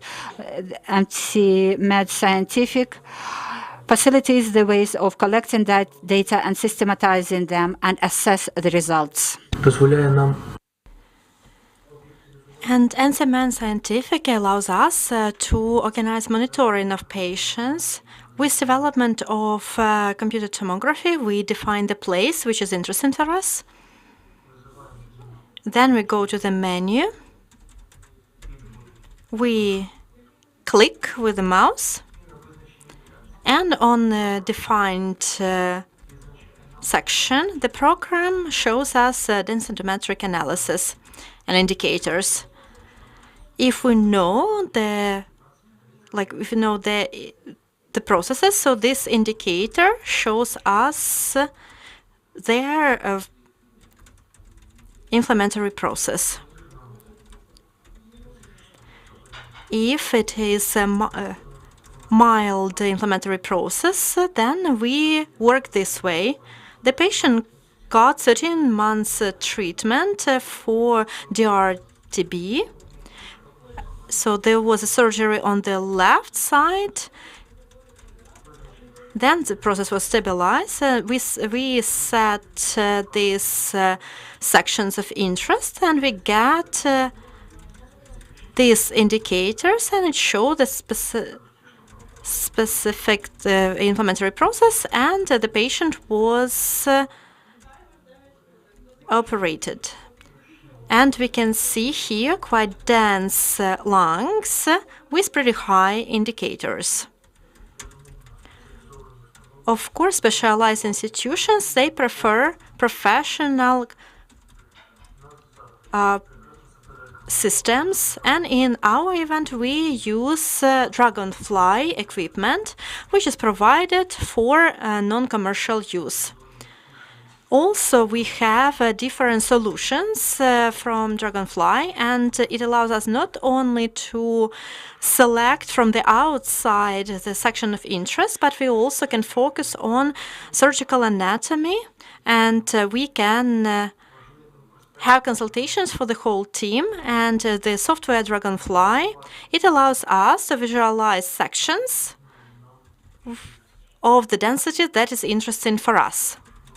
Also, we can define the densitometric indicators, and we can find these characteristics on the inside of all the sections that is interesting for us, even including lymphatic nodes. And also, it is impressive that what we can do using Dragonfly. And also, Lynn McCullough, he worked with amazing research on using artificial intelligence, and it has to be a separate presentation of what he has done. But now we need to look that if we use what we can use for most of the country. So half a year ago, on the conference in Japan, Sandra Blackman, she presented their opinion on pre-surgical planning and using 3D printing. And based on the data of CT, on 3D printing, they print the parameters of lungs, which shows the parameters of lungs and arteries. And this can be used for mini-invasive methods. And we know that in order to have mini-invasive methods, of course, pre-surgical period is extremely important. And 3D reconstruction allows us to see the boundaries of surgical invasion and the form. Out of the tools which are available and allows us to plan the surgery, that's 3D Slicer. 3D Slicer, that's a free software with open code, and it's a name of the modular platform for visualization. And leading medical schools, they use 3D Slicers, so they created a lot of plugins, more than 100. They have patch for the anatomy, then specialized patch for subtypes of parenchyma. Also, solution which allows us to foresee cervical cords. Also, you can use this approach, which is free for most of the users. Also, there is patch for stents of trachea for obstructive lung diseases. Also, we can use morphological patches, because a morphological patch gives us a set of tools which allows us to visualize and comment and see geometric and morphological analysis of samples in high resolution, and to have individual library of every facility. If we talk about the work of thoracic surgeon, of course, very important a platform for work, that's the library for chest. And using these modern tools, we can use visualization, navigation, and we can use 3D slicers for.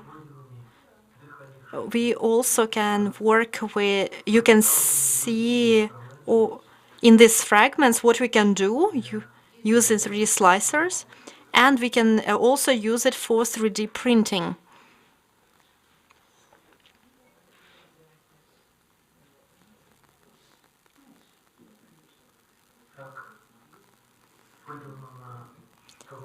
As that's what we see in tomograms, so parenchyma can be shown for 3D visualization. It can be enlarged, and it can be colored in any color you choose. And the most important is the surgeon, before surgery, they can see individual anatomy of patients.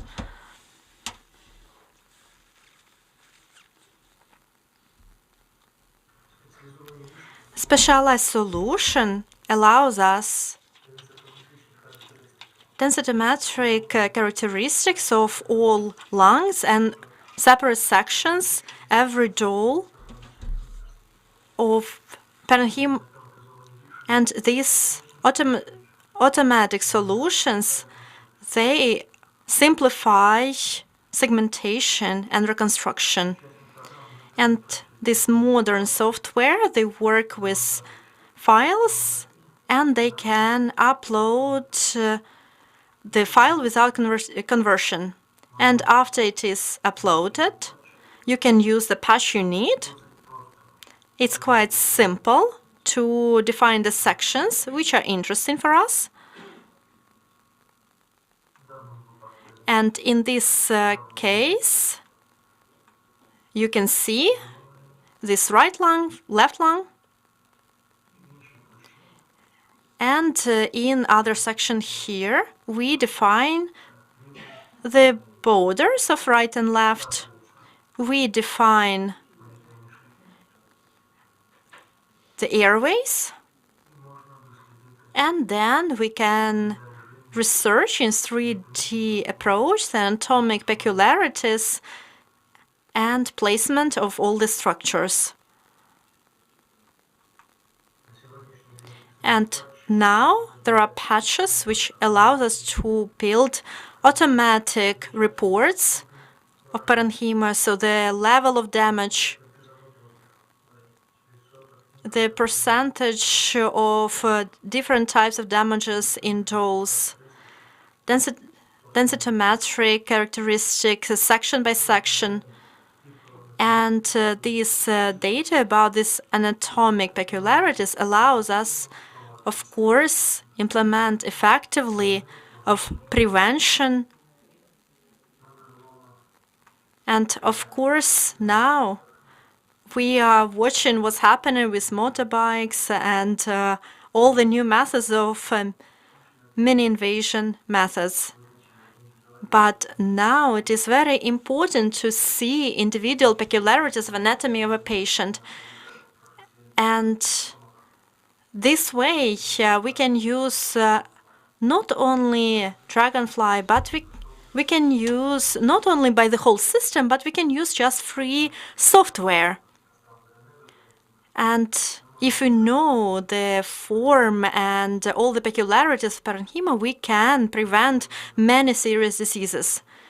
Now our road is much safer, more considerate, and densitometric analysis and digital solutions, they are accessible for wide group of professionals, and you can use it in your day-to-day work.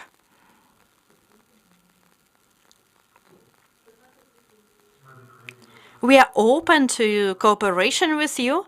I hope it was useful for you. The best of luck to all of you. Thank you, Mr. Yevhen, and it was very interesting. It's very fundamental presentation, which shows that science is not stagnated. We always move forward, and more digital technologies come to our life and in diagnostics and treatment of our patients. Now let's move forward, and the next presentation is more practical. So thoracic surgeons, they know well that one of the biggest complications, that's bronchopleural neuritis, which appears in different diseases and can complicate the period of post-surgery after resection. At the end of the previous century, death rate was from 40 to 80%. And the treatment of these difficult cases, that was very complicated. And the possibility for recovery were very low. Only at the beginning of 2000s, there was an effective method developed for bronchial occlusion, which allows us not only to treat this complication, but also liquidate by using conservative methods the destruction in lungs, which appears in lungs for different reasons. And that's what we are going to hear from Dr. Volodymyr Ivashchenko. The floor is yours. Thank you very much. Dear colleagues, let me introduce the presentation of valvular occlusion in the bronchi when we treat lungs and pleura. As the moderator presented, so this is a big challenge for all thoracic surgeons, because many of the diseases can have this complication and basically can lead to chronic conditions which are very difficult to treat using surgically, and basically it can lead to disability of the patient. But also we need to state that also thoracic surgery can lead to this complication.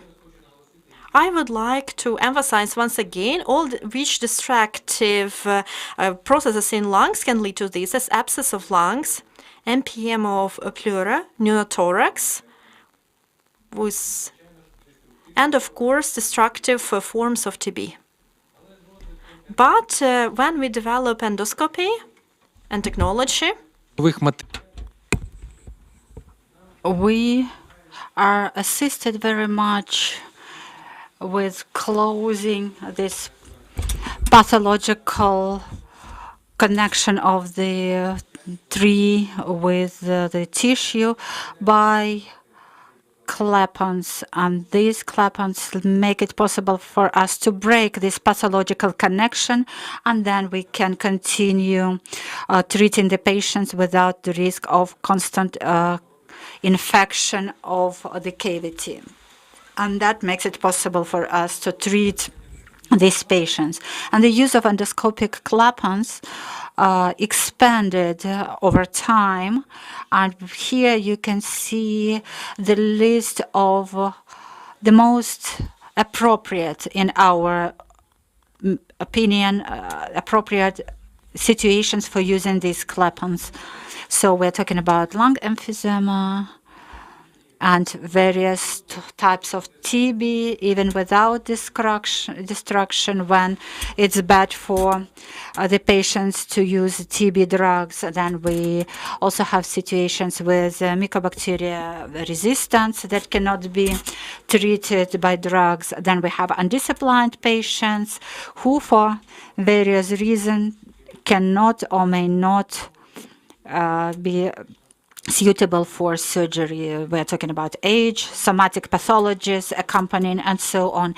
I will not talk in detail about the types of clap-on valves that are used throughout the world, but their peculiarity is that they can only let air in one direction and nothing goes back in the opposite direction. As you can see on this picture, the air can come from the peripheral area to the center of the tree. So we are talking about the subaltelectasis of this air, so there is nothing comes out of the bronchi when these valves are used. So we have med-lung valves or similar type that are different from those used in the rest of the world because they can block the larger area in bronchi, because usually in the rest of the world bulbs are installed through a working channel of the bronchoscope, and then bronchi occlusion happens in segmentary or subsegmentary area because these valves are installed when it's necessary to exclude part of the lungs, and it's usually a very limited segment of the lung. And in our practice, we deal with the processes covering the whole lobe, and so we have to exclude a lobe or both lobes of the entire lung from the process. And this valve can be installed with the help of an ordinary bronchoscope, so it's put on the distal end of the bronchoscope. And first of all, we have a story of the most difficult cases so that we can demonstrate all the possibilities offered by these technologies. So the first clinical case was a patient, male, 29, admitted during the active phase of a war, 2 weeks before he felt the symptoms. First, he had pneumonia, and he had 7 days treatment recommended by a doctor. So he had ceftriaxone injections at home because hospitals did not work as in normal conditions. And after that, he stopped treatment and did not take anything. And 14 days after the beginning of his disease, he had rapid deterioration, fever, sputum emission, and signs of intoxication. And after X-ray examination, the picture was received that you can see now. We have abscess that became loose, and maybe that's why he felt better. So when it was full, he felt those symptoms of intoxication, but this abscess continued and progressed. So the patient was brought to us. He was admitted to the hospital. Then we had sanation, bronchoscopic invasions, and detoxification therapy was implemented. And then this valve occlusion in the middle bronch was carried out. So you can see the situation after occlusion on the second day. So you cannot see the abscess cavity any longer. And just several days later, he was sent home for continuing his treatment. He came back in 1 month, and the cavity was no longer visible.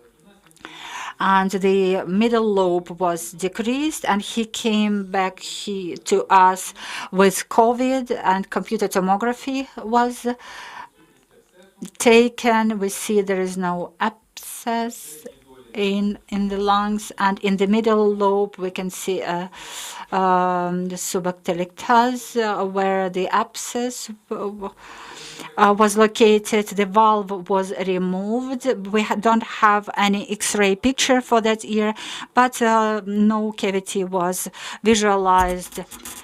And clinical case number 2 is a female, age 28. She was in hospital in one of the local Kiev hospitals, and she had right side lower lobe pneumonia, and the first X-ray picture looked like this. She received wide range antibiotics, and her condition was deteriorating very rapidly. So she had diabetes symptoms, which she never had before.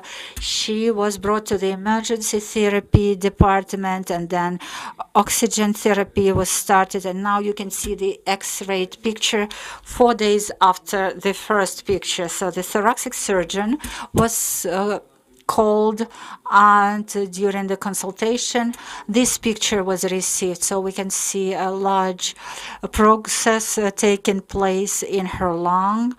Some of it got loose and some stayed in the cavity in the right lung. She was brought to our institute. Computer tomography demonstrated a huge process in the right upper lobe of her lung. So it was drained and a lot of air went out.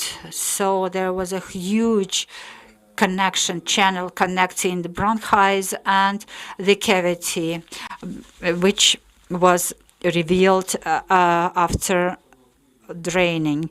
So we provided occlusion using the valve in the right lobe, and you can see the picture after the valve was installed. So the cavity is almost invisible. Something can be seen at the level of one of the ribs, but her condition improved significantly.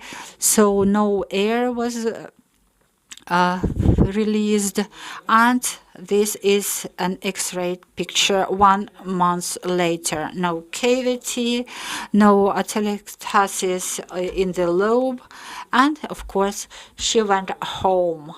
Unfortunately, we lost contact with her, and her valve needs to be removed, but she did not come back to us.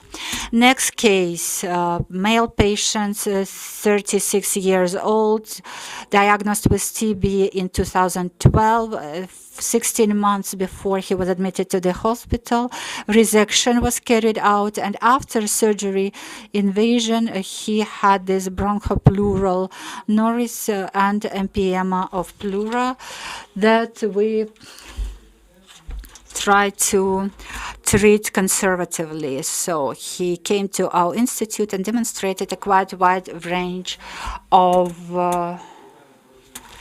resistance. You can see that the lung is almost invisible and the cavity is also filled. So we had videothoracoscopic sonation. The pleural cavity was drained, and 2 valves were installed into the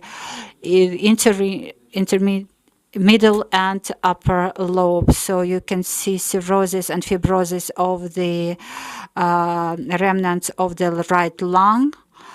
And he went home after the valves were removed, and he did not come back for computer tomography. Then male patients, 41 years old, first had TB in 2005 and recovered.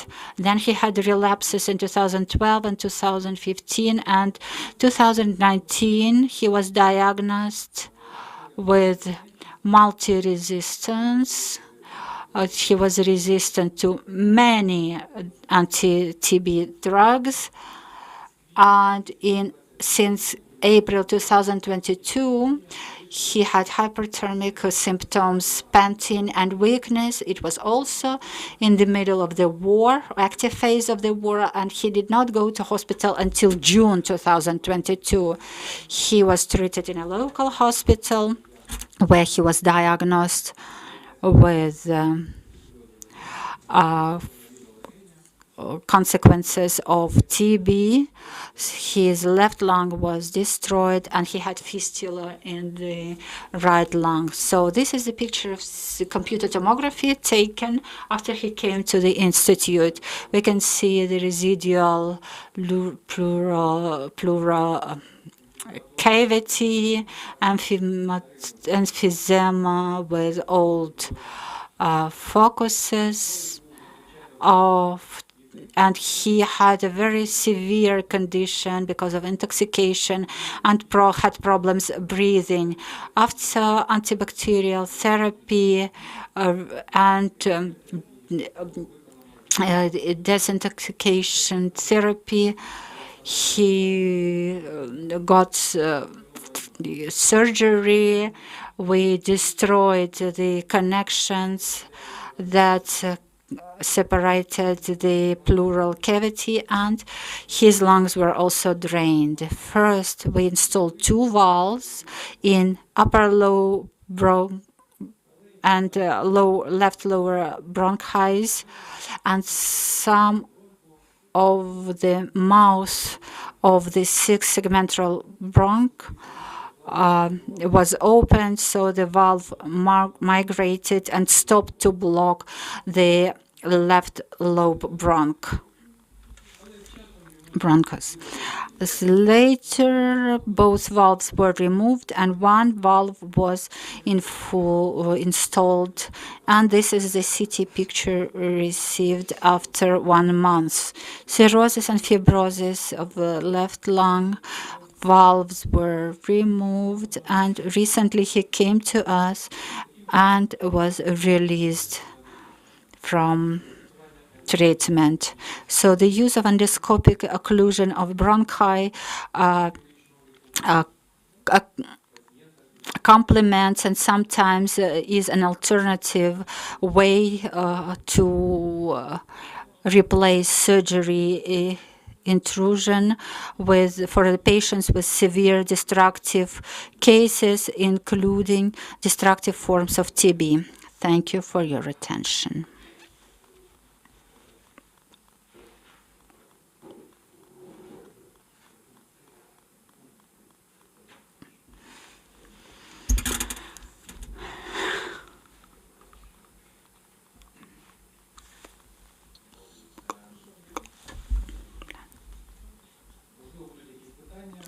If you have any questions, we can answer them during the discussion.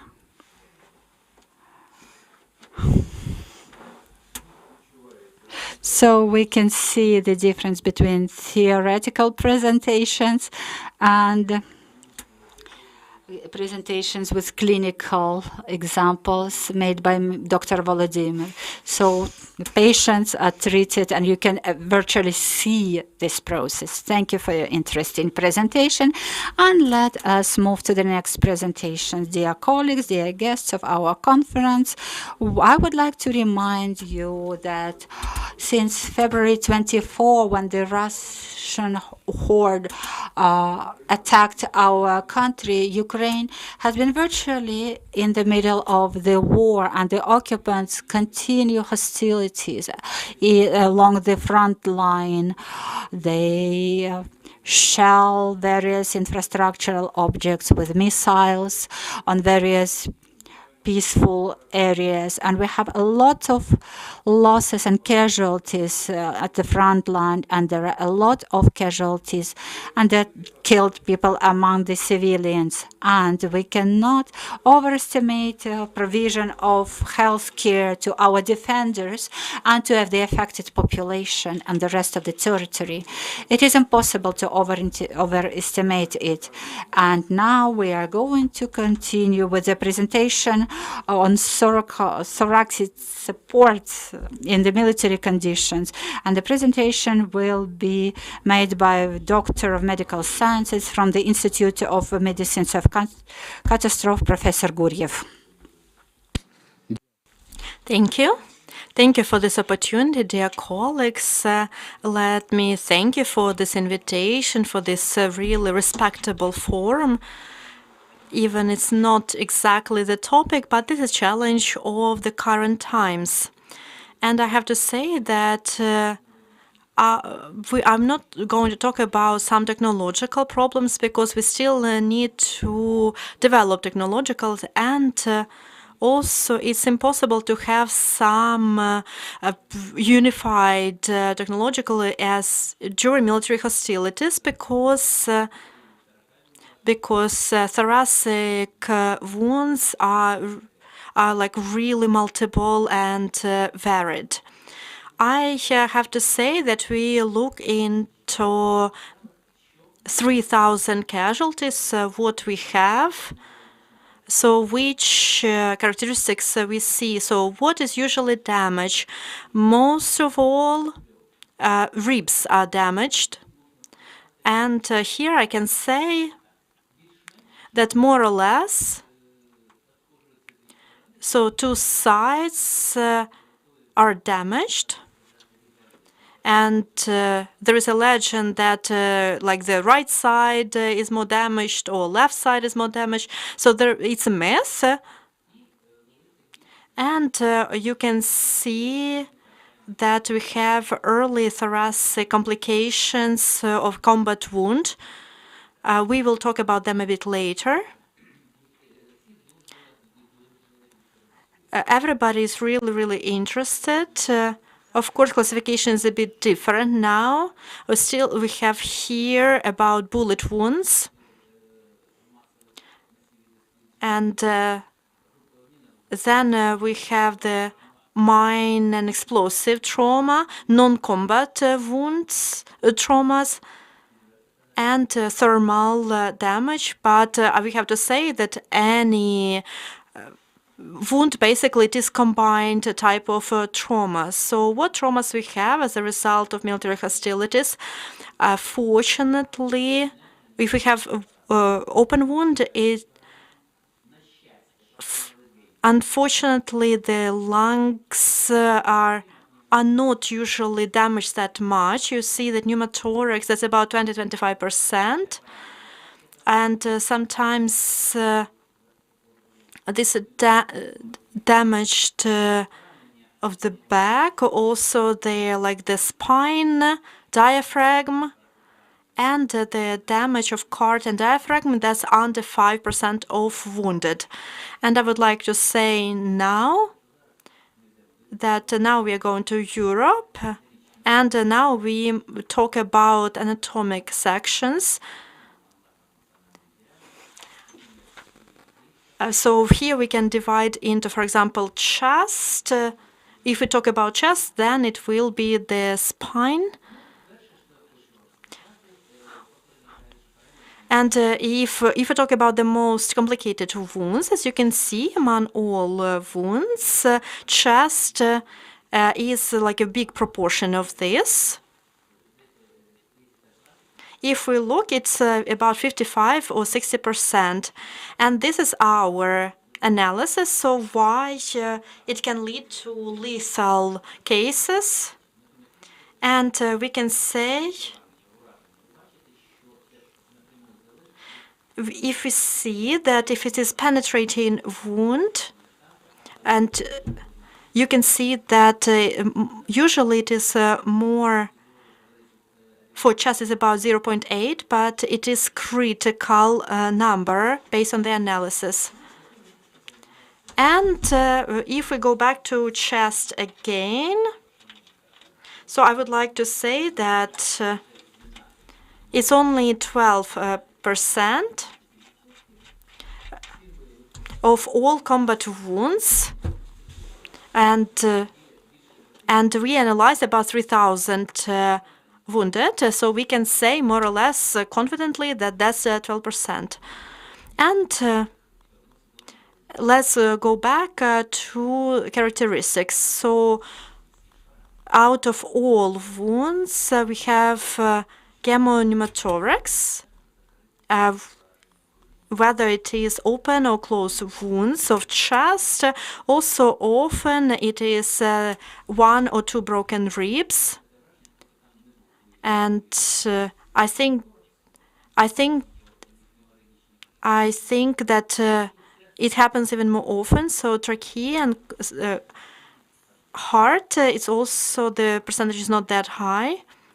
So we can say that lung damage, that is a big problem of combat wounds. And if we talk about all polytrauma, and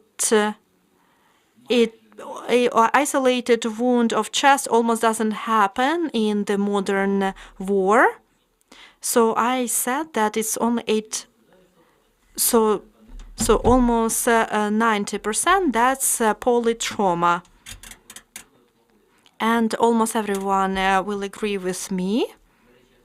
And by the way, now we can reduce the numbers. We use bulletproof vest, but severity of wounds, the biggest problem is that almost everything is developed for closed wounds.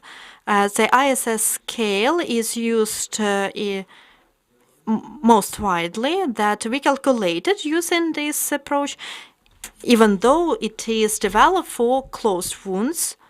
I will go back to this. But you can see, fortunately, so these are usually mild wounds, and severe wounds over 36, that's around 7%.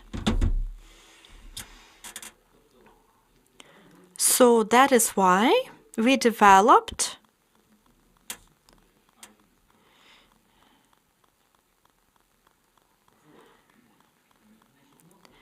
and here we calculated which risks of the anatomic damage if it have chest 0.42, that's pretty substantial. 1 or 2 ribs, it's not high. 3, 4, it is substantial. 5, 6 broken ribs, it's critical. And more than 6 ribs, that's catastrophic. And when we talk about risk, that's not only pathoanatomic, but also about organizing of medical care, because only by combining this, it can lead to any result. Also, the risk of lethal outcome. Pneumothorax, it is quite substantial. Take into account that at pre-hospital stage, casualties are not provided the right help, and then hemothorax is critical. Hemopneumothorax is substantial.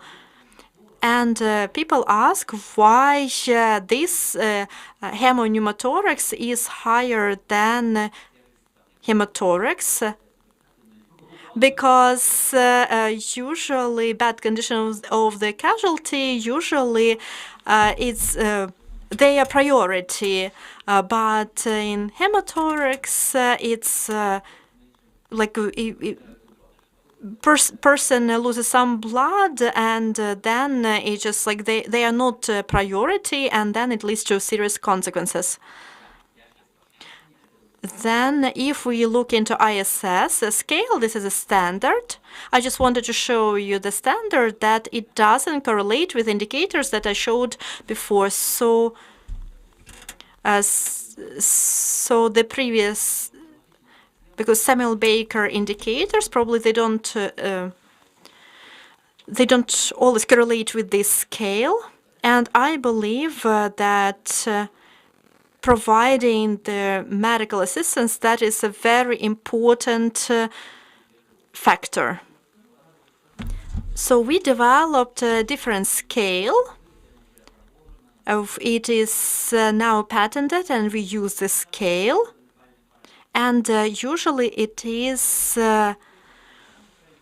it is caused by a bullet wound. So if we have a bullet wound to the chest, 10, then broken rib, 5, and if underclavicle vein is damaged, it's 15.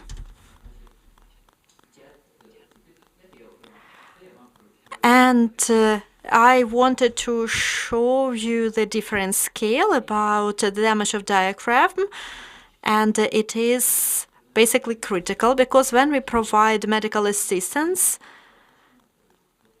basically none of them is catastrophic. So because I was talking about the 7%, but 7% out of that's catastrophic, but if we provide proper medical assistance, most of the cases can be treated. Here, this scale is quite complicated, and we have electronic matrix.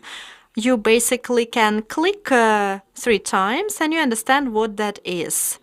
It was a big problem, and we developed it before the full-scale invasion, and it was tested, and now it is used as well. And if we talk about standard system or scales, first of all, why they're called scales? Because we started with this kind of like scale or step or ladder, and now we don't use this approach anymore. Second of all, when we use standardized evaluation approaches, so it can be used only on pre-hospital or early pre-hospital stages. And after that, we have clinical classification where we describe the different damages. But why we use this scale? Because we have the really various traumas and wounds, and that is why we give this number of points for every casualty. And dear colleagues, forget about the scale.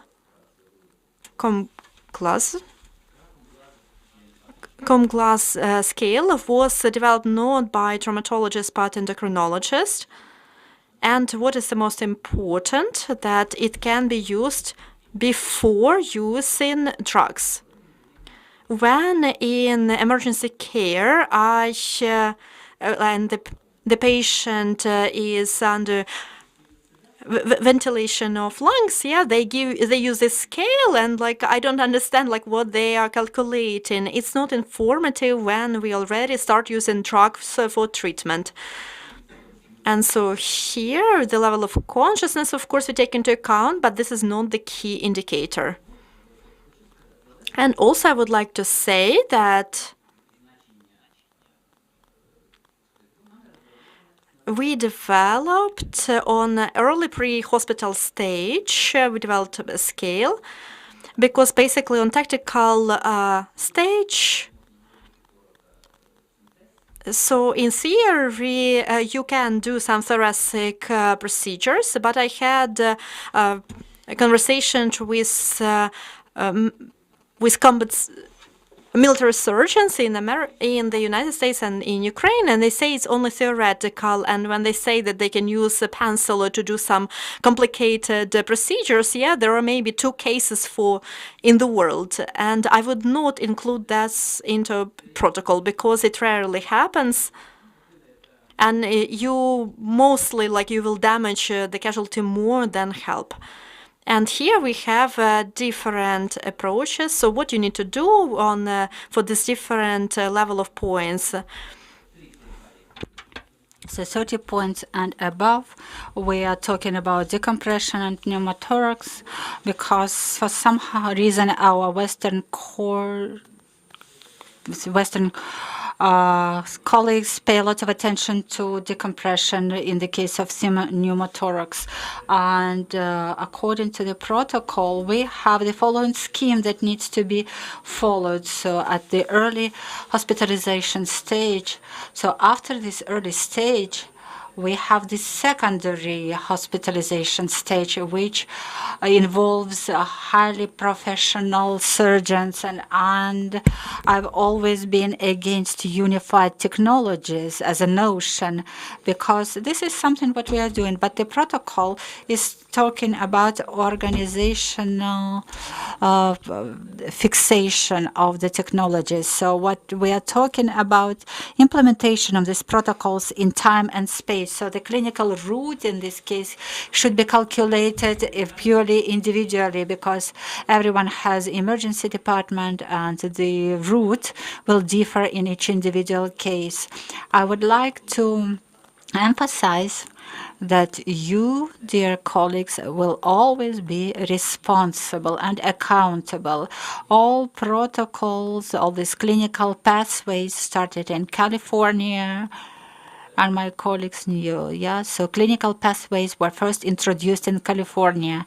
In 1921, California were the first to cancel clinical pathways and introduced clinical recommendations which have a different legal force and legal effect. So you have to bear that in mind. So I avoided all the pictures because I have too many of them and you all saw them, so I did not use them in my presentations, and I'm sure we will win, and I'm confident, so thank you for your attention. Okay, dear Dr. Sergey, the organizational committee, the standing steering committee of the Institute is very grateful to you for accepting our invitation and making a presentation at our conference. Some things are really sad, but these are the realities of our life, and we have to remember this. And now we move on to the next presentation. And despite significant achievements of contemporary non-direct methods of diagnostics, it's very difficult to ensure 100% verification of diagnosis. Pulmonologists and thoracic surgeons very often encounter clinical manifestations of individuals or plural neoplasms in the lungs. And even experienced X-ray specialists are not always able to clarify the diagnosis after computer tomography of the cavity chest organs, because the variations are very frequent and not always it is possible to guarantee the diagnosis. Even morphological examination and test of the biopsy materials is not always possible for 100% diagnosis of the situation, as and it is especially so in the case of malignant neoplasms in the lungs. And that's why specialists know that there are no convincing symptoms that would make it possible to diagnose the changes, nodular changes in the lungs. And now you are going to learn more about that from a representation of the head of the pathological anatomy department of the Institute, Irina Ryskina. Thank you, dear colleagues. Of course, my presentation has some specific aspects, and it is still within the topic of our meeting today, and I hope it will be useful and interesting for you because it's very practical.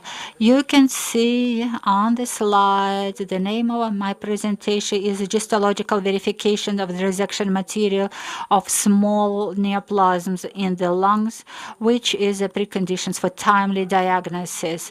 And I narrowed this problem to individual focal lesions in the lungs.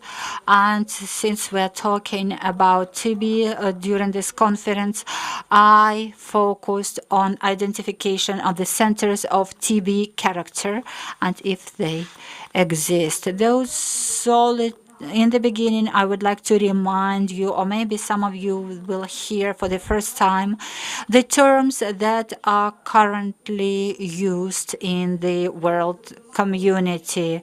So we are talking about solitary focal pulmonary lesions. So we are talking about neoplasm, nodes, nodules, and so on. And the doctors use various terms for this phenomenon. And over the last decade, this topic became especially relevant and turned into a multidisciplinary clinical problem because very often such nodules are found accidentally during X-rays examination of patients who came for other reasons. And very often those small neoplasms are asymptomatic and very often X-ray specialists, therapists, general practitioners and physiologists have to face this problem in their practice. And this results to development of malign neoplasms. And I like the classification which I found recently in foreign literature. So they suggest that all these the neoplasm should be divided into 3 categories depending on the clinical conditions of their detection. So we're talking about lung nodules, nodules related to certain symptoms, and the nodule SPN found during screening examination. So that depends on the availability of clinical data that determines the algorithms of diagnostic and treatment actions with the follow-up monitoring. And on this slide, you can see a more detailed description of what are accidental SPNs. We're talking about nodes that are found during examination for other reasons. Then sometimes patients have some respiratory complaints. That means that the lung node is associated with specific symptoms. And there is another category, such as lung nodes found during the screening examination. So when they are found during the first screening examination, these are disseminated nodes. But when the same person undergoes repeat screening and these nodes are found, then they are called accidental. So there are various conditions and reasons why these names were given. Then I would like to provide a description of a solitary pulmonary node that is the best characterized by the Fleischner Society from the United States. So this is a relatively round neoplasm or dark place with more or less clear contours, not exceeding 3 centimeters, and it is surrounded by a little changed tissue not related to any pleural effusion or other changes in the lungs. And if it's more than 3 centimeters in a diameter, it's called lung masses, and they are seen as related to other spheres of medical assistance. During the previous presentation, we talked already about the importance of CT for such lesions. So we're talking about subsolid nodules and solid nodules. So they are divided into pure ground glass nodules and solid component nodules or part solid nodules. And most often solid SPNs are found. I already mentioned that the main clinical problem is that the etiology of such SPNs differs widely, and there are publications that list all the nosologies, and there are more than 50 of them. As it was mentioned, by their nature, these SPNs can be divided into malign and benign, and we can narrow our diagnostic search range by taking into account clinical symptoms, number of nodules, and their morphological characteristics based on the X-ray and tomograph pictures. There are also different debatable issues concerning the symptoms that are more typical for benign neoplasms, for instance, when they're small, when they're located along the membranes and in pleural tissue and other characteristics that are taken into account. But one of the main signs is the size of the nodule. The smaller it is, the less risky it is in terms of its malignancy. I will skip the details because we don't have enough time, but I would only like to say that, of course, despite all the progress in the radiological methods of examination, the golden standard in diagnosis of lung nodules are morphological tests when the samples of tissues are received by surgeons or biopsy taken through the skin. There is also information that it's possible to use two types of tomography that will give you more accurate information about the nature of the nodules, and then less biopsy is necessary. I would also like to mention that, of course, such nodules should be examined with regard of their potential malignant nature, and with regard to other nodules, we do not have enough information. And the research that we are currently conducting is aimed at identifying clinical and anatomy characteristics of etiology of such nodules caused, first of all, by TB. On this slide, you can see the design of our research, and we took into consideration all the contemporary definitions and classification approaches that are used in the world. We had 107 cases, and here you can see information about the research group. We had more females. These were people of productive age. The average age was 45 years. 45% of the patients had no complaints as of the moment of admission to hospital, and half of those patients had respiratory complaints, of those who had any complaints. And usually during the X-ray examination, only one lesion was found. And here you can see a more detailed characteristic of the research group on this slide.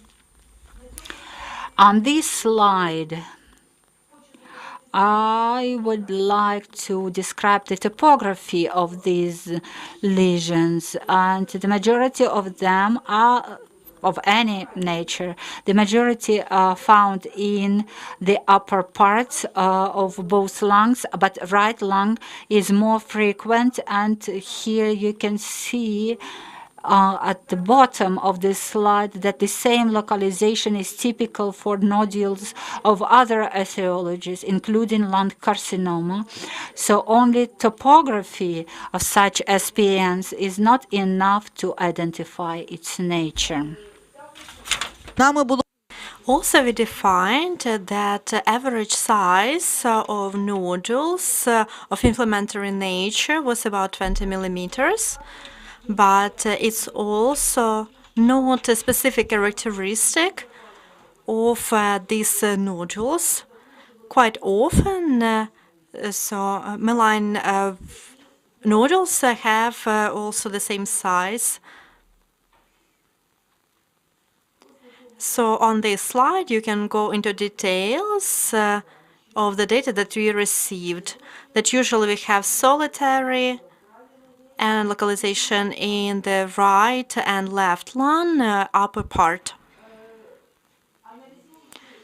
Having analyzed all the data that we had about SPN, we understood that in our hospital we use 3 medical tactics, only diagnostics,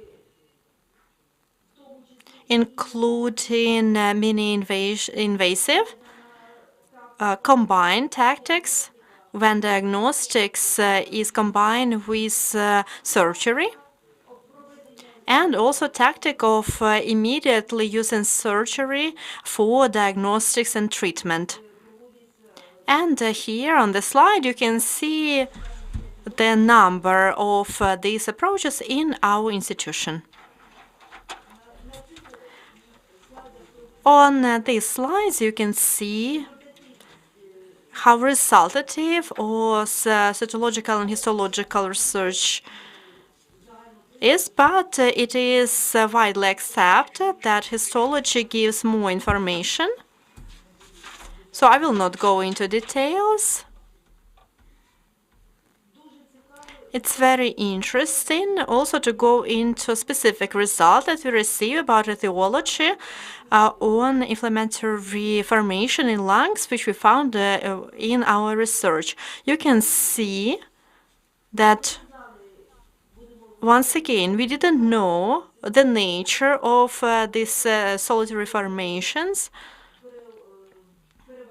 but most often this is tuberculosis of lungs, tuberculoma, so infiltrative TB and focal TB, and non-specific inflammatory that can be fungi infection, pneumonia, fibrosis, and sometimes it was found out that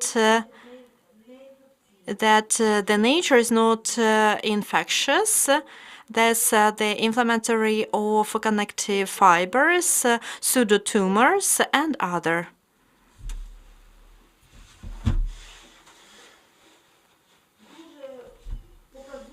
Also, it was interesting to compare the previous clinical diagnosis and the result that we received as a part of our research. I would like to draw your attention to this, that out of these 107 cases, in 80 cases, the preliminary clinical diagnosis was about the neoplasm in lung of unclear nature, and in 17 cases they had the additional test, and they suspected tuberculoma and abscess. And here we compare this preliminary clinical diagnosis, and what we received is a pathomorphological research. Once again, so this formation were of tuberculous nature. Then it was the focal pneumonia, post-inflammatory fibrosis, but they were not as common. It was interesting to compare, for example, of tuberculoma. Preliminary, it was in 5 diagnoses, but it was confirmed only in 3.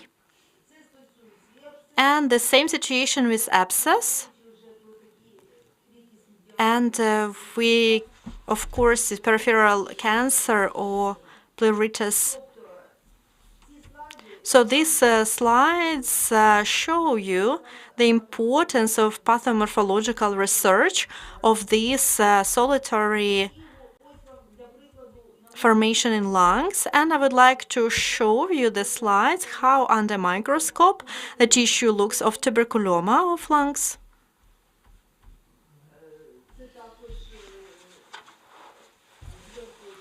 Also at the top that's tuberculoma, and lower that's granulomatous Wegener granulomatous.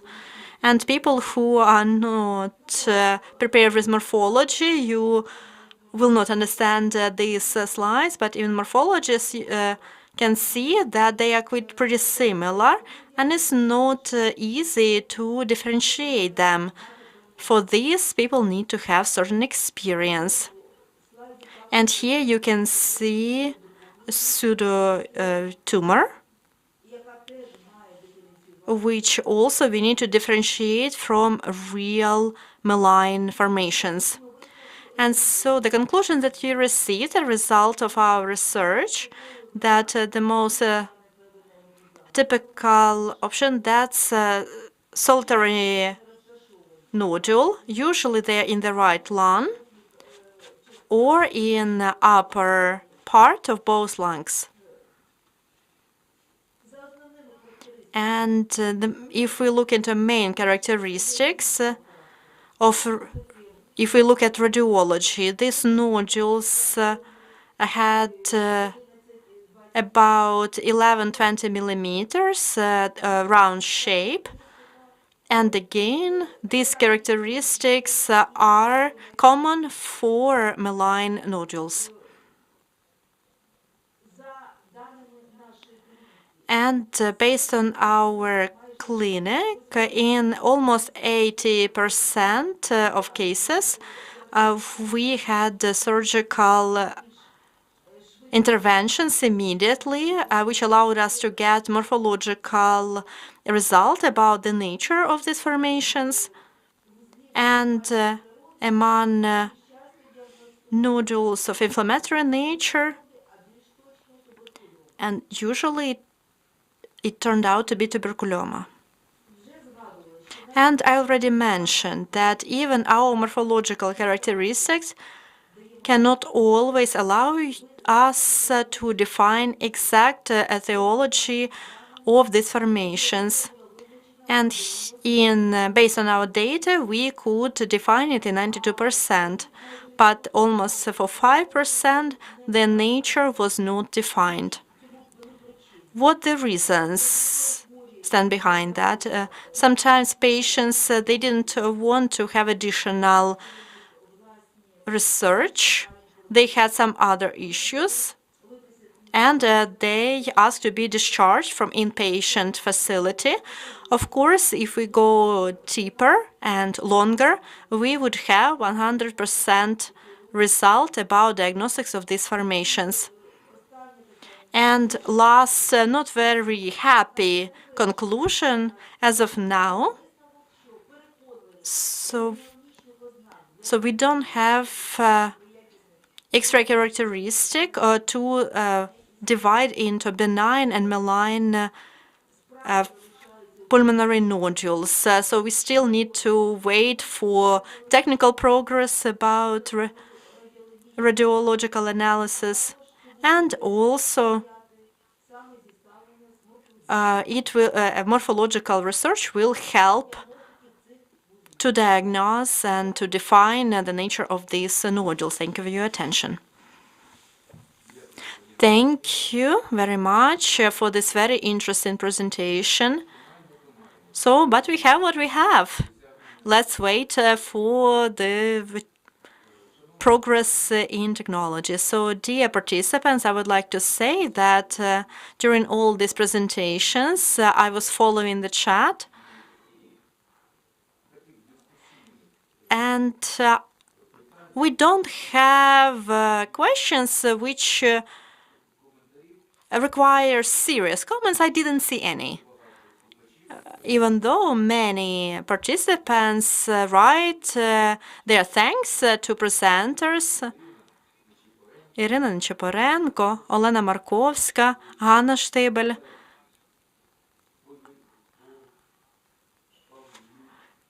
Наталія Павлюкович, Інна Вихновська, Даніїл Клюєв and many others. They all thank our speakers.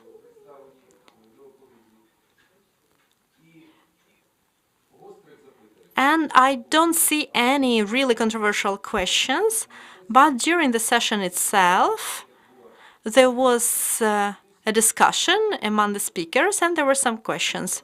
I would like to give the floor to Mr. Igor. Dear colleagues, thank you very much for your attention. Thank you for being with us. And I understand that now we are out of all possible timings and we need to leave you alone. But I have a provocative question to you, Ms. Irina. So we have some assumption of after we see what we see on X-ray, then we surgeons work, and then we have morphological research. Do you think it will be possible that morphologists and surgeons will become obsolete when with all the technologies, it will be enough just to use using scans and radiology? Maybe it's not going to happen tomorrow, maybe the day after tomorrow, but as mostly we work within nature, with or when we talk about human body, I don't think that we will ever become obsolete. But on the one hand, I would like to say that yes, we truly hope that radiomica is going to develop. And moreover, our laboratory successfully cooperates with our scientists who are working on this research. And as far as I know, and as far as I can follow international publications on this topic, as I said during my presentation, we don't have any clear characteristics about density or histograms on CT scans, about clear definition whether it's malign or benign. But take into account that science is progressing, I believe that soon it will be developed at least some basic scheme which will allow us, with probability of at least 95%, to have preliminary diagnosis about whether it is benign or malign. Thank you very much. Mr. Serhiy, the question to you. So now the situation is not very clear at which stage patients which got a combat wound and have complications, and which stage should they get to our institution, to this high-level specialized medical care? Can we have certain line when the patient needs to be sent to high level of medical care? Thank you. I would like to say that as soon as possible. In my opinion, and having analyzed our experience, this new system of 4-grade level of these 4 grades or 4 stages of medical assistance, it doesn't really meet the requirements of real practice. So after providing first aid, when we have like some manipulations to prevent this, and then we need to send to specialists. We need to evacuate them, and we need to use airways to deliver to specialists. If we have mass wounds, so triage and sorting, it never was effective in practice. In none of the countries, in any emergency situation, in no war situation, of this color triage of red, black, yellow, and green, we don't have conditions during the war to sort people properly. And such triage centers are just a target for the enemy. And when the wounded person is brought to a yellow zone, then this triage can take place. But it's more recommended to plan it accordingly. As to the emergency assistance at an early hospitalization stage, then these life-saving measures can be taken, and the surgery during the first 72 hours of the trauma process should be carried out only for life-saving interventions. So we're talking about decompression of the pleural cavity. And it was not the topic of our presentation, but it can be interesting. So in peaceful times as well, the main source of 75% of large-scale hematothorax, more than 1 liter. What do you think cause this type? It's not lung. It's not lung. It's interrib arteria.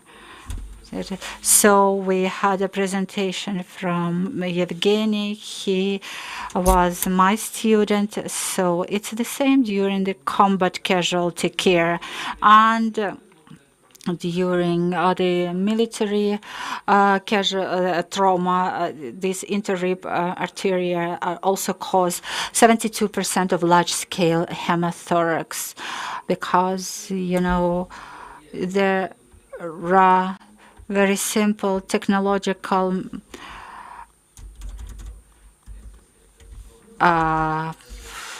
situation. So you have to stop the bleeding, then the person will have interrib neuralgia, and then you will have to deal with it, but saving life is a priority.